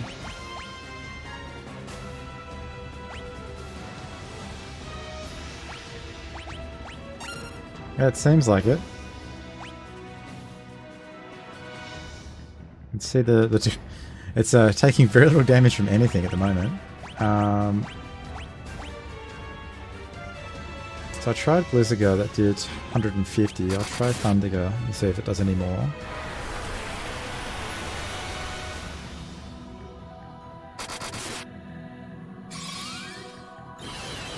And how's Holy doing? Alright, Holy seems pretty effective. Thundiger, not as effective, but it's fine. I don't think I need to use Dispel, so I might just have my White Mage focus on Holy, and I'll just have the Black Mage using Blizziger. It seems like the best option. Alright, I'll just set them to auto fight with that. I wonder how much health he's going to think to have. So I think I've done about 1,000 damage so far.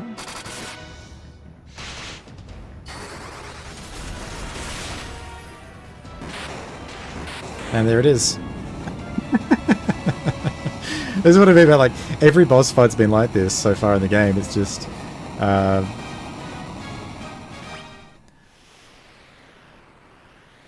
kind of keel over.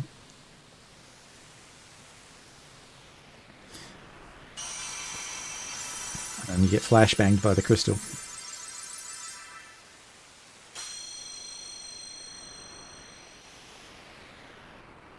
It is unbelievably bright. I don't know what that's coming like on the stream. It's certainly blinding me.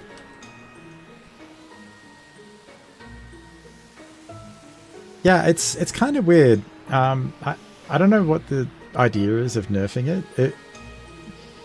Because I can understand nerfing the experience rates or making it faster than experience, but that seemed way too easy for one of these older games. I can't imagine that the health values were right there.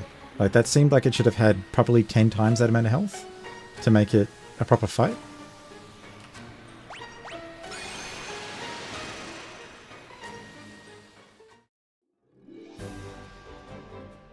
Alrighty. So I'm going to take this adamantite over to the dwarves. The game designer hated grinds. I think it's just this kind of... The plan with the Pixel remaster was it was going to be a mobile game, right? And then they released it for PC as well. So I think what it is because it's a mobile game, they thought they had to make it faster. That's basically it.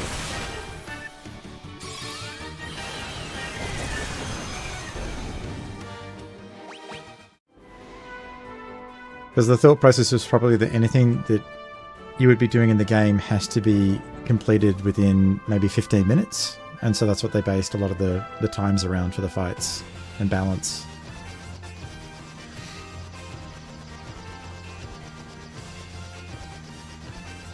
Wait, the dwarves are over here. I was going to Bahamut, which is not where I need to be going.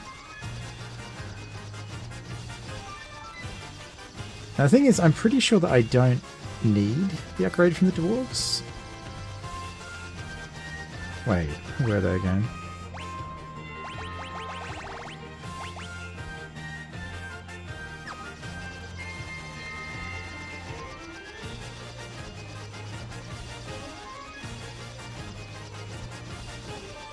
Is it here?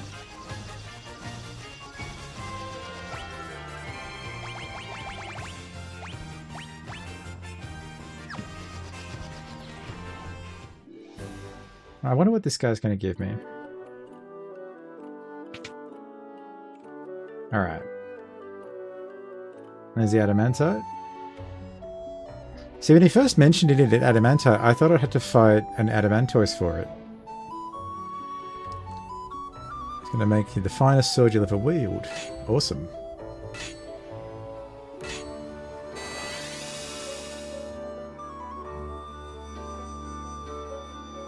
Across the finest sword. I got Excalibur.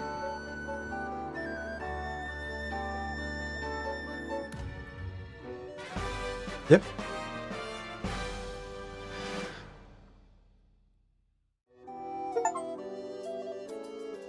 Of course it's Excalibur. Alright. Thank you. Alright, time to equip that one.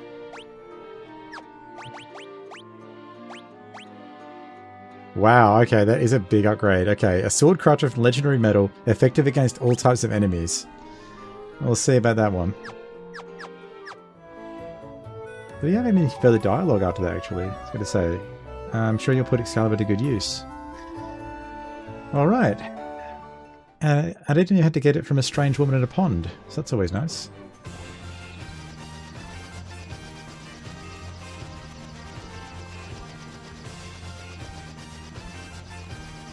And now the Temple of Chaos.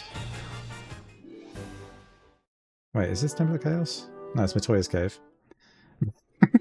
So that can't be right. It's this one over here. I knew it was at the top of one of these bits. Alright. So this has to be the...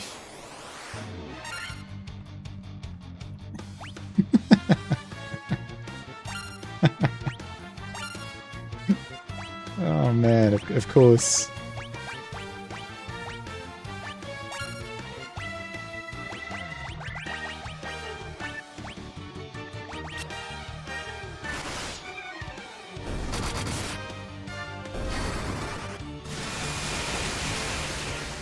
Anything but the goblins and werewolves from the start of the game.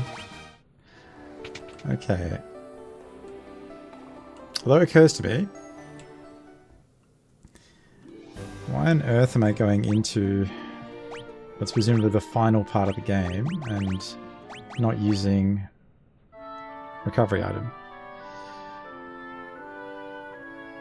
I've bought all these items, I might as well use them. And of course we get the random battle. That's my reward for doing that. I get a random battle against goblins.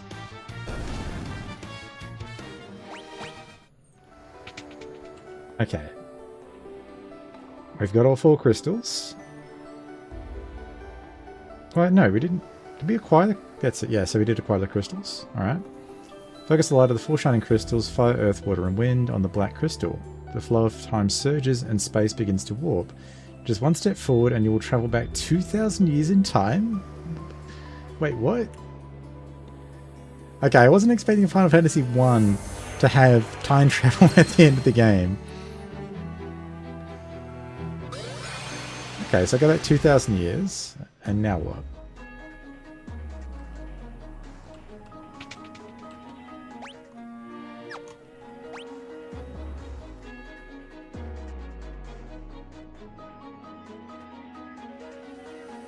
Ah, okay, so there's stairs now in here. So I'm going to go up or down. I'll try going up.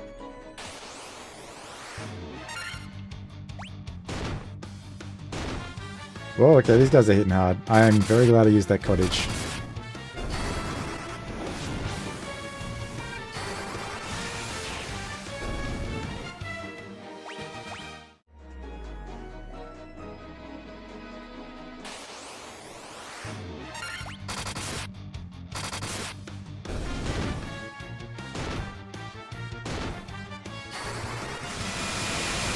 Bit of a concern about my black mage there. He's getting hammered.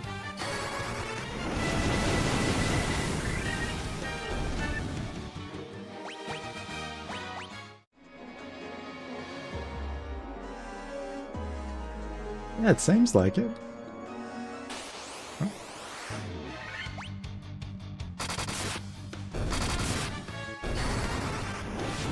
That was the highest damage I've ever done from a single attack. It's nearly 900 damage. Okay, so AoE stone, that is actually what, like, what the heck? Is that just game over if it hits all of them? I think I should save. That seems like it's...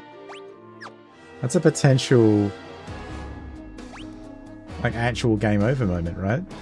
Because they all got stoned. I don't think that that's one they naturally recover from in combat.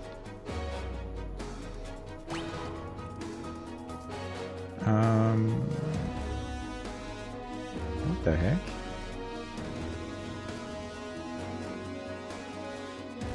Alright.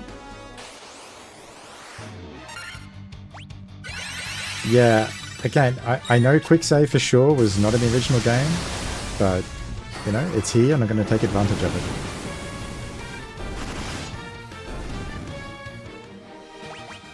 So the actual save option's only available on the overworld map.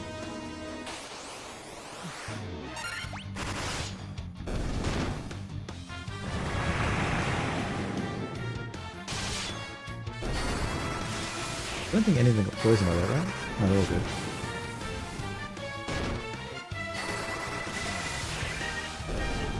I mean, in complete fairness, at least it's got a save function, right? At least there is an option to save the game.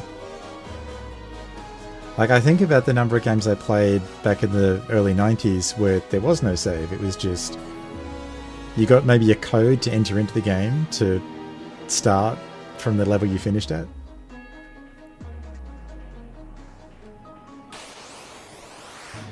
Well, the game I remember most for that was Worms. I don't know if you ever played those games, the old 2D shooter games. But if you wanted to like move forward in the sort of single player levels, they just had codes you had to enter in. There was no actual save function at all. Do you reckon? I thought they were kind of okay. Oh, actually, yeah, you're right. Yeah, I'll throw a Cura on him. That should be good enough. There we go.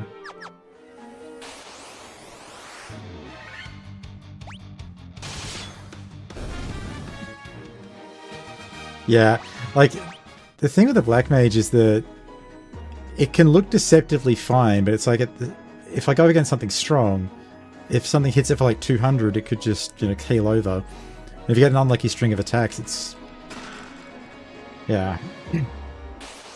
It's death.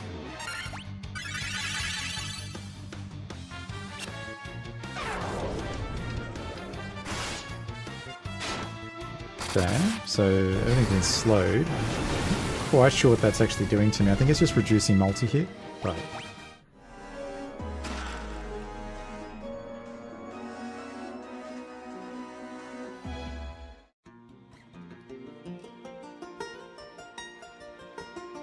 Did I win?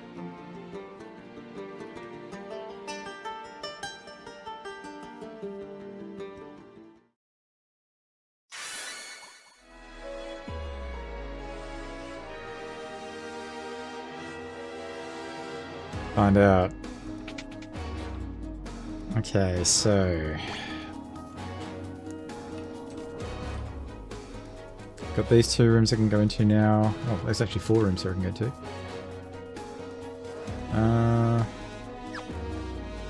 Okay.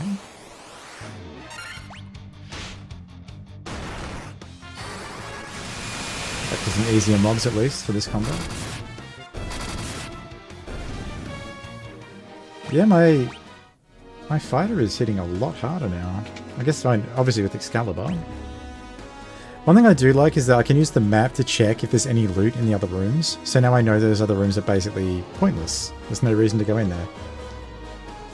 So I should just go straight for the stairs leading out.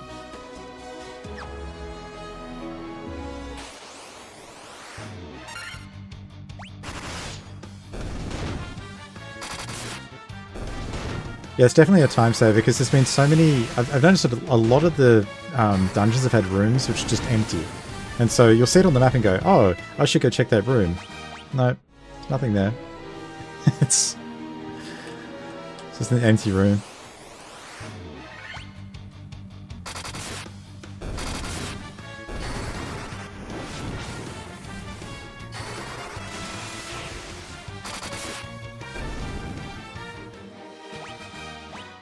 I think it's quite interesting because it must be a lesson they learned from these earlier games is to not do that. Because I know in the later games in the series, if you go down a random passageway, you're pretty well guaranteed to find something at the end of it. But I guess here it was kind of like a, you never know, you might get something, you might not. Maybe that was the thought process of the design.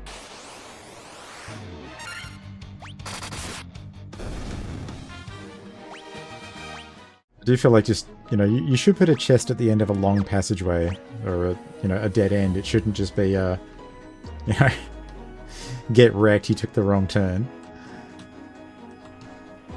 Alright. So, I think that I'm... Wait, where am I? I'm back at the entrance.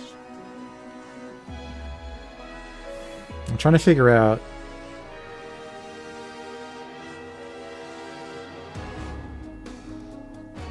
Do I... Because I feel like this is the room I started in, or one of the rooms near where I started. So do I think I went down into this, well, up those stairs before. So I think I need to go this way and go down.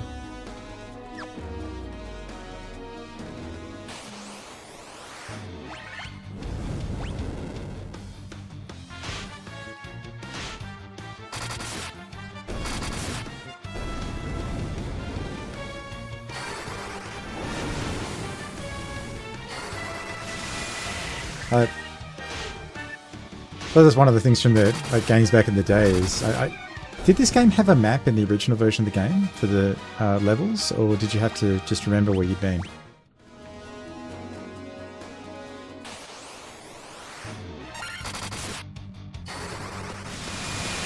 Because it's a nice feature, but it does seem like it's more of a modern style map than I would have expected for a game like this.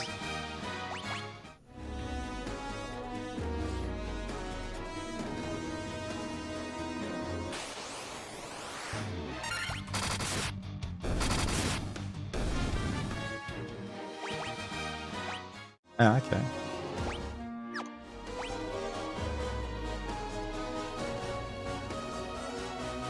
Alright, so I came out there.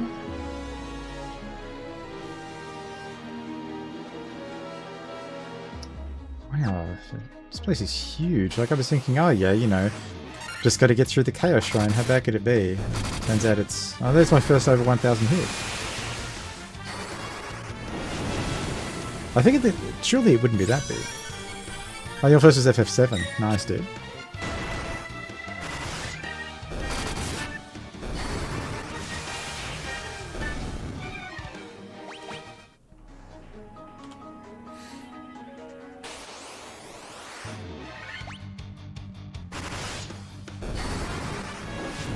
It's actually something else I haven't tried is the FF7 remake. I've heard good things, but yeah, I haven't actually given it a go.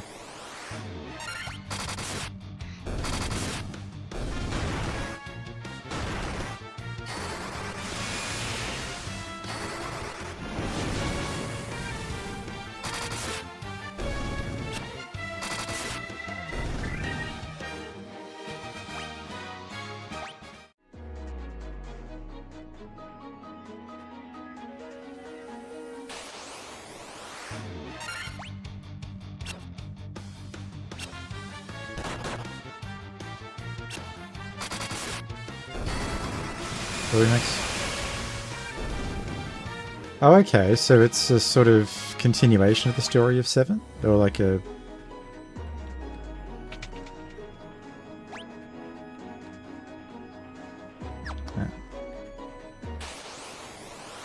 Oh dear.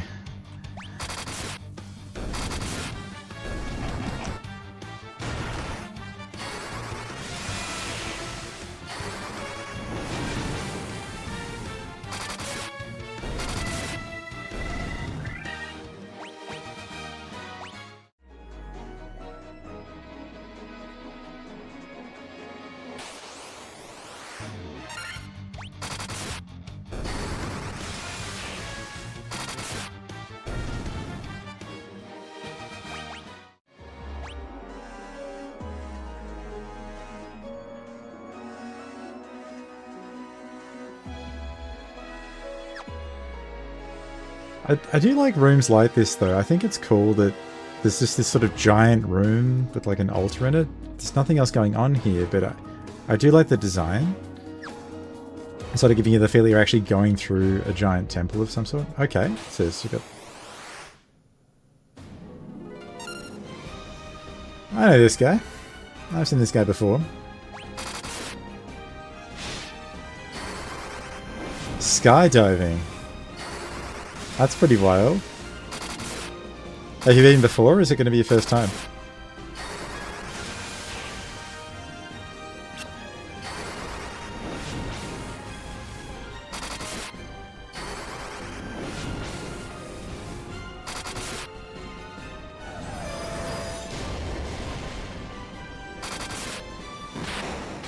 Okay, I beat the Lich. He might have killed my Black Mage off, but the Lich is dead.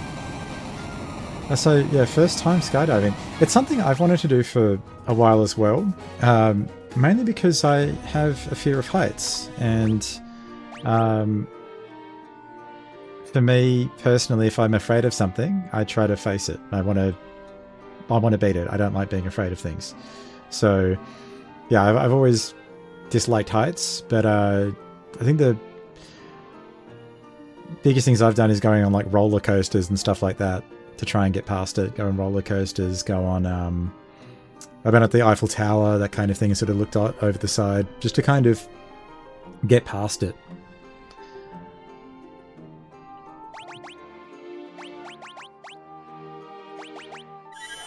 That's fair enough. Like, I think it's one of those things where, like, if it's not holding you back from doing what you want to do, then that's fine. But I guess I don't like the thought that I would be unable to do something because I'm afraid of heights. So if there was something interesting that was happening that required me to be up high, I don't want to be too afraid to do that. You know, for example, like maybe there's something interesting that I've got to cross a rope bridge, right? I want to be able to do that without being scared crossing it. That's probably the main motivation for breaking that fear. But yeah, good on you. If you've been scared of heights in the past and you're thinking about going skydiving, I mean, as long as you go with a reputable instructor and group, like, why not? Colorado Bridge. Yeah. You see, that's it. That's the exact same sort of stuff I do. And that's how you get over it. I think there's really no other way to get past a fear of heights than just to sort of directly challenge it. Just stare at it. Yep.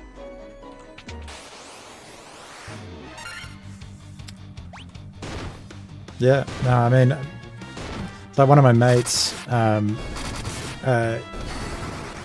he's, how would I say it? He's like the opposite of scared of spiders. And the reason for that is that when he was a kid, he woke up one day and there was we get these big spiders in Australia we call huntsmen. They're mostly harmless, they just kind of kill other spiders that live in your house, but they're big. And, you know, I think the biggest leg span on them is maybe like 30 centimeters, or about a foot across.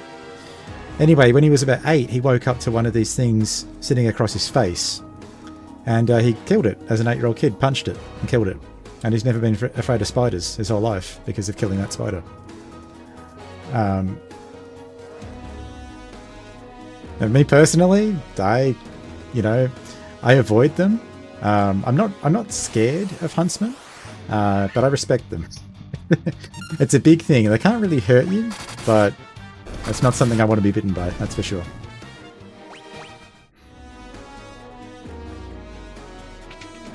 I think in the States you guys don't really get big spiders. Yeah, you guys don't get the biggest spiders, but I know you get like brown recluses, right? And they're really dangerous. Like, you don't want to get bitten by one of those. Australia's got this reputation. Yeah, you got the Black Widow. Yeah. Yeah, exactly. Like, we don't have anything quite like that. I mean, in fairness, the stuff we have here, it's you won't lose part of your foot. you just... If you get bitten by like a Sydney funnelweb, for example, and you don't get the anti-venom in time, it can kill you. Yeah, most of our spiders are just kind of... You get bitten and you're going to be a bit sick. The only really dangerous one is the funnelweb. You get a lot of hype about redbacks, but they're basically just a black widow. So you get bitten by it and it's going to make you feel sick. Like, you don't want to get bitten, obviously, but it's not going to kill you.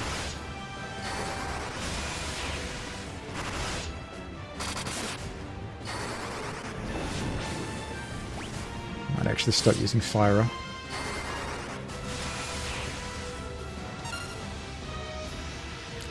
Yep. Yeah, wolf spiders are probably the closest thing to a huntsman. Yeah, they're a bit smaller, but it's like the huntsmen are a bigger spider, but it's the same sort of idea. Yeah.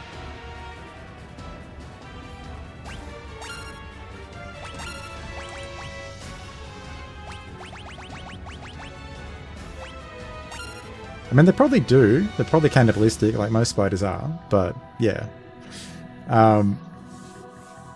Yeah, the huntsmen fill the same role here, so they'll eat, you know, smaller spiders and anything else that's running around your house, so they're quite useful to have around.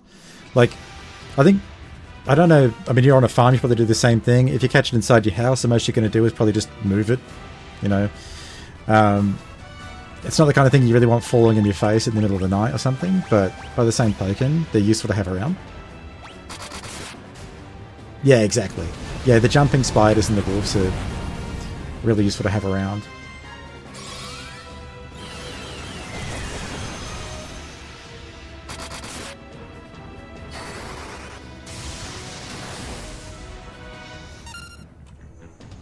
Like, I've seen some pretty interesting videos over the years, like of brown recluses, where they've laid eggs in, you know, in like a box or a video game console, and it gets shipped somewhere, and suddenly there's all these brown recluses running all over the house. Like, no thanks.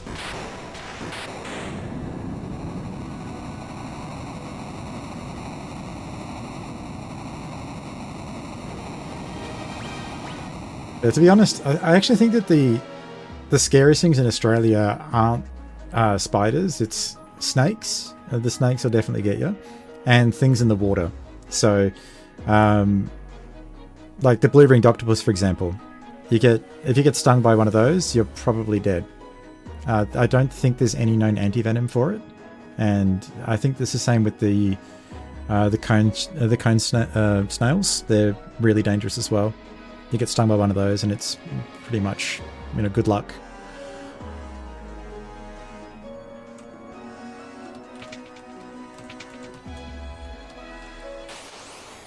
And the thing with the blue-ringed octopuses is they hang around like jetties and piers. In the middle of Kansas, yeah.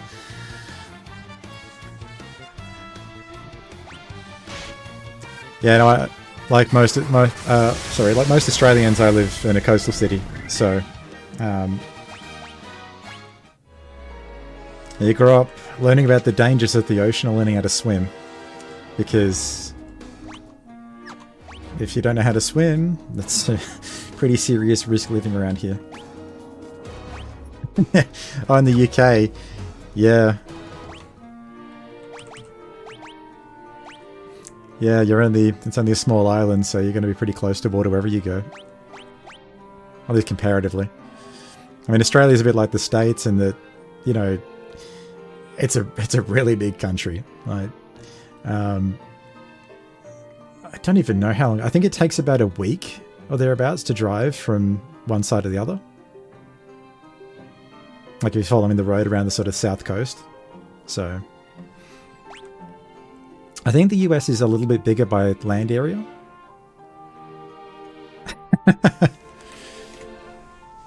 A week and you never saw the ocean. Are you actively avoiding it, or just a really big island?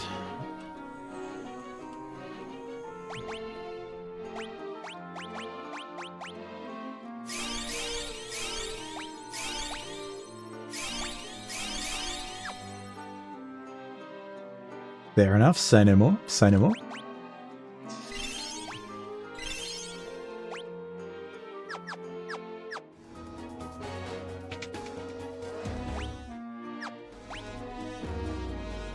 I can absolutely relate to that. While I have absolutely seen the Eiffel Tower and been up it and things like that, I can tell you I was definitely doing some other things in Paris as well.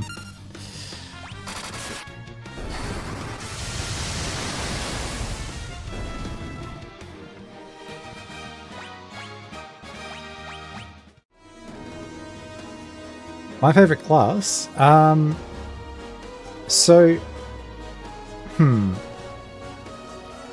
I quite like the fighter, or I think he's called warrior in this game.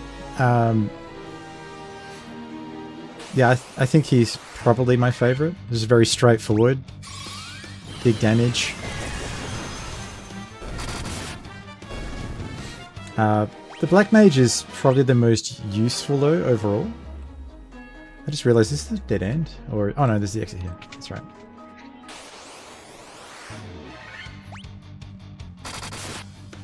I mean, for looks, I think the Thief or the Ninja looks the best, but yeah, the fighter's just been so consistent the whole game.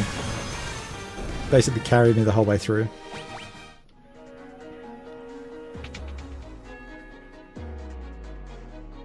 I was really hoping that these would do something. I feel like I've been led into a dead end here.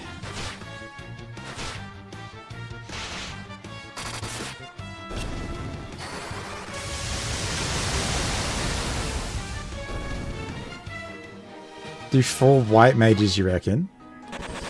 I don't know about that one. That seems a bit... I mean, I guess now that I know that you can use items like that, maybe it would be okay. You certainly wouldn't be at risk of dying. Just take forever to kill anything.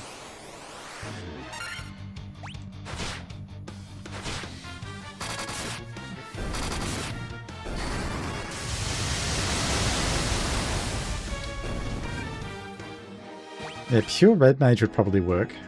That seems a bit more viable.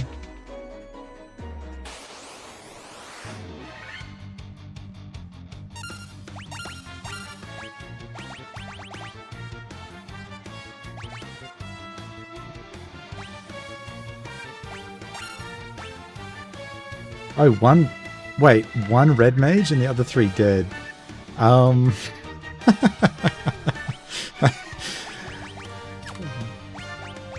I don't think I'd be able to do that. I don't think I know the game well enough to be able to do something like that. That's like the Final Fantasy 1 equivalent of the no-hit Dark Souls runs, I feel.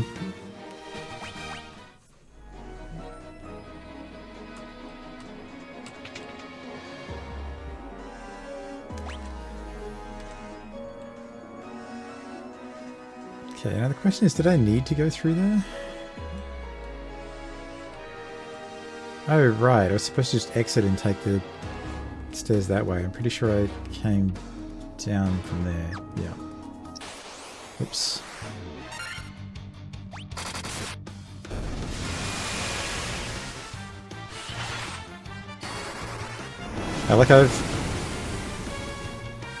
I've done some interesting challenges in the past in games. Like I used to do a little bit of speedrunning of Diablo 2 and things like that.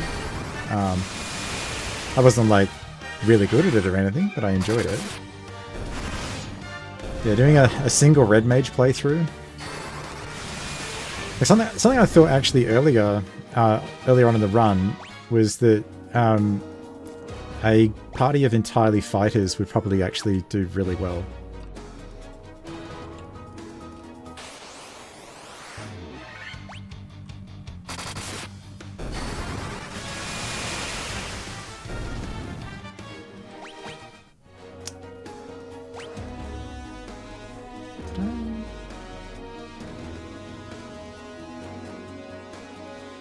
I thought that I got in.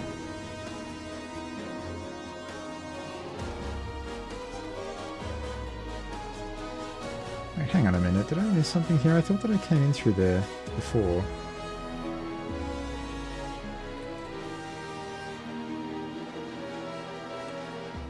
How did I... Oh right, it's down there. It was just my eyesight, but I honestly couldn't see the door there that I came in through. I was looking at the map.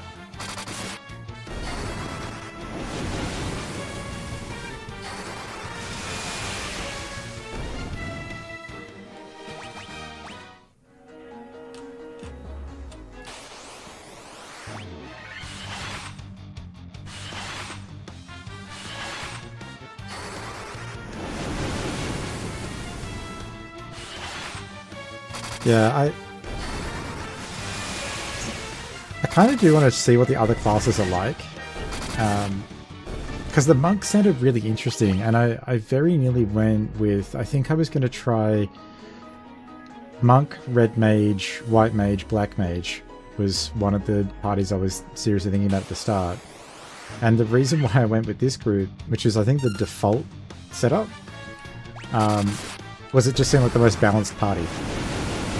That was the thought process was, if I go with this, I've got the, like, normal RPG group. I've got, you know, the fighter, the thief, you know. 4 warriors. Okay, so you've tried it. 2 warriors, black mage and white mage. Yeah. Yeah, I feel like warrior is just better thief.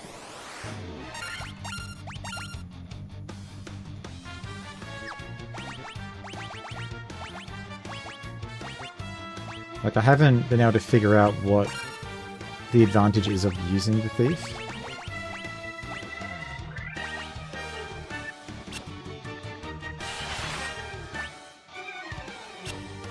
Like, maybe there's... Maybe he's more evasive? I just don't know. It just seems like he's the fighter, but he does less damage.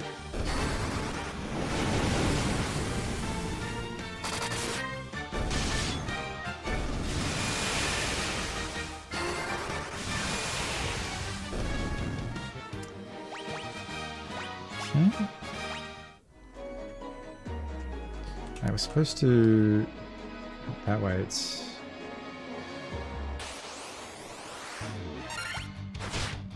Oh, less HP as well? Oh yeah, true, wow, yeah, he's got like 150 less health.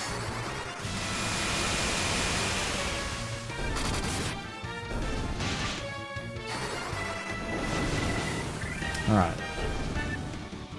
So hopefully... Oh wow, okay, so that's level 50 for all party members. Is that the level cap for the game?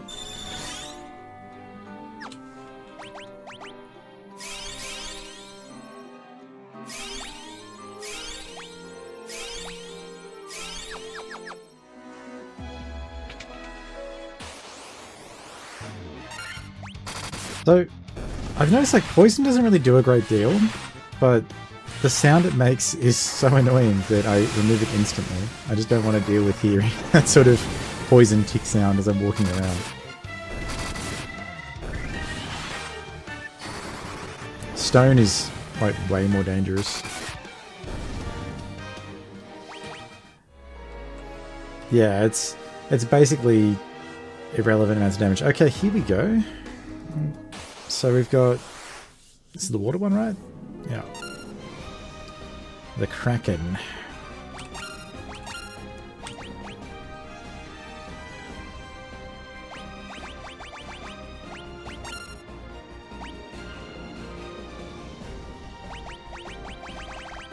Might actually just get him to use the gauntlets to cast Thunder instead of...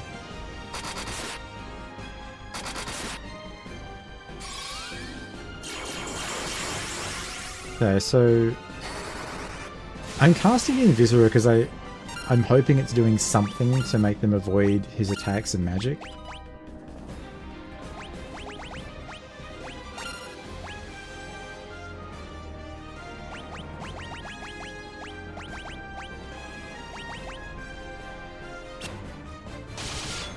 Trying to save as much magic as I can for when I get to the final boss. I was kind of wondering what the final boss is even going to be, because Tiamat was just one of the regular foes.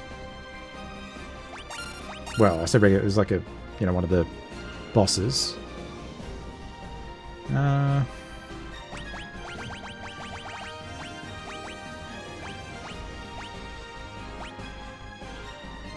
boss will surprise me. Okay. I look forward to it then.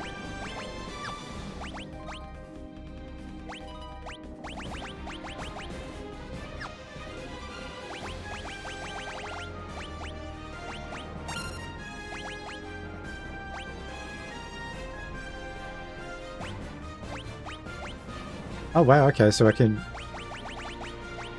If it's equipped, it's easier to just get to it. That's good to know. Alright, I'm just going to use up some spell slots here. We've got no Cast of Thunderga left.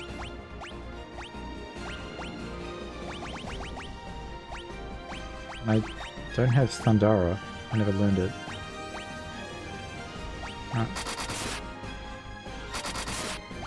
I'll just leave it on autoplay from here, I think. It should be fine. Whoa, actually, 300. Hold up. Hang on a minute. That was a bit more damage than I was expecting from the Kraken there. I don't think he did that to be the last time around. What the heck? That's... I was like, oh yeah, I'll just put it on auto attack and just kind of sit back and it'll be fine. No, apparently it won't.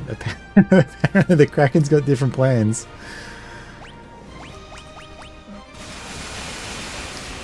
Let's see, Thunderer. Big hits from the fighter there. And the thief. I might just actually go in order. Just keep topping off the black mage there. The cures.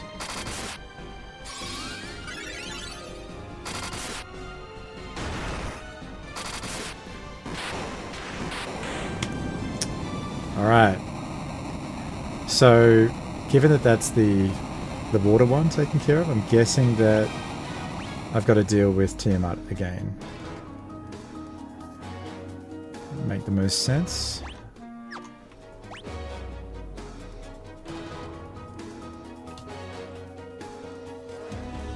You're kidding. What is this layout? Come on, man. I've got to go to like... I've got to send me to Narnia down here.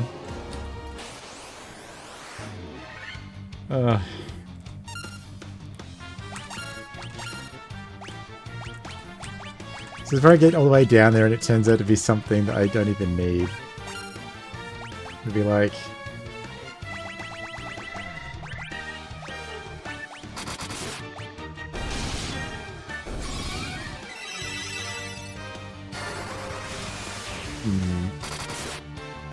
I'll get down there and be given my...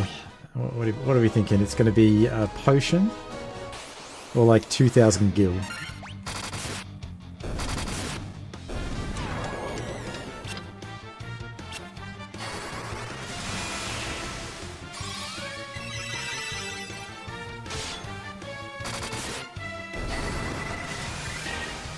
But the completionist in me will not let that chest, or... Well, I assume it's a chest in there.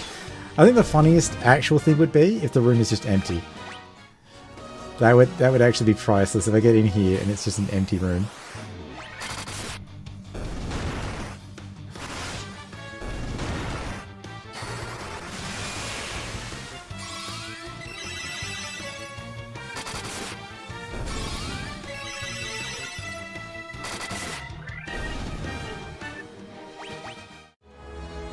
I figure using the heal... Oh, here we go. What have we got in here? It's... the Masamune. Okay. And what's that going to do for me? Guessing that's for the ninja as well. A legendary katana without match. Alright, Sasuke. I'm afraid that the old Masamune here is coming up to play.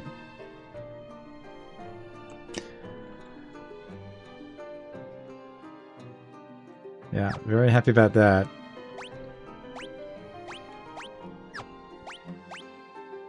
Oh, and I actually had the upgraded helmet there. Wait, was that... No, it's not an upgrade. I want the ribbon. Okay. Then I've got to go to the top right to get out of here. I think I should switch from the healing stuff to something else after this one. And if all things to silence, they silence the warrior. Probably not the best choice there, vampires. Good try though.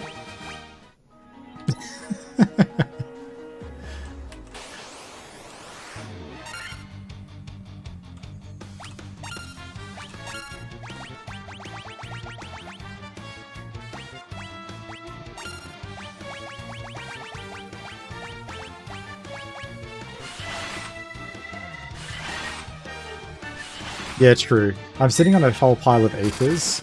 Like, I should definitely recover the white mage, the black mage. The white mage I think has used barely any magic, aside from some cures, so I'm not too concerned there. Yeah, there's no reason to be not using them on the black mage. Like, one thing I also probably should have done is go back to some of the earlier towns and picked up some of the spells I skipped when I couldn't afford them. But, you know, hindsight and all that. I almost wonder if I should just... No, I should save the elixirs for later. I'll use some ethers now. I think that'll do. Yeah. This gives me a few options there. I think that's Thundiger that gives me access to. Yeah, I figured they'd have to be. I was thinking for a while that all the NPCs talking about a machine that dropped out of the sky, that it was going to lead into the you know, ultimate weapon or something like that. But I think it was just talking about the machine that had the cube.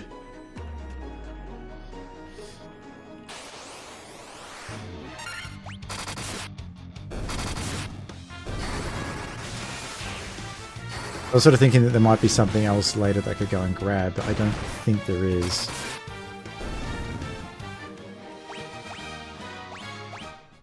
I wonder how many chests have I got left to find in here?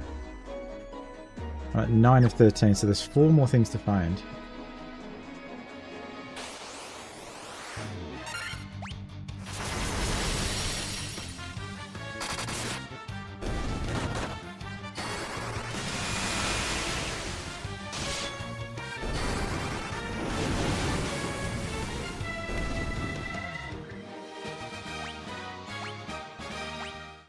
Alright.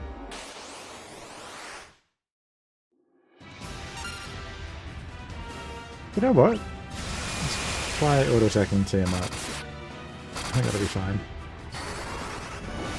At least till it hits the black mage twice in a row.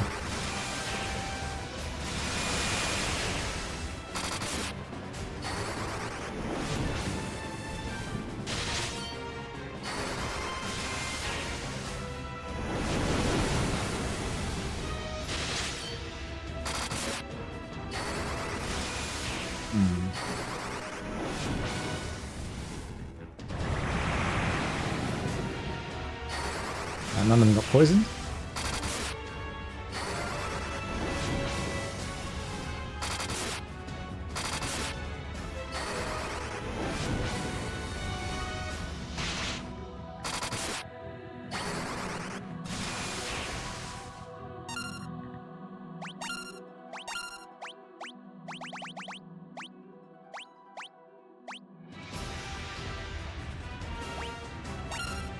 There's a pretty good use of the Curager, I think. And...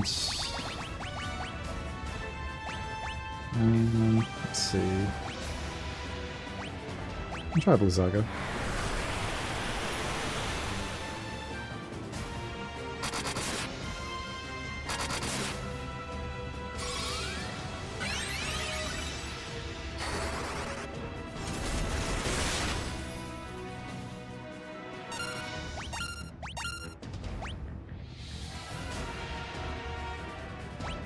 Might even use another Curager there. Not the thief. So I think this second version of the bosses are a little bit tankier, it seems. I'm gonna try stop, but so far I haven't been able to land a status effect on a boss yet. Yeah.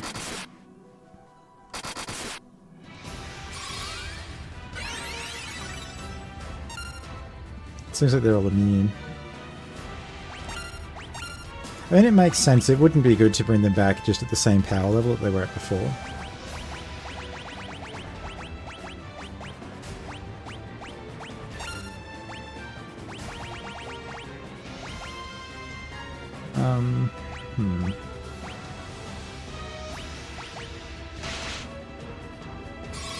And the fact that it's doing physical damage to that much physical to my warrior is pretty frightening. Like, I think if that were to hit my black mage, it would probably nearly one-shot it.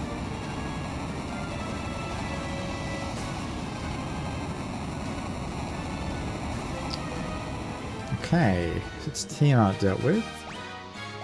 So now we get the final boss, I guess.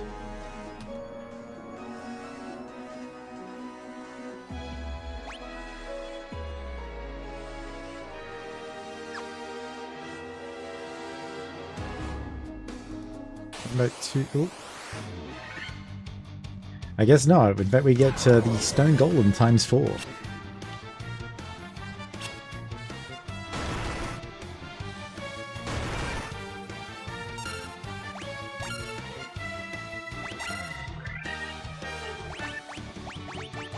Absolutely. I'm going to go ham. Like, everything's going to be used up here because this looks like the end of the game, so there's no reason to hold back.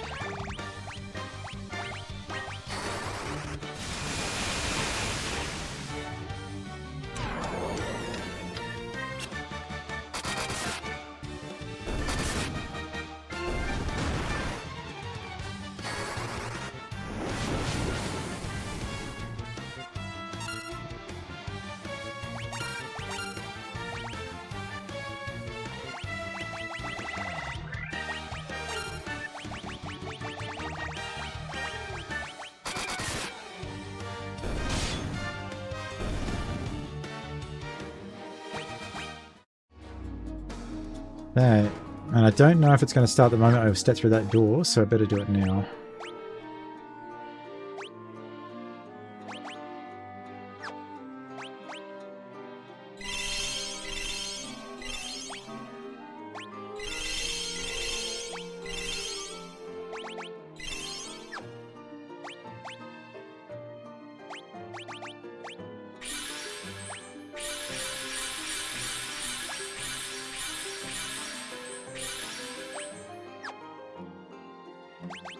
That's everything. Nothing else I could really do here. And I've still kept my dry ethers, so if I get into serious trouble, I can use those. And I think I've got... yeah, I've got 2 elixirs. I've got 2 dry ethers, so I can kind of recover. True. Good. Very good call. I don't know if it's going to be needed. I feel like I'm going to breeze through this. I don't see this being a problem.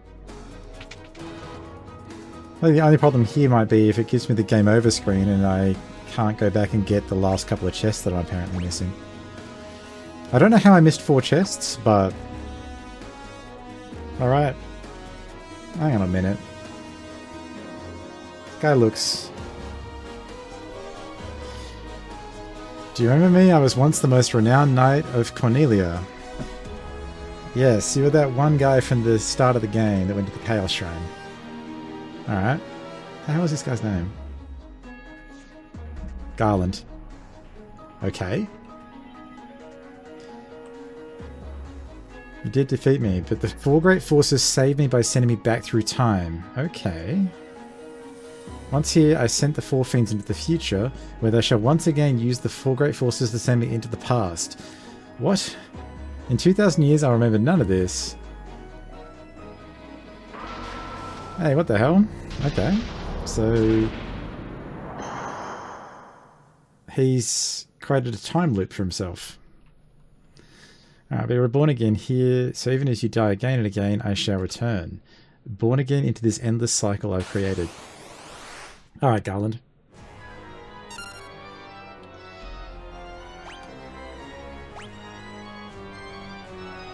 Okay, so he is, what, the embodiment of chaos, I guess. Oh, hang on a minute. I know I had some other things I bought. Strength tonics.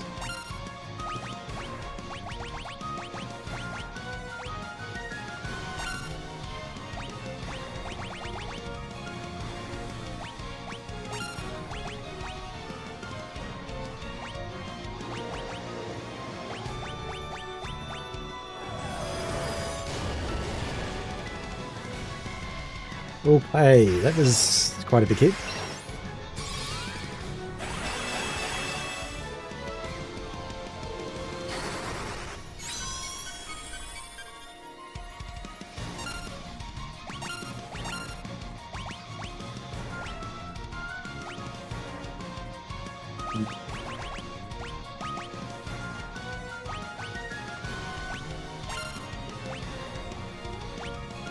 Go ahead and paste the ninja as well. Ooh. I think I'm going to have to do a round of novels after I've done the healer guy.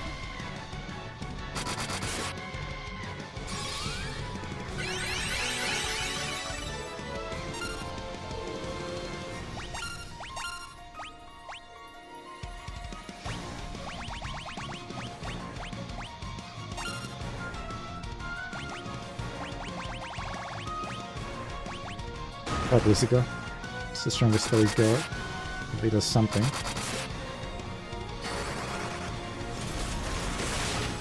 Yeah, I'm not going to be doing that against the final boss. Wait, what? An all missed? I thought it was supposed to reduce...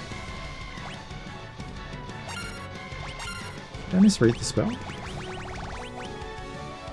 Reduces damage from spells by half. It somehow missed. Okay.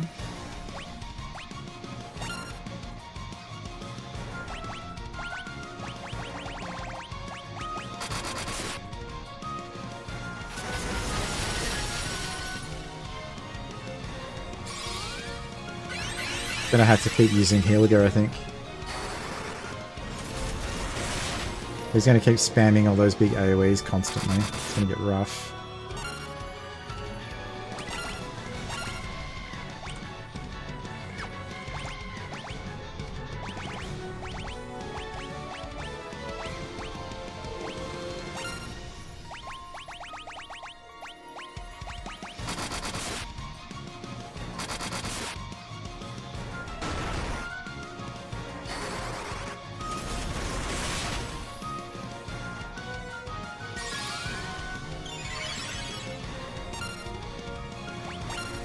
Ooh.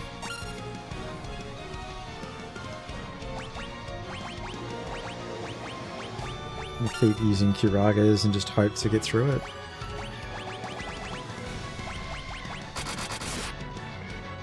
Definitely. I mean, he's taken so much damage, like compared to the other bosses. I wondered, maybe this is the one thing they didn't nerf the health of, because it seems like he's maybe got at least a few thousand health.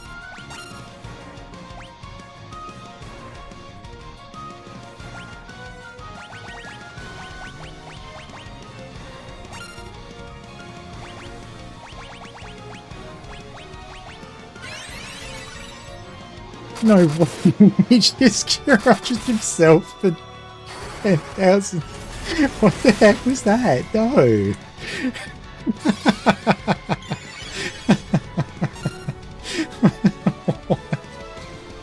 That was all the damage I did. No way.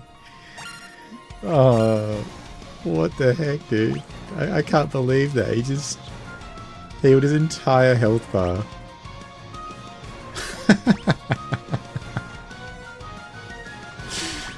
I'm not even mad. That's too funny.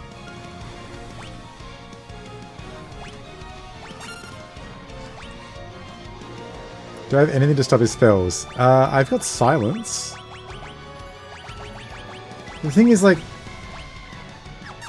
Okay, I can try silence. But every time I've tried silence, it fails. Like, it just misses.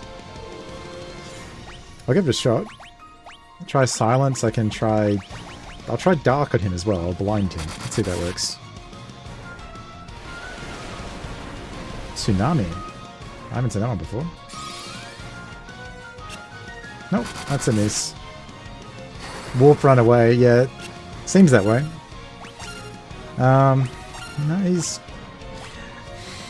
See, like, I feel like the game isn't going to tell me whether a miss means he's immune or it means that he's just kind of resisted it or what it is. So that's why I'm kind of, you know, if I try it once and it fails. So I'm guessing he just randomly casts one of any of the spells in the game. So I must have just got insanely unlucky with him using a Kiraja there.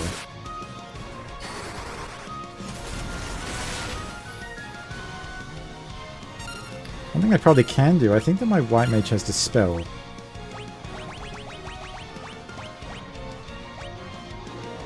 maybe that will get rid of the haste. So I certainly don't want him to have haste. Maybe slow will negate it as well. Ooh, yeah, no. That was... I think that if he'd hit anything else with that, it would have been absolutely death. I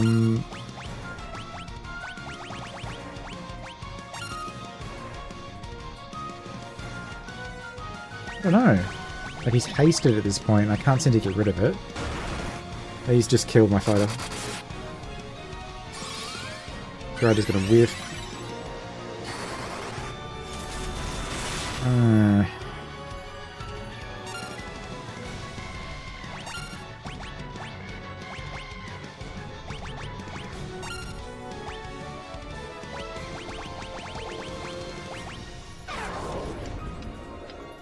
Really? Slow roll?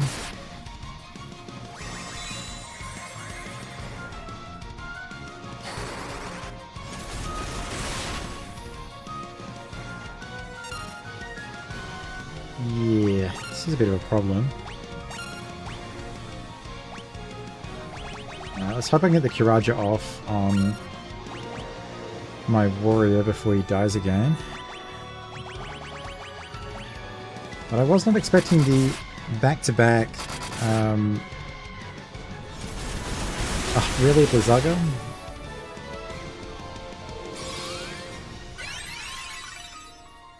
Oh, dude. Okay, well...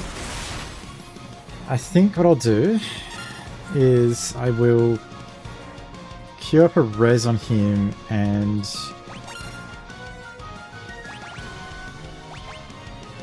Actually... Let's be sensible. I'll Phoenix down him and... Wait, can I queue... I'll do Hilaga.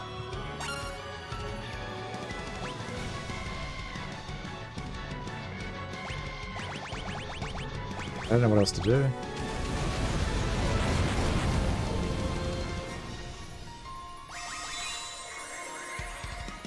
Because at least this way he'll get res and then instantly heal.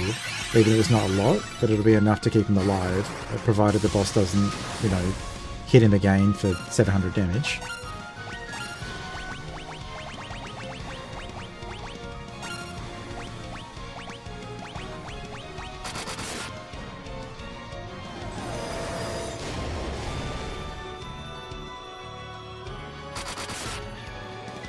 Oh please, just let him live for a turn.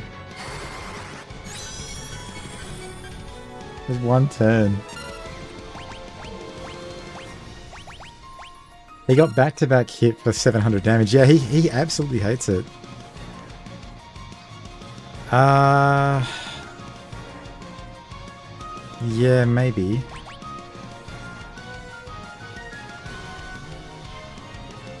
Just don't know. I feel like the plan is solid as long as he doesn't do like flare or something. So as long as he lives for like a turn after he gets up, he should be okay. Just need him to not be instantly...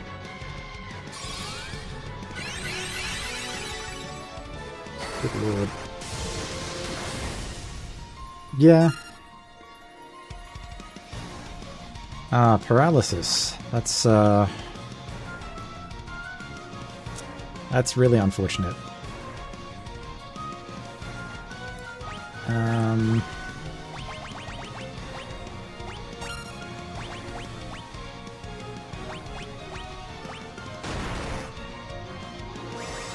I think I lose. I'm actually going to lose.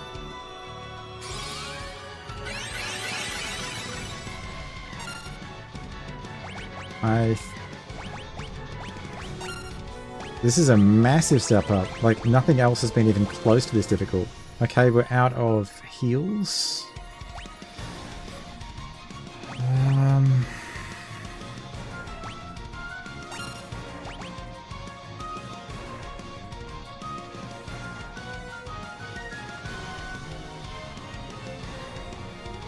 What else I could be doing here? Items. What else have I got?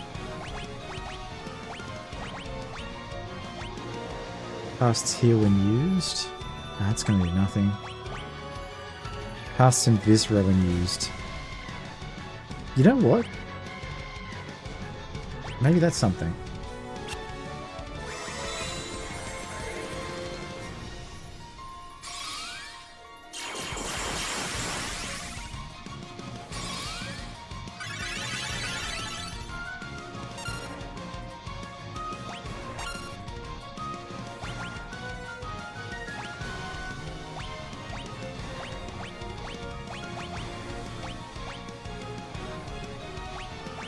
The high potion himself.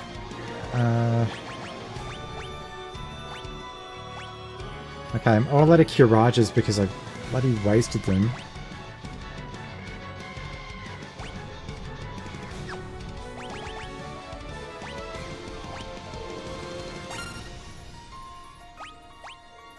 Wait.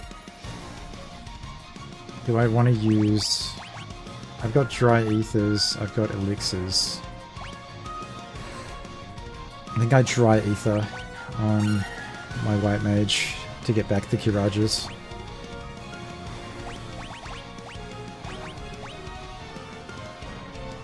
And to rehaste my... Oh, really? Really, dude?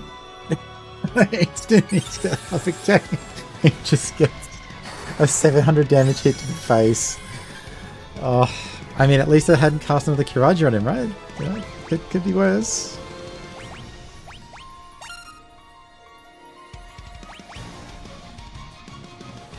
What I need him to do is, I need him to cast like haste on himself or slow, something like that. Just give me some breathing room for a turn would be really nice.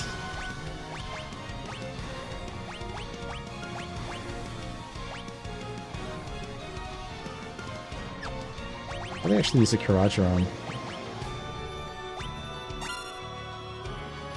Yeah, that's kind of it, right? Is I've got this kind of... Is he going to heal again? I'm hoping that that was...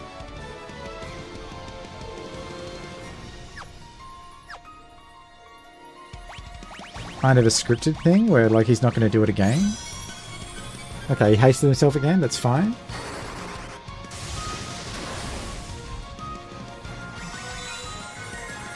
Okay, Phoenix down is out. Sirajas happened. So at least my thief can tank. And it's like, debatably, I could use an elixir on the warrior. I don't want to do that, though. I feel like I'm better off just trying to heal him. But if it happens again, this is like kind of the definition of madness, right? You keep trying to do the same thing over and over again. Just kind of hoping the...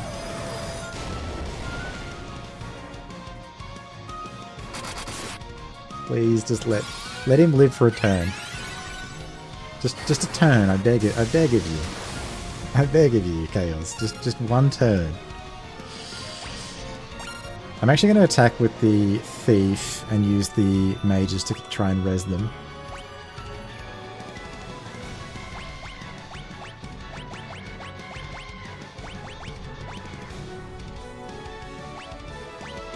Alright, we'll use Hilara. Down.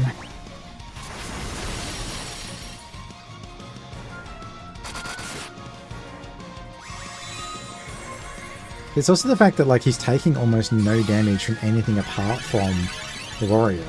So him being dead is completely removing my DPS. And it's also why I can't have him... I can't really justify him spending a turn healing himself.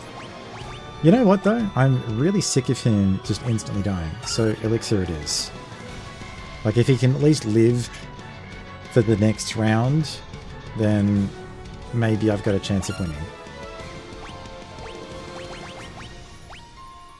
And you know what? I'm going to go ahead with a healer on the whole group. Because I'm just going to assume he's going to hit me again for massive damage. I think it's a pretty safe assumption at this point. Okay, he's just going to kill my black mage. Alright. That's fine. Cool.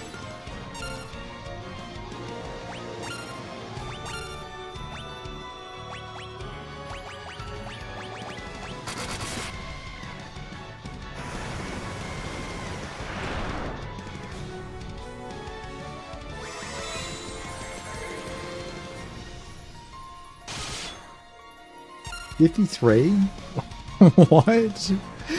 What the heck? 53? I mean, yeah, at least the fighter's alive. You know? Look on the positive side here. Go with another Helgar. And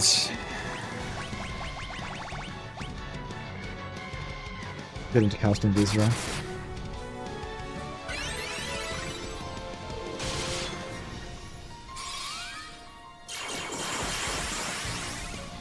Well, there's the Kiraja again.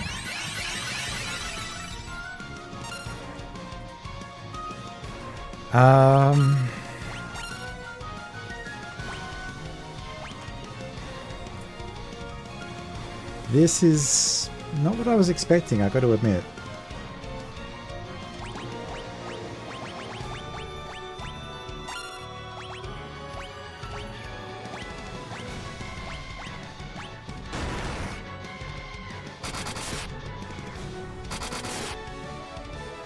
I reckon the issue is that I'm using like outdated spells, that I need to have stronger spells.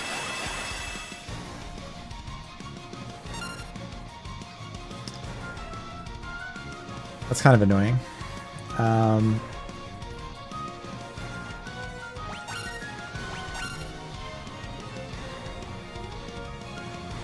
Yeah, I suppose I could have gone back to the... That's one thing I should have done, is go back to the other town and buy the last of the white and black magic spells. I didn't do that.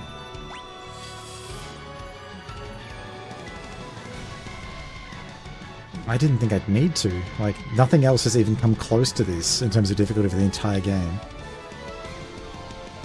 Yeah, I think you're right.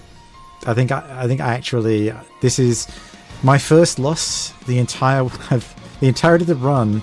The first thing that's actually beaten me is Chaos. Which, okay, it's the final boss of the game. But yeah, I think you're right. I think I'm at the point where I don't do enough damage to him to kill him in time.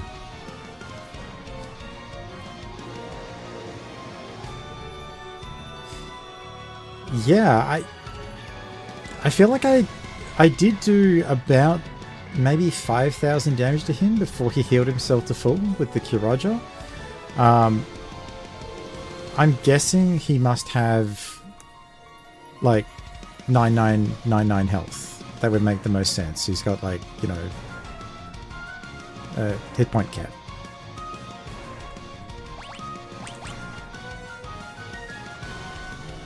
But do you actually think if I were to go and get the other spells that would make the difference here? That there's going to be enough damage to actually get through it?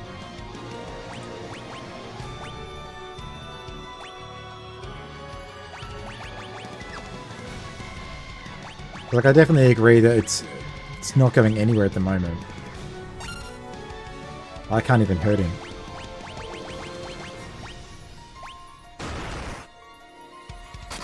And there's the fighter dead again. Okay.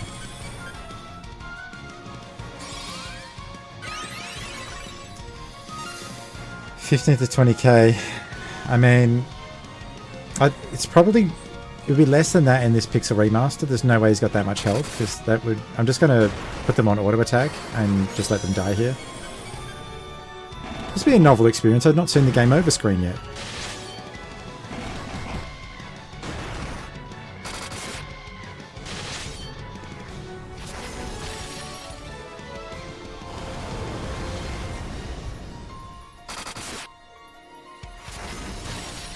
Unzraga, you can do it, I believe.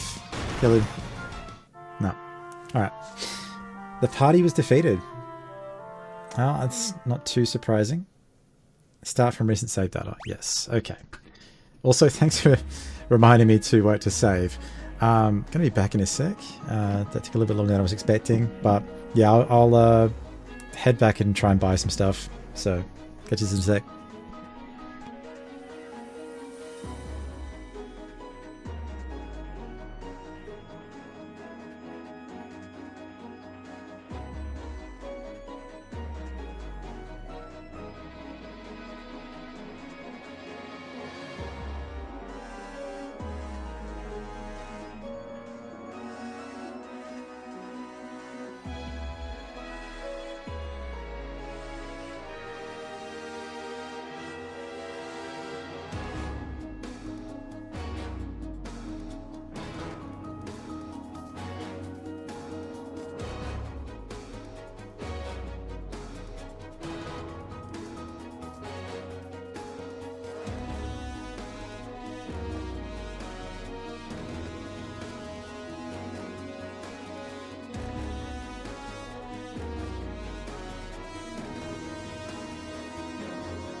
Yeah, it was much tougher than I was expecting it to be.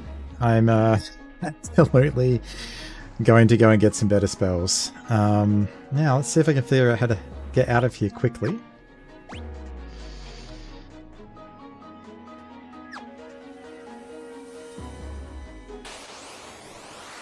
But that was the other thing I actually noticed, is that I couldn't teach any of my mages the escape spell.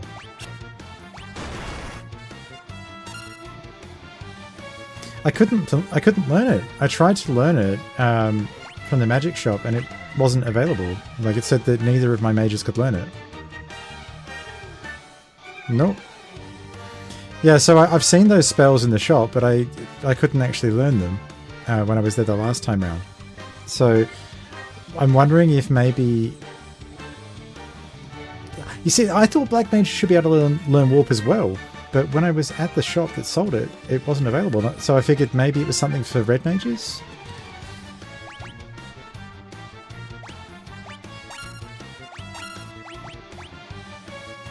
But I'm actually starting to wonder if what it is...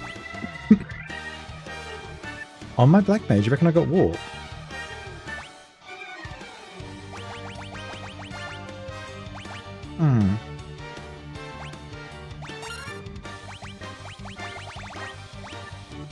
Yeah, that's... So, Warp on the Black Mage is, banishes enemies. It's not a teleport for the party.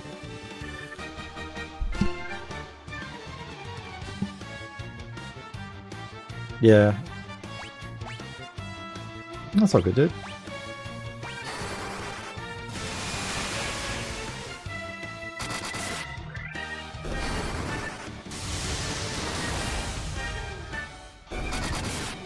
Yeah, I'm not going to let one defeat to a boss dissuade me. That's, you know, it is what it is. So, the game I normally play is World of Warcraft. So, I'm a World of Warcraft Mythic Raider. I'm used to dying to a boss sort of over 100 times before getting a kill. So losing to a boss once, that's nothing. And keep going.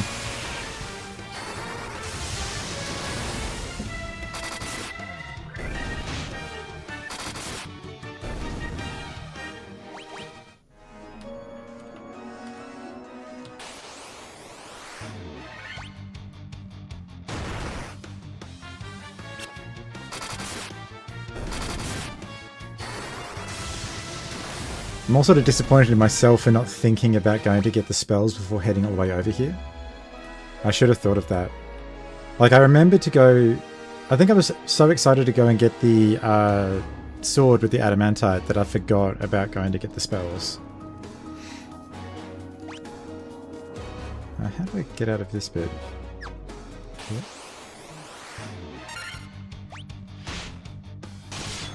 Yeah, so what I'm thinking is maybe I needed to actually unlock the secondary classes or whatever, so I think they couldn't learn Warp before Teleport. An item, like an escape rope or something. I haven't seen that, but I wouldn't be surprised if there is one. I just haven't seen it. Because like I've seen the spell, but when I... and it was at a level I should have been able to use, but I couldn't learn it on either the Black Mage or the White Mage.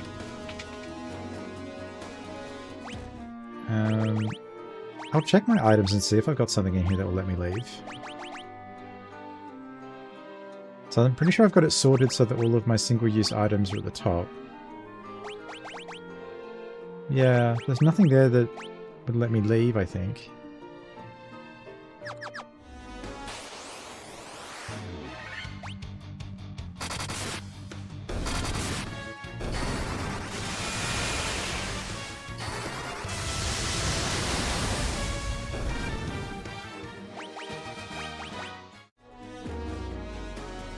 Kind of funny though, like, get to the end of the game, fight the final boss, realise that actually there's a reason he's the final boss.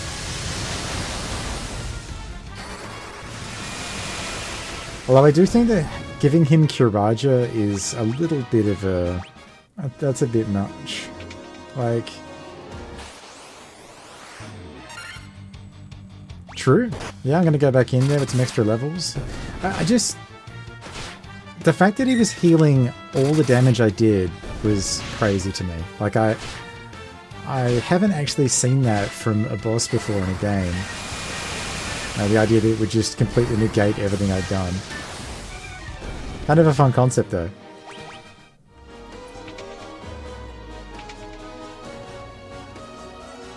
Yeah. Yeah.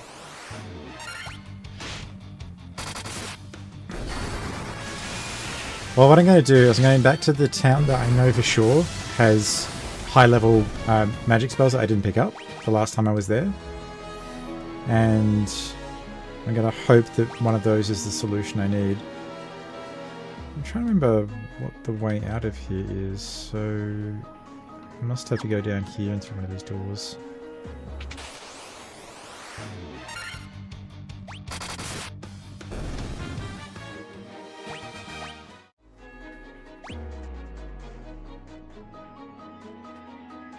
Oh, well, at least I found another one of the... Oh, there's the rest of the chests. Okay, well, I'll go and get those then. Protect cloak. Alright, that's good. I was wondering if maybe one of these chests has something I need. Like, I mean, the extra protect cloak is nice, but that's not going to win me the fight. Although I should definitely equip it.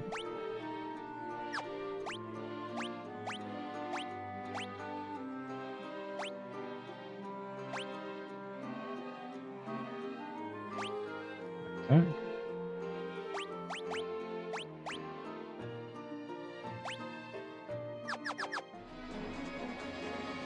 Yes, I'm hoping the flare spell is going to be one that actually allows him to do proper damage to the boss. Because that was pretty pitiful. He was hitting for like just over 100. Okay, an extra elixir. Yeah, I'll take it.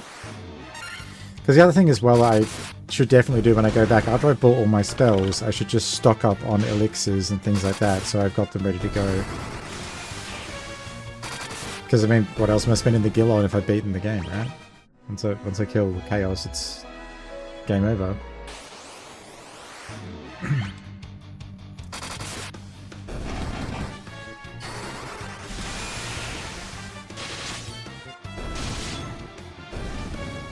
Yeah, that sounds about right. Like, Flare is usually non-ornamental, and the other one that'd be nice that I don't know if it exists in this one or not is Meltdown, to get rid of all the defense.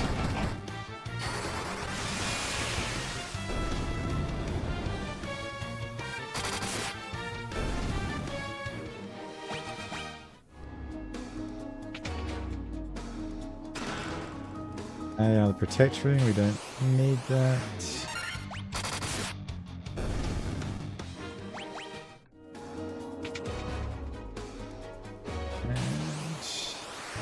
And there's one last chest. I wonder, is this going to be the final chest for the whole game? Is this the last piece of... I think I've gone the wrong way. Check the map after this fight and see. Hoping not.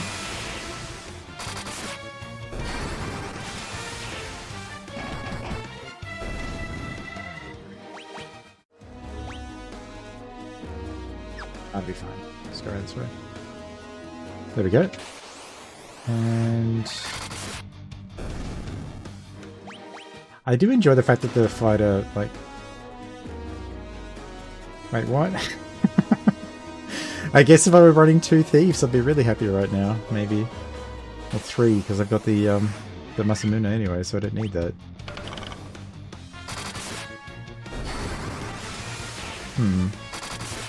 Alright. Oh, wait. There we go. That is all the treasure chests in the game. So, pretty happy about that.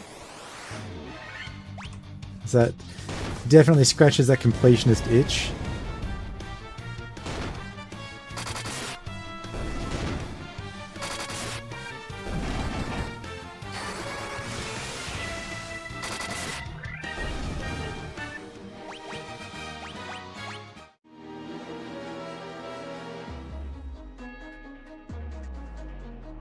Question is, now what? So... I think I've got to go around... So I obviously came out of here because I was able to get into this section, so I must have to go all the way around there, up through there, down and around to get to the stairs.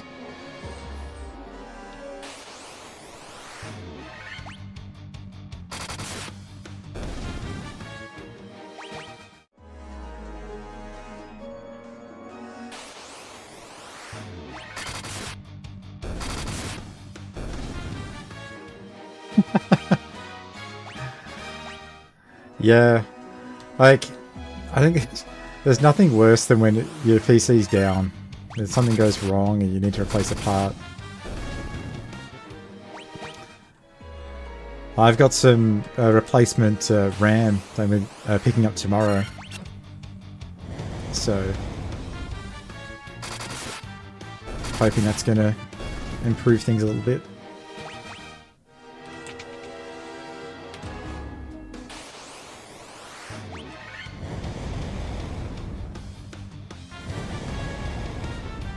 I should probably heal, actually. I didn't realize how much damage these things are actually doing. They're kind of complacent there, just kind of, you know, going through these little combats.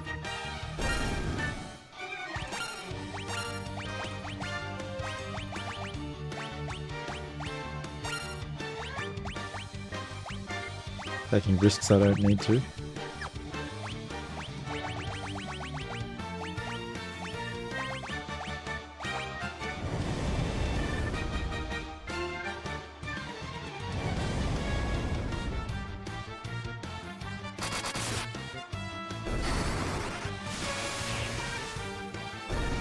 Oh wow.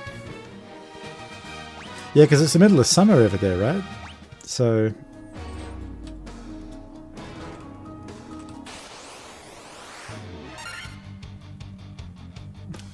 I just realized that the Kiraja never went off. Uh-oh.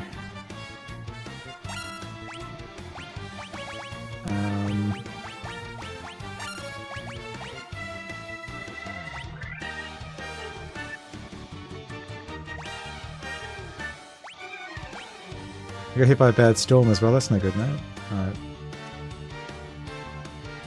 Had a pretty bad one come through here just over the last couple of days. Caused a couple of power surges, but nothing too bad.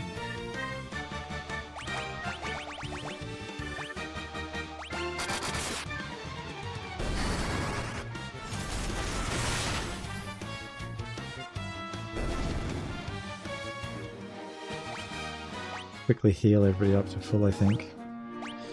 No sense risking.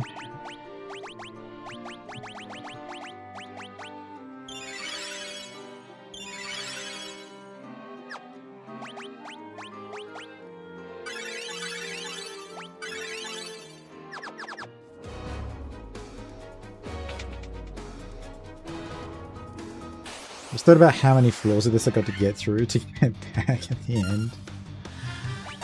Oh man, I really screwed up, I know it. Over an hour. Oh man, yep.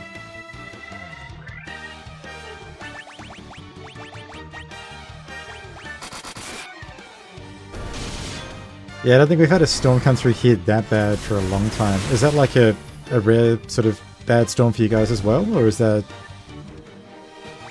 a more common occurrence?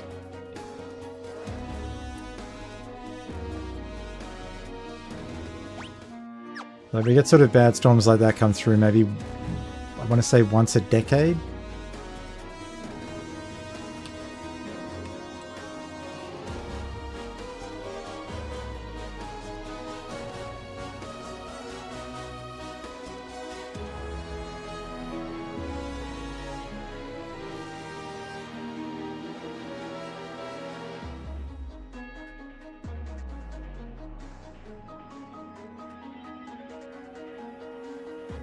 Yeah, I had to hope so. There are places up in the far northeast of Australia where it's tropical, and they get, you know, really severe storms and flooding. The upside is it's good farming, but the downside is, you know, you pretty much expect to lose your home every few years.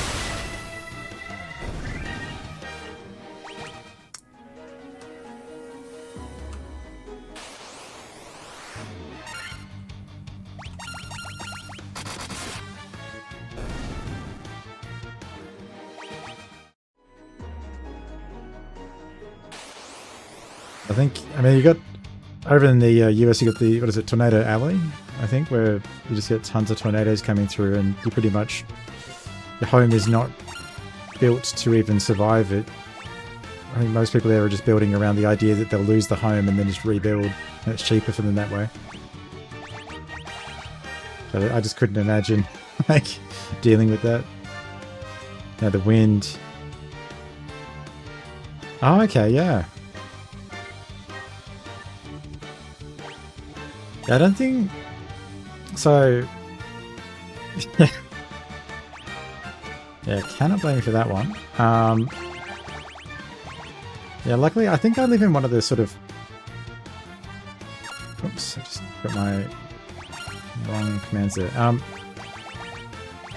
Yeah, the strongest winds we get around here don't really get up to anything more than, I guess, maybe gale force. That's about as strong as it ever gets.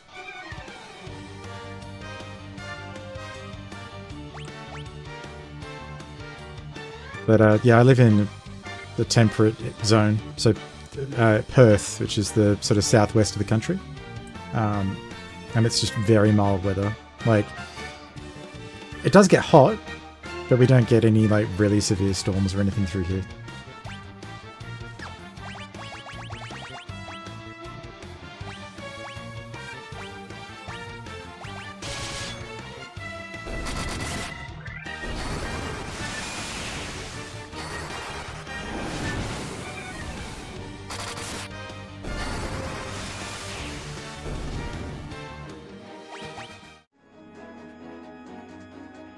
I think the worst of the weather we ever get is when we get sort of the, what remains of a cyclone. So the northwest of the coast gets hammered by cyclones because it's tropical and subtropical up there.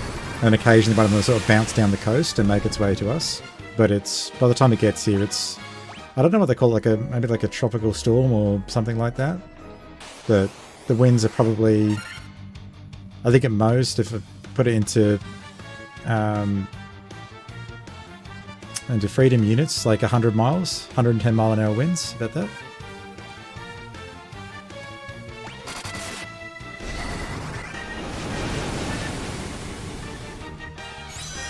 How hot does it get?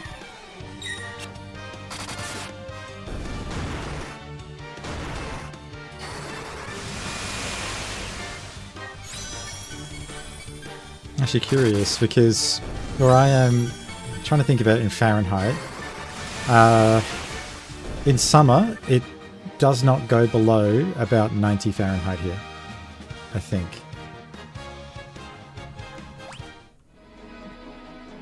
I think it's somewhere like the summer temperature, I think like overnight it maybe drops down to about 70, 75.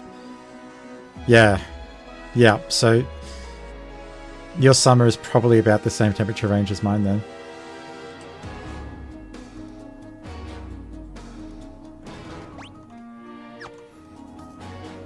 Yeah, I'm not too great at converting the temperatures from Fahrenheit to Celsius, because it's like I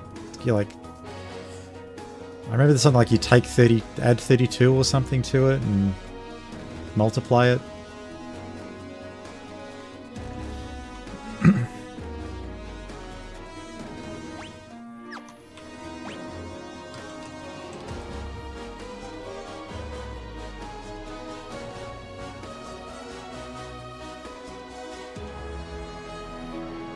Oh, yeah, that's never good. Personally, I don't really get on very well with the heat. Like, if it's in the middle of summer, I'm going to be inside most of the time. Like, I don't know what it works out to in Fahrenheit, but let me just see.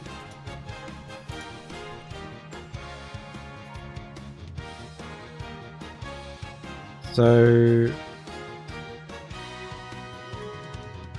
yeah, we'll often get days here where it gets up to about 113 Fahrenheit during summer. So that's kind of the that's roughly the sort of the peak temperature that it'll get to. And we'll get at least probably a week of that.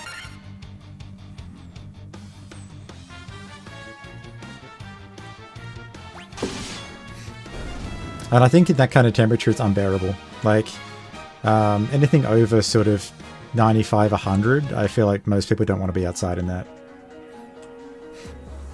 But you can, but you're going to want plenty of water and, you know, sun protection.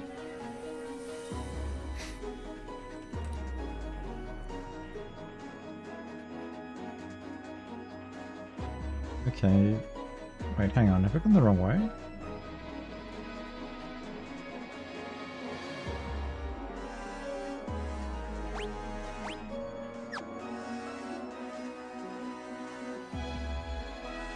Yeah, like I said, I remember it's you sort of multiply it by something, and then I remember it distinctly. It's like you add 32 to it. I'm pretty sure is the calculation. Yeah, so it says here it's multiply by 9/5 and then add 32.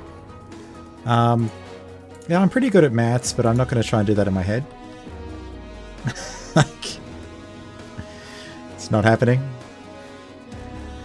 It's basically double it and add 30. It's probably going to be about right.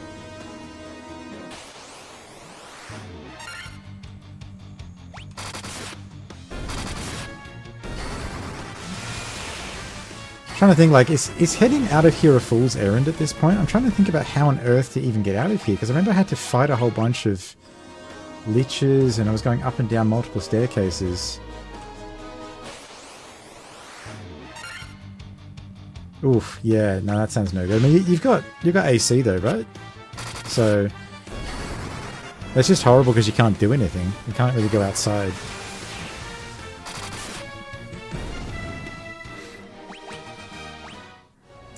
One of the worst summers I had was when I was a student, and the place I was living in, we got heaters in the UK, yeah. When I was a student and living in shared accommodation, we didn't have insulation, we didn't have air conditioning, and so it was just standing fans. And I guess that sort of temperature, I remember that my mattress was actually radiating heat. Like I went to go to sleep, and my mattress itself was actually so hot I couldn't lie on it. And so, yeah, what I wound up doing, I actually put my plates from weightlifting into the freezer. So I was chilling the weights and then putting it into the bed as like a kind of inverse bed warmer, so a bed cooler instead. And that kind of worked. But, yeah, not something I want to go through again.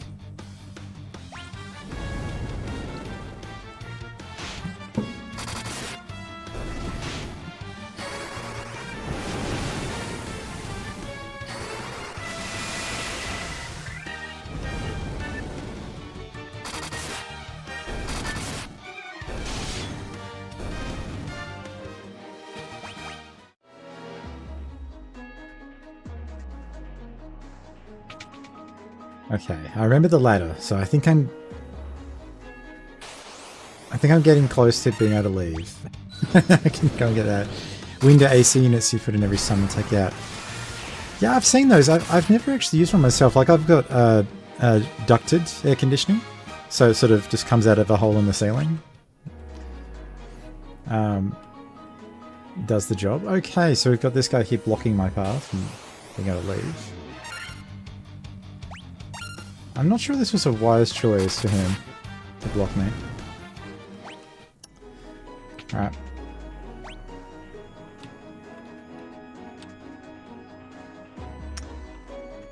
Yeah, it's one of those things where they're cheap enough to have put in when you're building, but it was definitely worth paying to have it installed afterwards.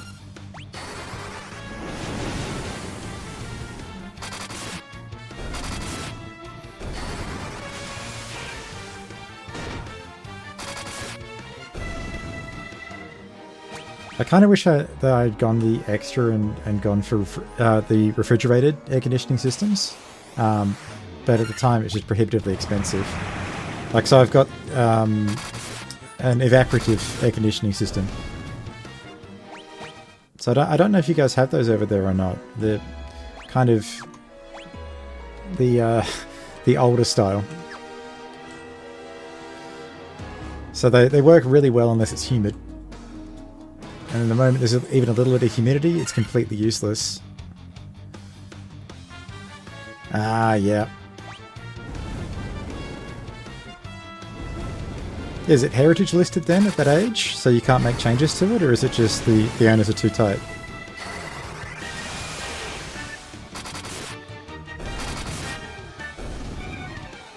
Because I know there's some buildings that you're just not allowed.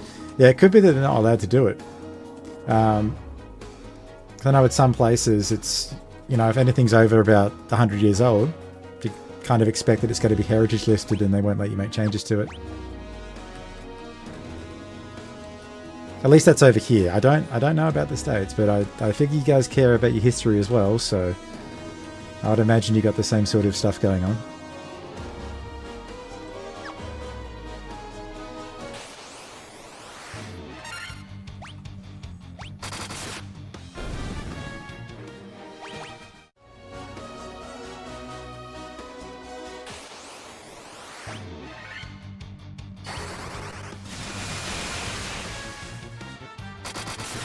I'm just sort of thinking through now how much further I've got to go to leave, and it's like then I've got to go all the way back through this again. I feel like it was easier to go through it. What's this? So the house. I mean, that's pretty good.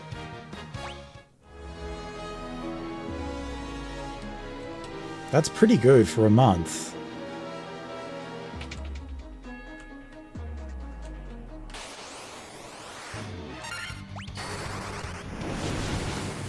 I can't think of anywhere that you'd be able to rent in Australia for that kind of price, even after converting it to Australian dollars.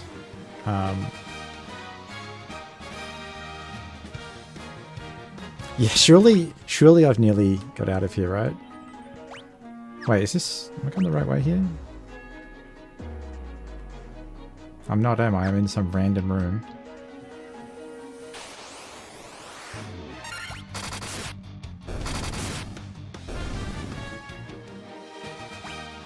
£600 for a month in a room. Yeah, that's in like shared accommodation as well, right? That's not... Like, I'd say here you're looking at about... If you wanted to get like a 3x2 rental in an okay area, it's going to be about 500 to 600 bucks a week. Like a week, not a month. So...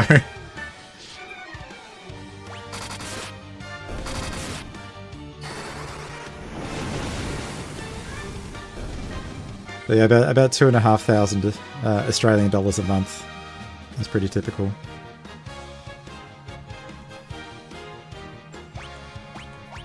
Yeah, see, that sounds more about right, because I know the US dollar's a lot stronger than the Australian, so that seems way more in line with what I would have expected. Is the exit in this room in the middle here, actually? I think it might be.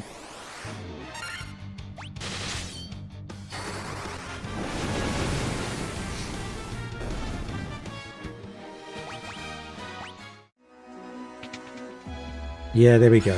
Okay. So that takes me back to the future. Okay, and these bats must be the warriors that returned into bats from the other civilization. Okay.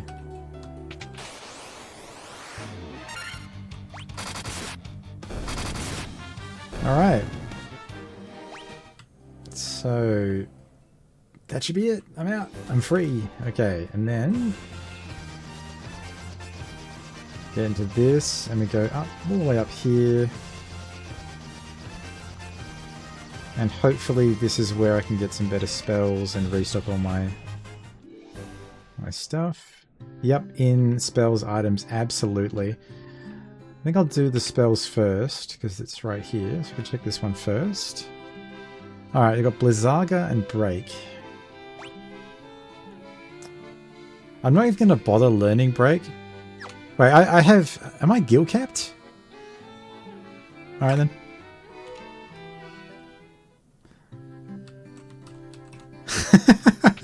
I didn't even realize. When did that happen? Okay. I don't need Diageo.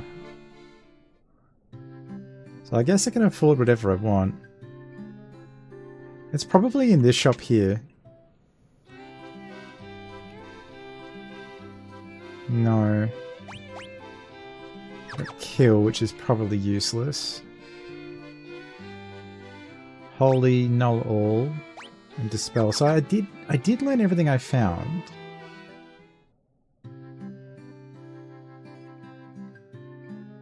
I'm gonna rest at the inn here. So I have, as far as I know, I think at this point, because I'm at the final boss, I don't mind being told. If you guys know, yeah, if you guys know where I can go to get the last couple of spells that I'm missing, I'd really appreciate it, because, like, really the elf spot.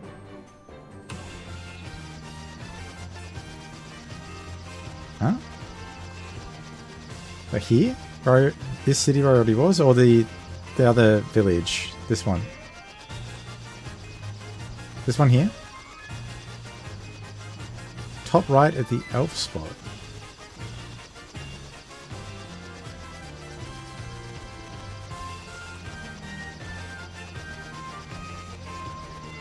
So you reckon it's in here?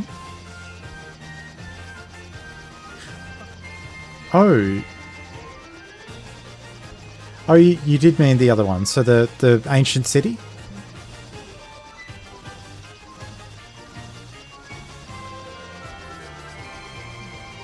Oh, okay, yeah, I'll go back over there then. Alright.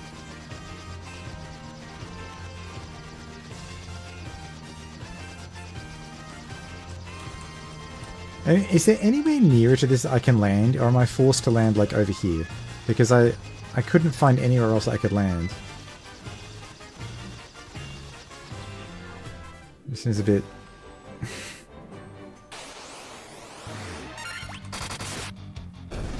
Anyway, well, thanks for that. Yeah, so I'll go down and see if...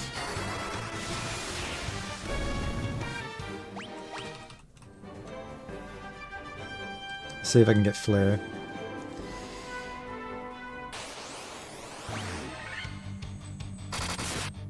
Because the truth is, like, asking I think is fine there, because all I would have done is just fly around all the cities until I'd found it. This would have probably been the second place I'd go. Flare and Full Life, yeah, for sure. So I'm guessing Full Life is Revive at full health.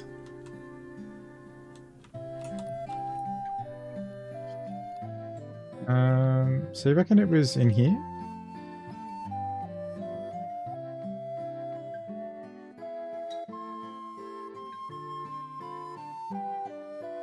Top right map.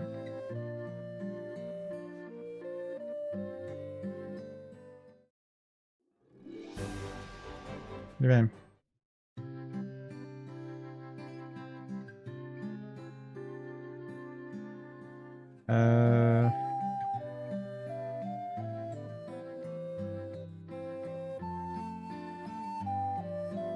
Sure.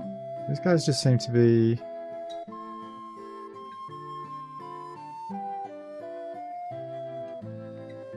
I think go right sort of up. Oh! I should just check the map. Is there anything else in here that's like hidden after that?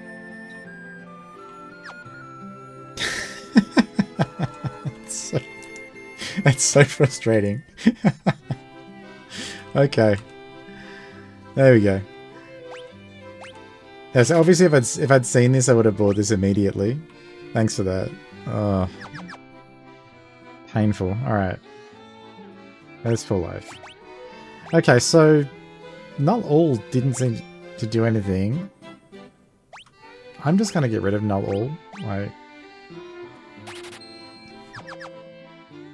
Because I tried casting it on my white mage and it just said miss, so I don't know what I was supposed to do with that, but I'm not going to worry about it. I'm just going to move on.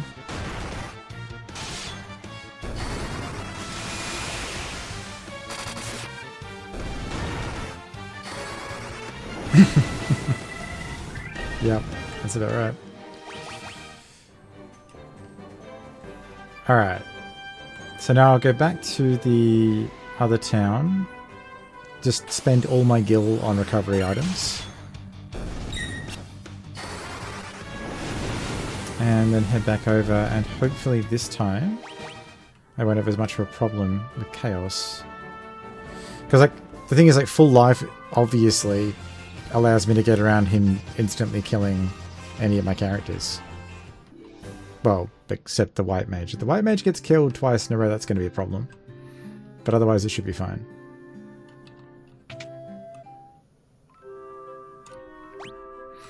Might as well recover.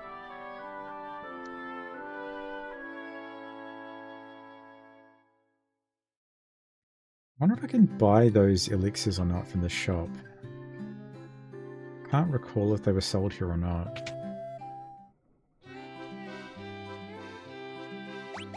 In the ethers, I can get remedies. Oh, I might as well.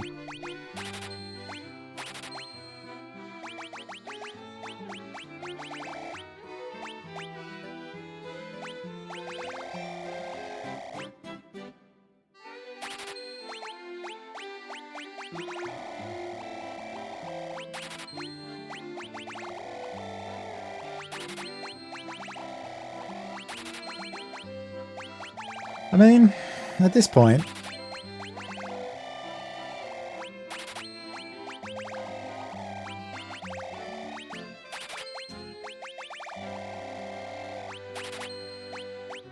there. That's how I figure it, right? Like, you know, whatever.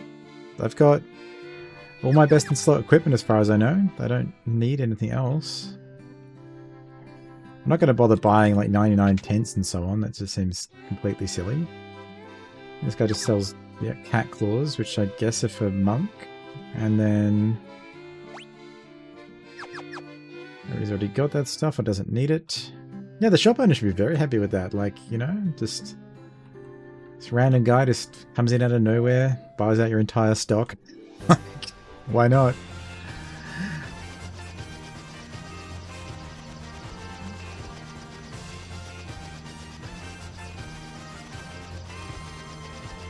Alright. Now this time round... This time round's going to be different.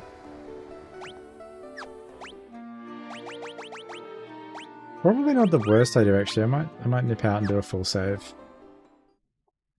I forgot you can only do that on the world map. So, I'll do that.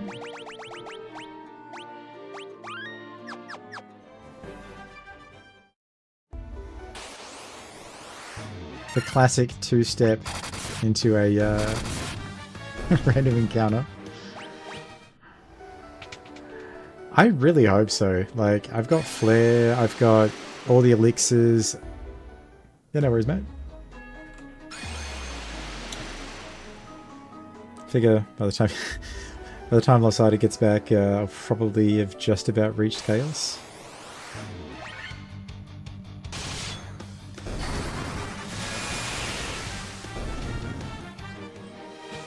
I'm glad I was able to figure out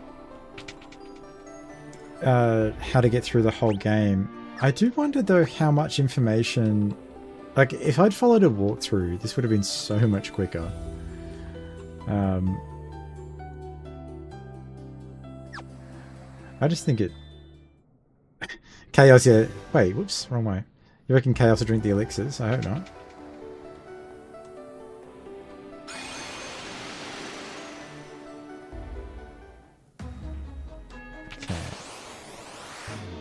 There we go.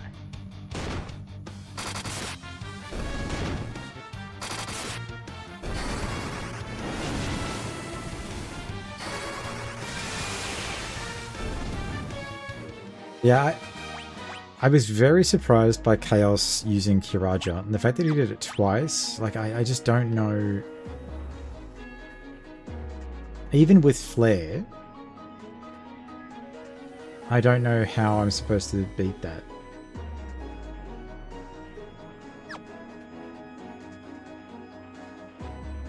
Like, it doesn't seem... Like, unless Flare does, you know, 3,000 damage to him or something, I'm not really sure how I'm supposed to kill him. Because none of my other characters actually do any damage.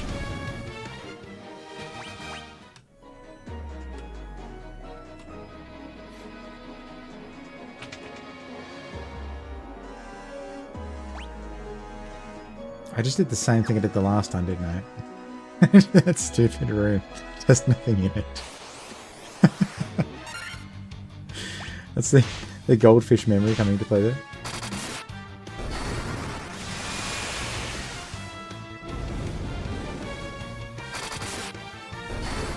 Just imagine the storytellers in the future. And then the warriors of light travelled back to the room they'd entered into twice before. The room with nothing in it.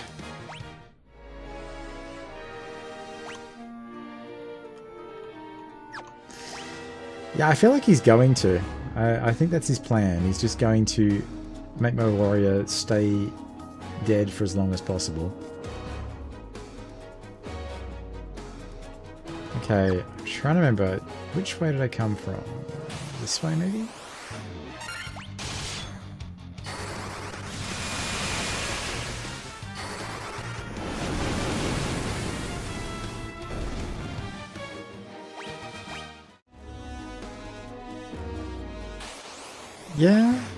Yeah, I feel like I'm hoping the ninja gets to stay alive.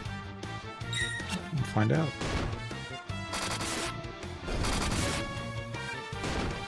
A bit of luck. One thing I don't want to have happen, obviously, is the white mage getting slapped. Like, that's going to be a problem. Because he did eventually hit the black mage. Like, I think he hit the black mage twice. So it is possible.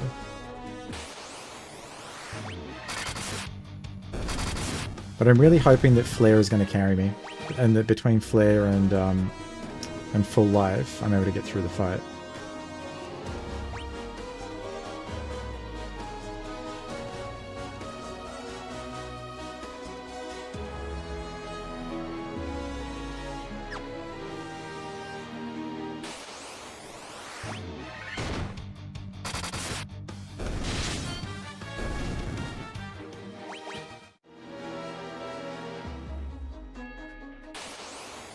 That was definitely a moment of despair when I realised that I actually couldn't kill him. That it was not actually going to be possible.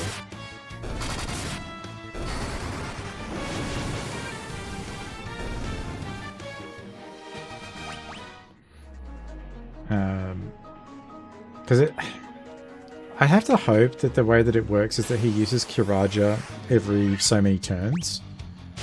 Because if he just randomly uses it every so often, it's not going to be a fun fight.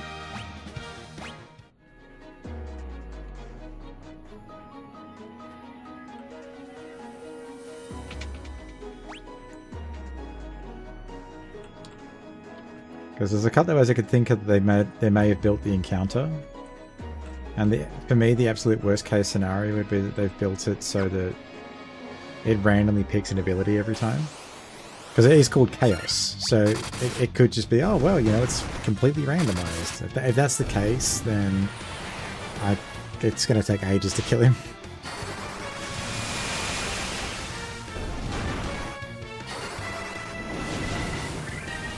I definitely wasn't expecting the big step up in difficulty though. Like, did you find it as hard to beat him, or am I kind of an outlier here? So he's supposed to be that hard? Alright.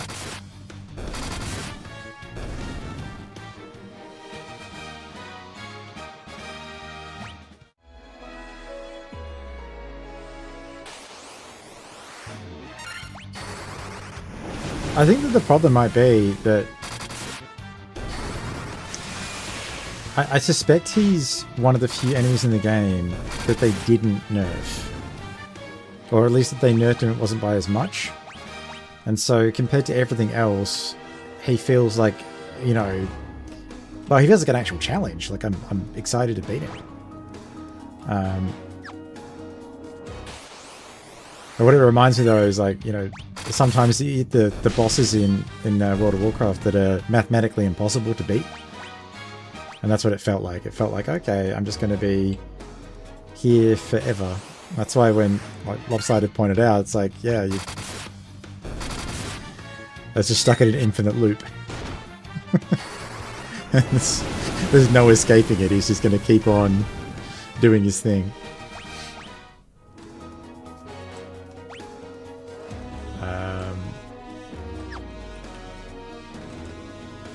So I don't know how many casts of flare I've got. I should double check that actually, because it matters.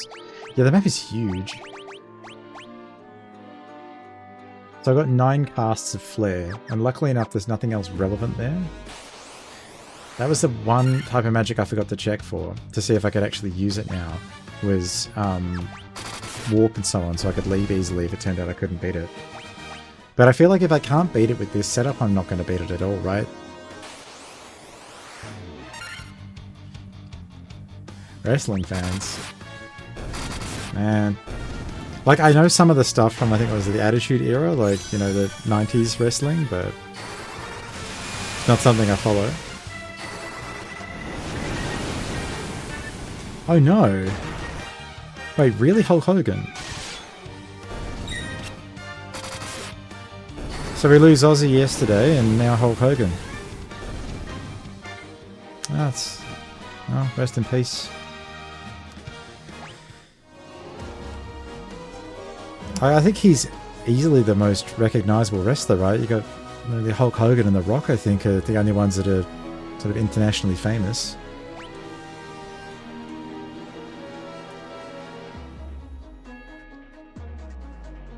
That's... yeah, it's actually quite sad news.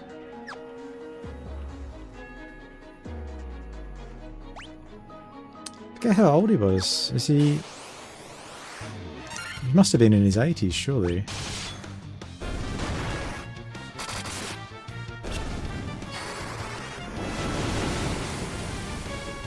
'71. Nah, that's no age at all. What the heck?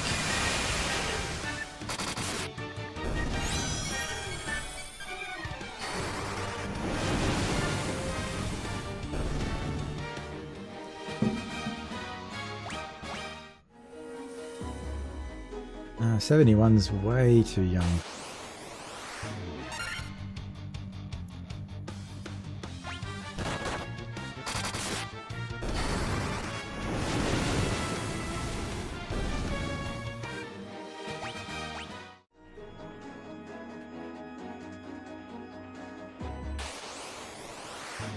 Well, the last I saw him, he was still looking reasonably fit.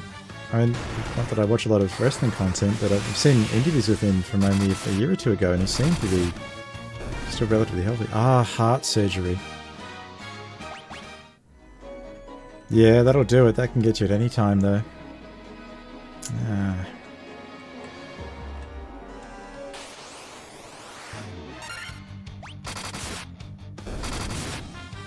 It's one of those things, you know, your heart and the big C, it can get anybody, any age, right?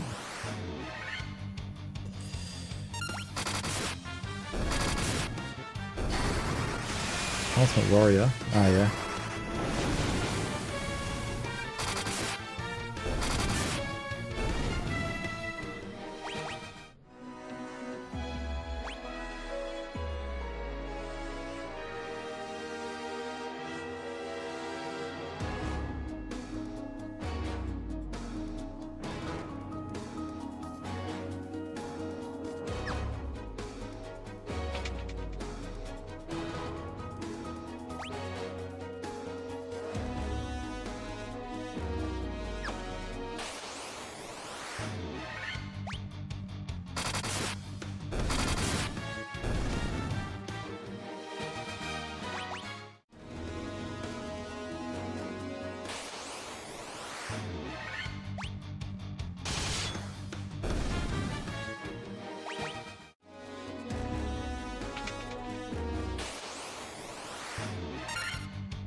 I sort of remember most of it from playing the video games over at friends' houses, so...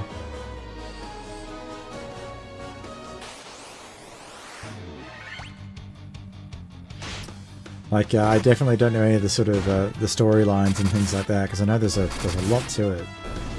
What I've seen just looking from the outside in.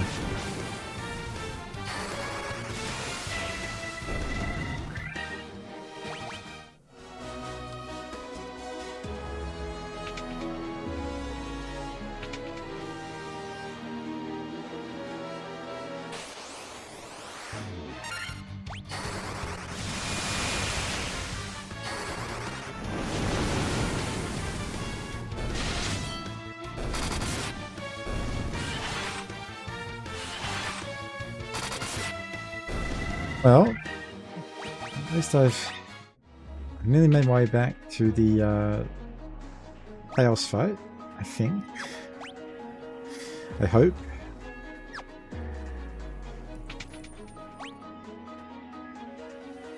Constantly checking directions to make sure I'm going the right way, so I think I've got to go loop around that way. I think I can.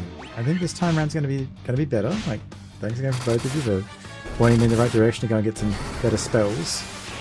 So I'm hoping that's going to make the difference here. I'm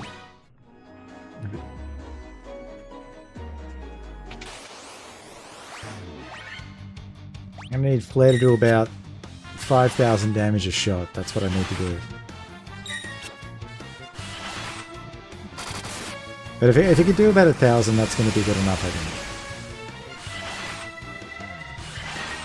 I basically just need the Black Mage to do the same kind of damage that the fighter and the ninja were doing.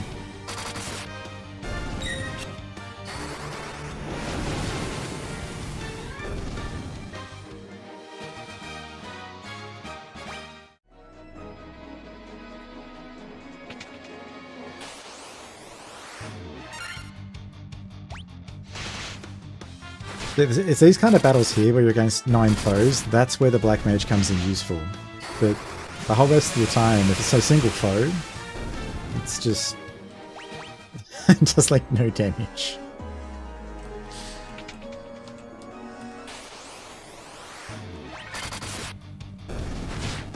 I suppose that's the balance of it though. Should probably heal up my my warrior as well before he dies. No point being stingy. Is the monk good? Go back up then down the middle. Oh right, yeah, no, I remember it now. Yeah, I'm going the wrong way. Thanks.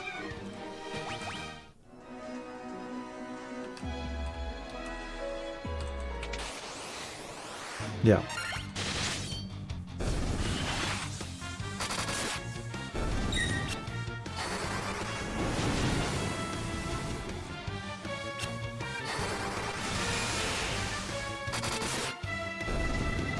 Okay. So does the monk get like a buff for not wearing items or something?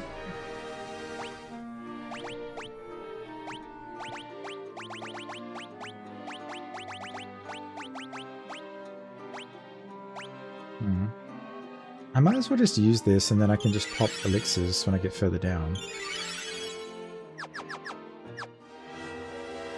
He does more damage with fist and no weapons. Okay.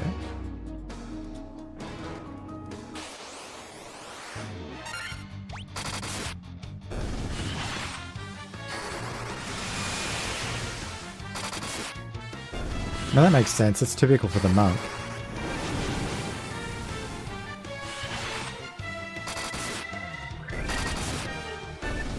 I forget what were the other options. I remember Red Mage and Monk. Was there anything else that I could have picked?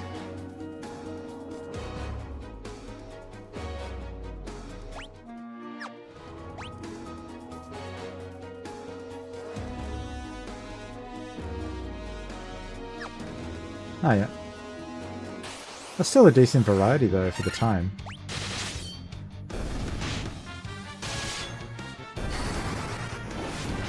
Because like one of the biggest challenges for making games back then was space constraints, obviously, right? Like, you got to fit it all onto a cartridge.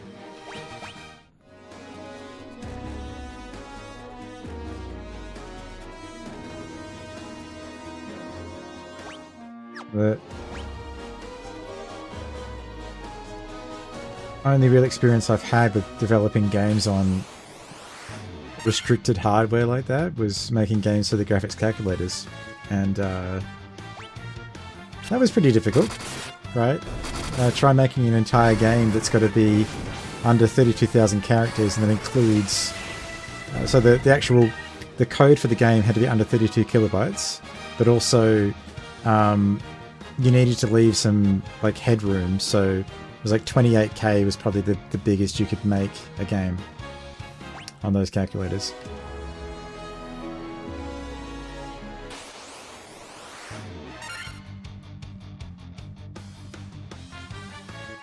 Yeah, absolutely. Yeah, like one tiny SD card, you get everything. Yeah. And like these days, I think that probably the thing that frustrates me, I mean, I'm working on my own game at the moment, but something I don't like that's happened in the games industry over the last, like, I want to say 10 years, really, is this attitude that it doesn't matter how big a game is anymore. Like, they don't even think about it. It's like, oh, you know, 300 gigabytes, there you go. Yeah, you know. And they're not even trying to optimize it. They don't care. Right? It's massively bloated images and file sizes used for everything. And then on top of that, they're what's the actual code itself is inefficient, so they don't worry about. I mean, it's like some do, but there's so many developers that are just pushing out slop that even on a modern computer runs like rubbish. You're getting low frame rates. I'm going to quick save a game. I'm going to heal everybody up first, and then use some elixirs, and hope that's going to be good enough. I'll pop a heal go just because it's more convenient, and then use some of these elixirs on my white mage. I think my black mage is good.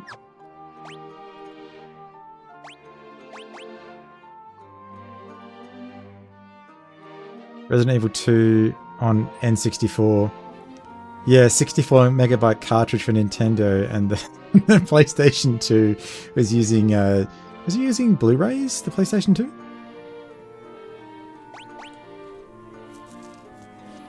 Yeah. So it was like that. Yeah, the PS1 would have been like 800 megabytes, right, for the old CDs? The CD-ROMs was like 760 something megabytes, I think was the maximum size on those. Right, so it was a 2-disc. Yeah, that makes sense.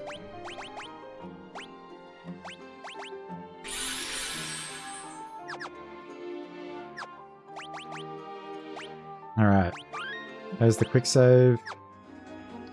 Alright, Chaos. It's time. It's time. He dies. Thank you.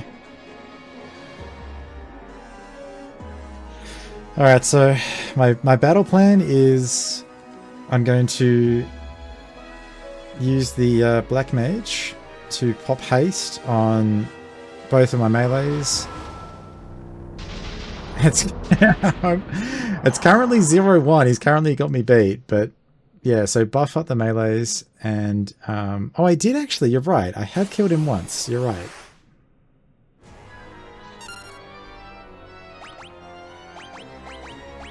Okay. So same as last time round, I'm going to pop these strength tonics. I don't know how much of an effect they're having, but I'm... Wait. So strength tonics, and then...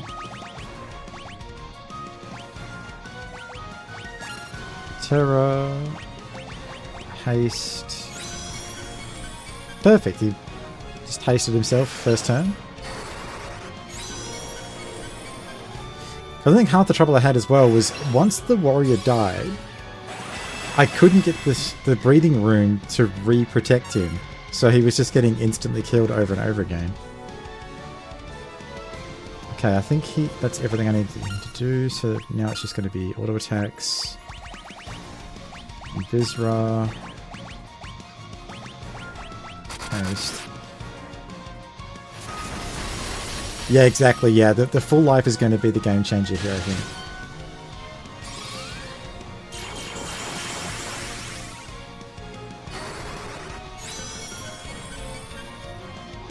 Like flare is going to be nice, don't get me wrong, but I think it's full life that's going to make this doable.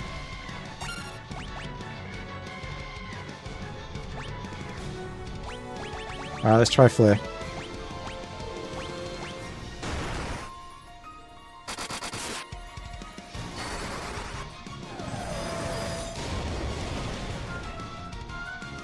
$500? I mean, maybe that was a low ball. Maybe it did a bit less than it should have. It does happen. Range delivery. Curaga. Yeah, it's still way better than everything else, so like I'm certainly not complaining about it. I was hoping for 1,000, but I'll take 500. Like 500 is absolutely fine. And so is him missing a slower on my Black Mage. I will take that. Hell, feel free to land the slower. Like, keep doing it.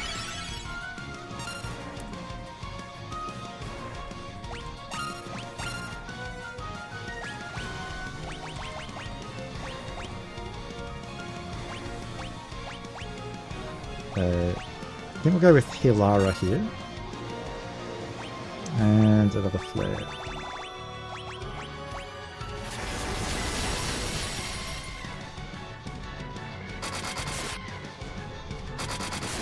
So I'm sort of trying to use the AoE heals because that way it should at least keep them topped off, enough that they won't get one shot. I should probably top off the Thief though, because I think he's a more likely target for being attacked. It seems like they mainly hit the first two characters, so I'm going to try and keep him from dying. Does Hilara make sense here? No.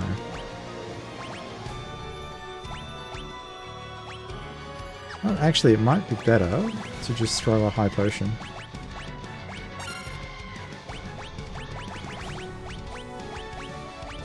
Alright.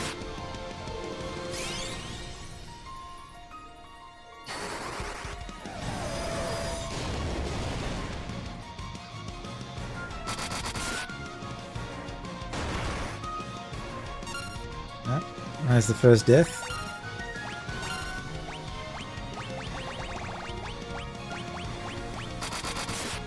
I mean, to be honest with you, out of all the characters, if I had to pick which one to die, the Black Mage is probably the best. Yeah, I know, that's what I'm thinking. Like, he's got to have at least 15k health.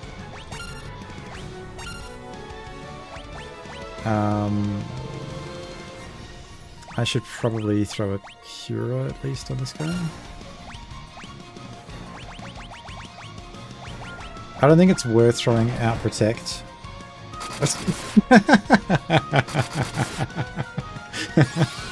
Poor mage.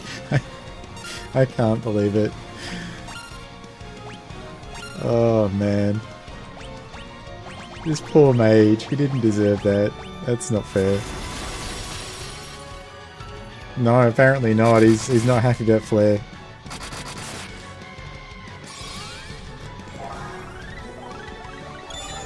Alright. Up you get, buddy.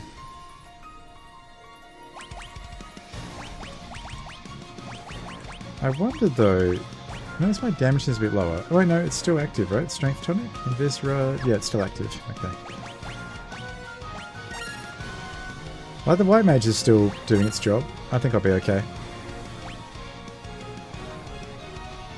And I'm just going to go ahead and throw out a Hilara here, because I'm going to assume he'll hit somebody, and hope that that covers them.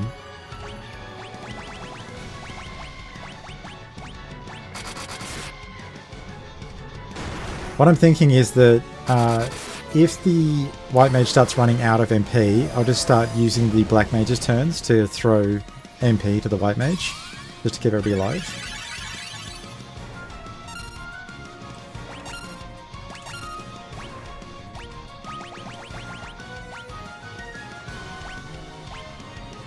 I'm going to use a Curaja on the Thief here, just to make sure.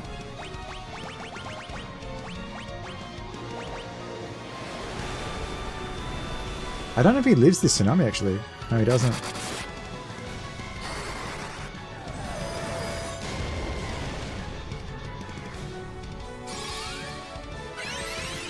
Oh well. And now items for life again.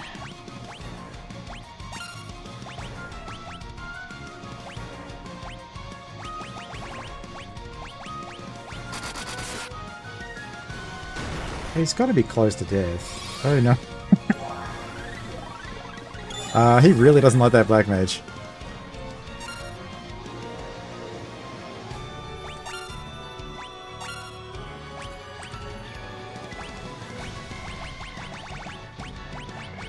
Surprised actually. Okay, Blaze.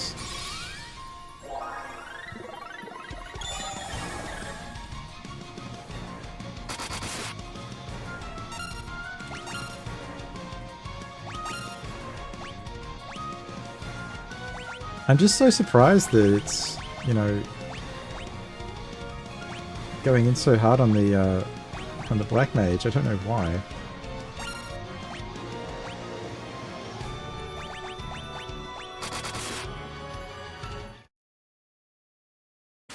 Hey, and there it is. That's a kill. He didn't cast Kiraja this time. I actually think it was the Kirajas that the reason I didn't get it the last time round. It was...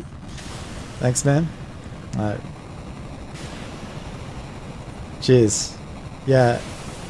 Thanks for the help, guys, at the end there with the spells. But yeah, like I honestly think it was the fact that he was casting random spells was what did it. Or he just Kiraja'd at the wrong time and just nullified all the damage I did. All right.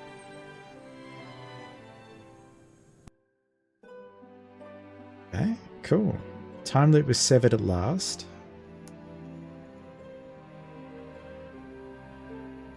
The endless struggle that raged over 2,000 years had ended, and peace prevailed once more.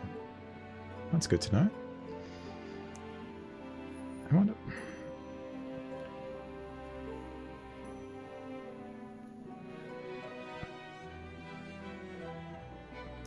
The light of the four crystals restored the forces of wind, water, earth, and fire. It was a mere trick of fate that had given rise to the chain of Garland's wrath.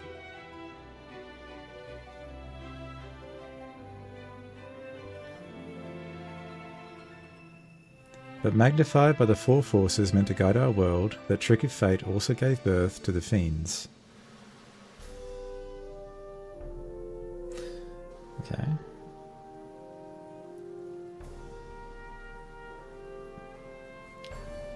Monsters had run rampant as the world sank into darkness.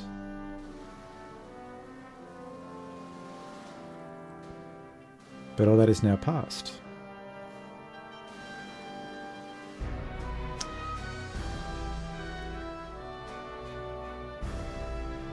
With the four forces flowing as they were meant, the warriors prepared to cross time and return to the world they knew, a world where Princess Sarah, Queen Jane, and even Garland himself await. Oh, okay, so... Oh, right. That makes sense. So, yeah. When was this fateful day that sent time spiralling into a loop? None can say.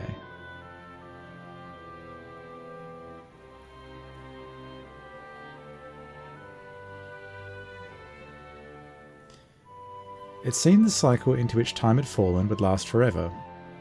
But the bravery of four young travellers changed that. They took the forces that filled the world with darkness and used them to bathe the world in light. Okay.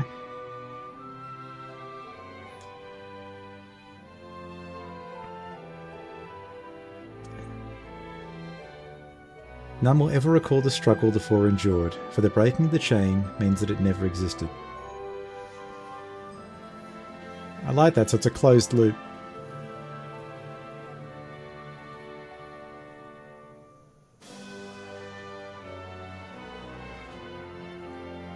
But within the tales of fantasy that people tell, the memory of their deeds lives on. Tales of dwarves and elves, of dragons and shining civilizations that reached for the heavens even as they fell.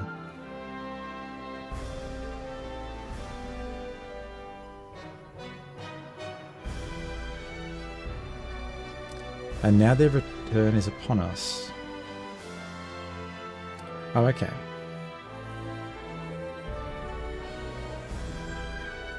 With the memory of their struggle buried deep in their hearts, they will quietly watch over our world.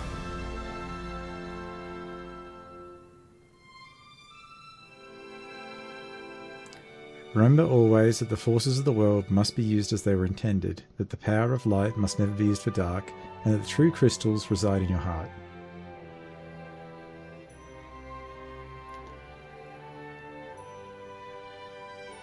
For you're the warrior who crossed home. Cool.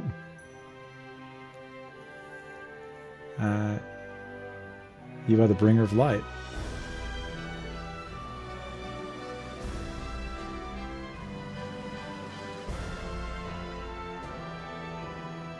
Nice. Yeah, no, absolutely. Like, and the thing is, having played through it now, I can see where this had knock-on effects for all the games that came after it. I mean, obviously.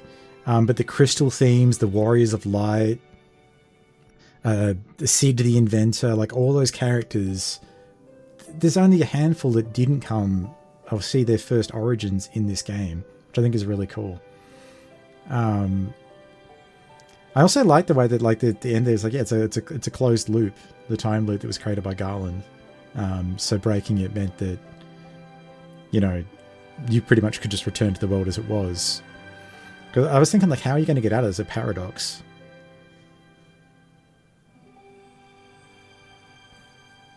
Oh, I actually really enjoyed it.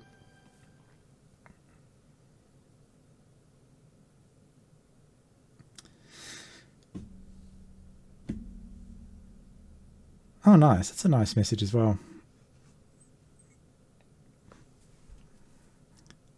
I think it's always good when people who make the remakes put in something like that.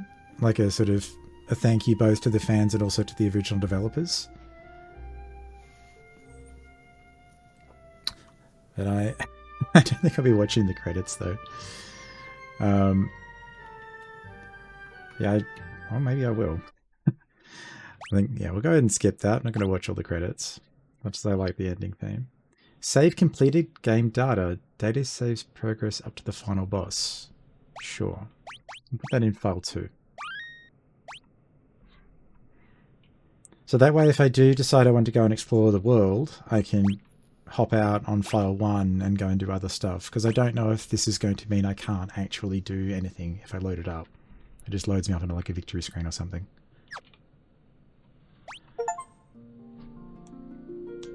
Thanks, Lopsided. I'm glad you enjoyed it, mate. I'm planning on playing through the other games in the Pixel Remasters, so if you feel like checking that out, I'll be probably picking that up maybe tomorrow. I'll start on Final Fantasy 2. But yeah, the plan is to just keep playing through the whole series and just sort of see where it all started, get a better understanding of the series.